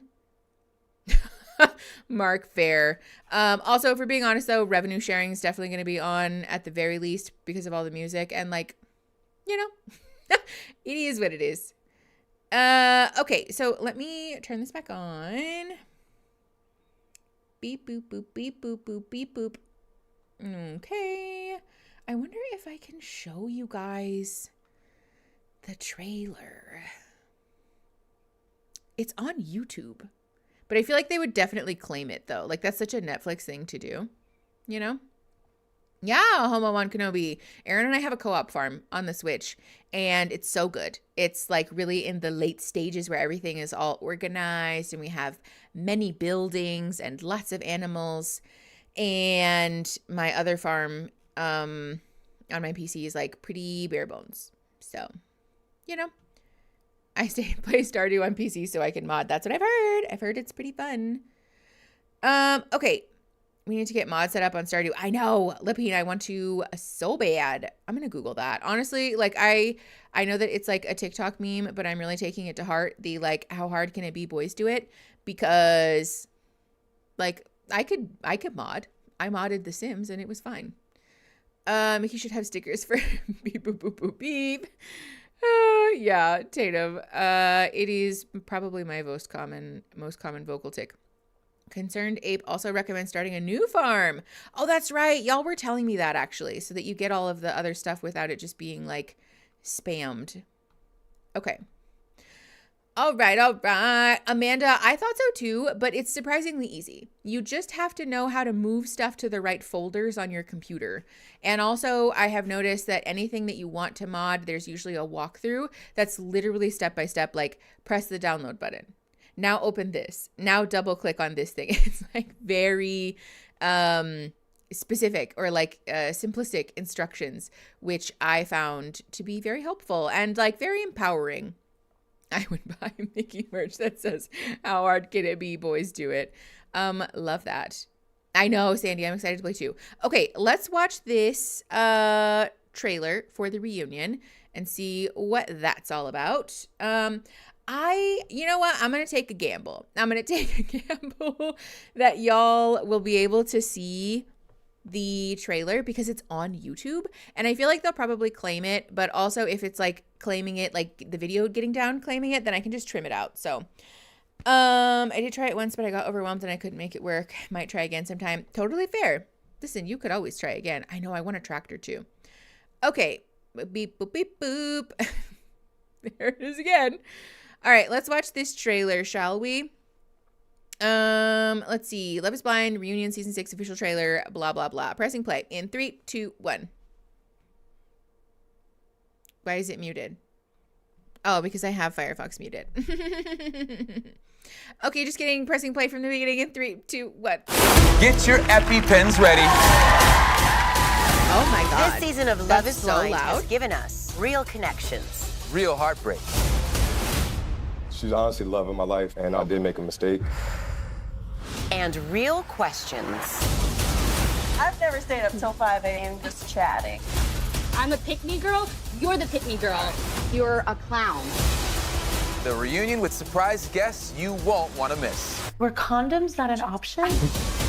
Jaw-dropping confrontations. I thought we were on good terms, but I guess we're not. Then every single scandal. Unbeknownst to her, you have someone on the outside. I'd like to hear what you have to say. Not the pearl-clutching audience. Watch together March 13th at 9 p.m. Eastern, 6 Pacific. Only on Netflix. All right, March 13th. What are we doing? What is the date? Or what day of the week is that? Somebody please advise. Next Wednesday. Why is it always on Wednesday? I have therapy work on Wednesday. Netflix is doing this on purpose. They're singling me out specifically. I'm convinced. Old couples in the crowd. It looked like Giannina. I was like, what is her name? Giannina was there. It looked like Brett and Tracy. I don't remember her name. We just said her name. I really got to go. The midterm awaits by Klutzy Warlock. I hope the midterm studying and or midterm is great. Sending you good vibes. I know. Why does it always have to be Wednesday? I'm not mad that it's at 9 p.m. though. I won't lie, because then I can do therapy work 9 p.m. Eastern, 6 p.m. Pacific. So it's 5 p.m. No, 7 p.m. Yeah, 7 p.m. Mountain Standard Time. Everyone I know has therapy on Wednesday. It's a good day. It's a good day for therapy. Real, live, organic farm to table suffering. Hi, bye. Not the farm to table. I know. 9 p.m. is late. Proper vindication for everyone who had a thing for him early on. I'm very curious about the Trevor situation. Mine is Thursday, but it used to be Wednesday. Netflix does hate us. Yes. Okay. Let me show you how to. Let me put it on my calendar. Hold on. So that I don't forget. Ugh, it's a week from now. Rude. Okay, I'll schedule an official stream time. But for now, it's going to be that day, probably. All night stream. I know it's going to be a late one. But, you know, it'll be fine. Stream. Reunion. Okay, great. I'll make an event for that so that you guys can see it. I think it's actually 6 for you. Thank you, Trey. Bless up. Oh, that's right. Because of daylight savings time. Ugh. So annoying. I just don't understand. Like, why? Brett and Tiffany, thank you. Why can Arizona not get it together? Why do we have to be in 2 separate time zones? It just is such an annoying detail.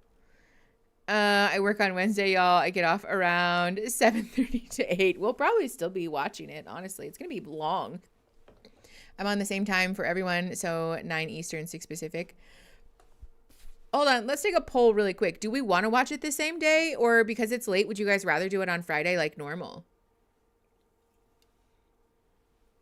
Because I'm open to that. What do we think? Here, let me put up polls in both places. Or Mark, if you want to make a poll for Discord, I'll make one for YouTube. Reunion. When? Wednesday, March 13th at 9 p.m. Eastern, or Friday, 14/15, so the 15th at 12 p.m. I'm pretty sure. So what is this? 6 p.m. PST. PST. Start poll. Okay, vote in the poll. What do we want to do?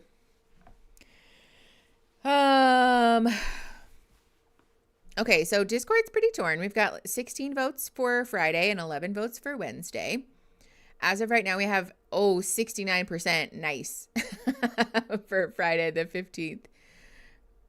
Will there be an either or option? Yeah, so we can watch it on Friday the 15th at noon, which is our normal stream time, or we can watch it the day of, the exact moment that it comes out. This one Friday a month that I work. Oh no, Jess. Friday afternoons are always so lazy. I love having a stream to watch. Me too, Eames. Sarah, thanks for joining the Big Nugs. Happy to have you, my friend. Thanks for being a friend. No, I'm glad to have you here. Let's let Europe sleep. Carolina, too real. Let's see. Okay, we have 19 votes for Friday so far. 58% votes for Friday on the YouTube poll. It's looking like it's gonna be Friday. Anyway, we could do 1 or 2 PST. I mean, like, we could, I suppose, but the stream time being consistent is, like, nice. I won't lie. I guess we could move it back for daylight savings, though, huh? I need to watch it on my own first and then watch you react to it. Honestly, Tanya, valid. Usually working on Friday afternoon, nighttime for poor people. You know, I get that. Chaotic Organized, I don't think it's going to be live, like it's pre-recorded, but it will just be like studio audienced this time. So can we compromise and watch on Friday, but a little later? There's a lot of votes for just like Friday, but slightly later. Do I need to move my stream time? Is that what I'm learning from this? Technically, Arizona has the same time year round. Like, yes, but also it's annoying because everybody else's time is not the same. So it is sort of like the time changes. Well, yes. What can I be? I'm neurodivergent. I like routine. I don't like when things change. Glad you have caught the end of the stream. Cobblejet, I'm glad you were here too. Have you watched the episodes already? Thank God it's not live. I know, Natty. It was a disaster of epic proportions last time. Abolish the time change. Yes. I've been writing for 5 hours since noon and I need a break. Oh my God. I'm glad you took a break. That's very important, to take care of your body and your mind instead of just walking out when it starts. Christine. I don't work on Friday until 7:15. Oh, get out of work until Friday on 7:15. I can't push it that late, Jess. I'm sorry. Yes, Stephanie, me too. My schedule is a disaster at grad school, so I am time agnostic. Okay, love that. All right, let's see. On Discord, Friday is still winning, and on YouTube, Friday is just barely winning. So, you know, I know if they changed it permanently, then I would be very happy with that. I'm so confused about that one time Congress voted to stop doing daylight savings. Yeah, I thought we were done with that. I thought daylight savings time was over. I thought that was like out. My paper finally passed the 16,000 word mark. Wow, Cobblejen. Wild. Proud of you, friend. Friday wins. The sleepy girls have spoken. I respect it. I do. I'm off to watch How to Train Your Dragons because this week was rough and I need to give my childhood obsession some love. Blue, I hope that you have the best time. Thanks for coming and hanging out with us. Let's see. Yeah, we still got 57% on the YouTube poll and 20 votes in Discord. So I'm thinking it looks like Friday at regular stream time. I heard they are, but not for a couple of years because of flight schedules or something. Oh, that's super weird. Huh. That's odd. I wonder why that's the thing. Canada also thought that. Oh, I think it was regarding flights. That's really odd. Like, I don't know anything about planes or flights, so, you know, fair enough. But, all right, let's see. I'm down for the count for a week for daylight savings time. I've heard that. It's really jarring. Like, it's not for me. Yeah, daylight savings times is just, saving time is really annoying. I see clients until 7 on Wednesdays, but I'm off on Friday. Chelsea, love that for you. What is it about therapists that we're like, Wednesday is the therapy day? It just makes sense. Also, I don't want to be a therapist on Friday, nor do I want to go to therapy on Friday. Friday is for fun. Friday is for lazing. Friday is for lounging. Friday is for silly, happy, fun times. Oh, yes, Carolina. We will be playing bingo. I know, sucks. Okay, so let's level set about a couple of things. We are making a new bingo sheet for the reunion. So if you have been using a bingo sheet up to now, today is the last day that you can use it. Make sure that you have all of the things marked off so that we've got bingo situated for that. If you won bingo, please make sure that you post a picture of it in the bingo channel and then reach out to either me or one of our mods. Send us your address so that I can send you your stickers, and then hang out with us on Friday next week, it looks like, because we'll be watching the reunion and we will also be drawing prizes. So if you want to submit a suggestion for the reunion bingo card, you can do that in the live stream bingo channel. I'll also make a community tab post on YouTube so that you guys can put your suggestions there also. And we will make a new bingo baker card with a new link and all of that. And then we will play bingo for the reunion specifically. And everybody who wins that will win a sticker pack like we talked about, but you'll also be entered into the drawing for the big bingo prizes. So the Love is Blind bingo will be concluding next week. Next week is the last day that we're doing Love is Blind bingo, and then we're resetting, which also keep your eyes out on Discord and Patreon for a poll about what we're watching next. Maybe I'll put one up on the community tab on YouTube also. So that you guys can vote on what we're watching for stream next, now that Love is Blind is just about over.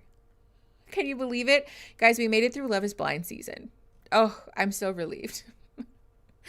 Relief doesn't even begin to cover it. Okay, great.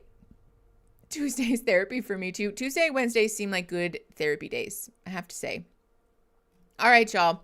That said, I will see you guys next Friday. Like I said, keep your eyes out for polls.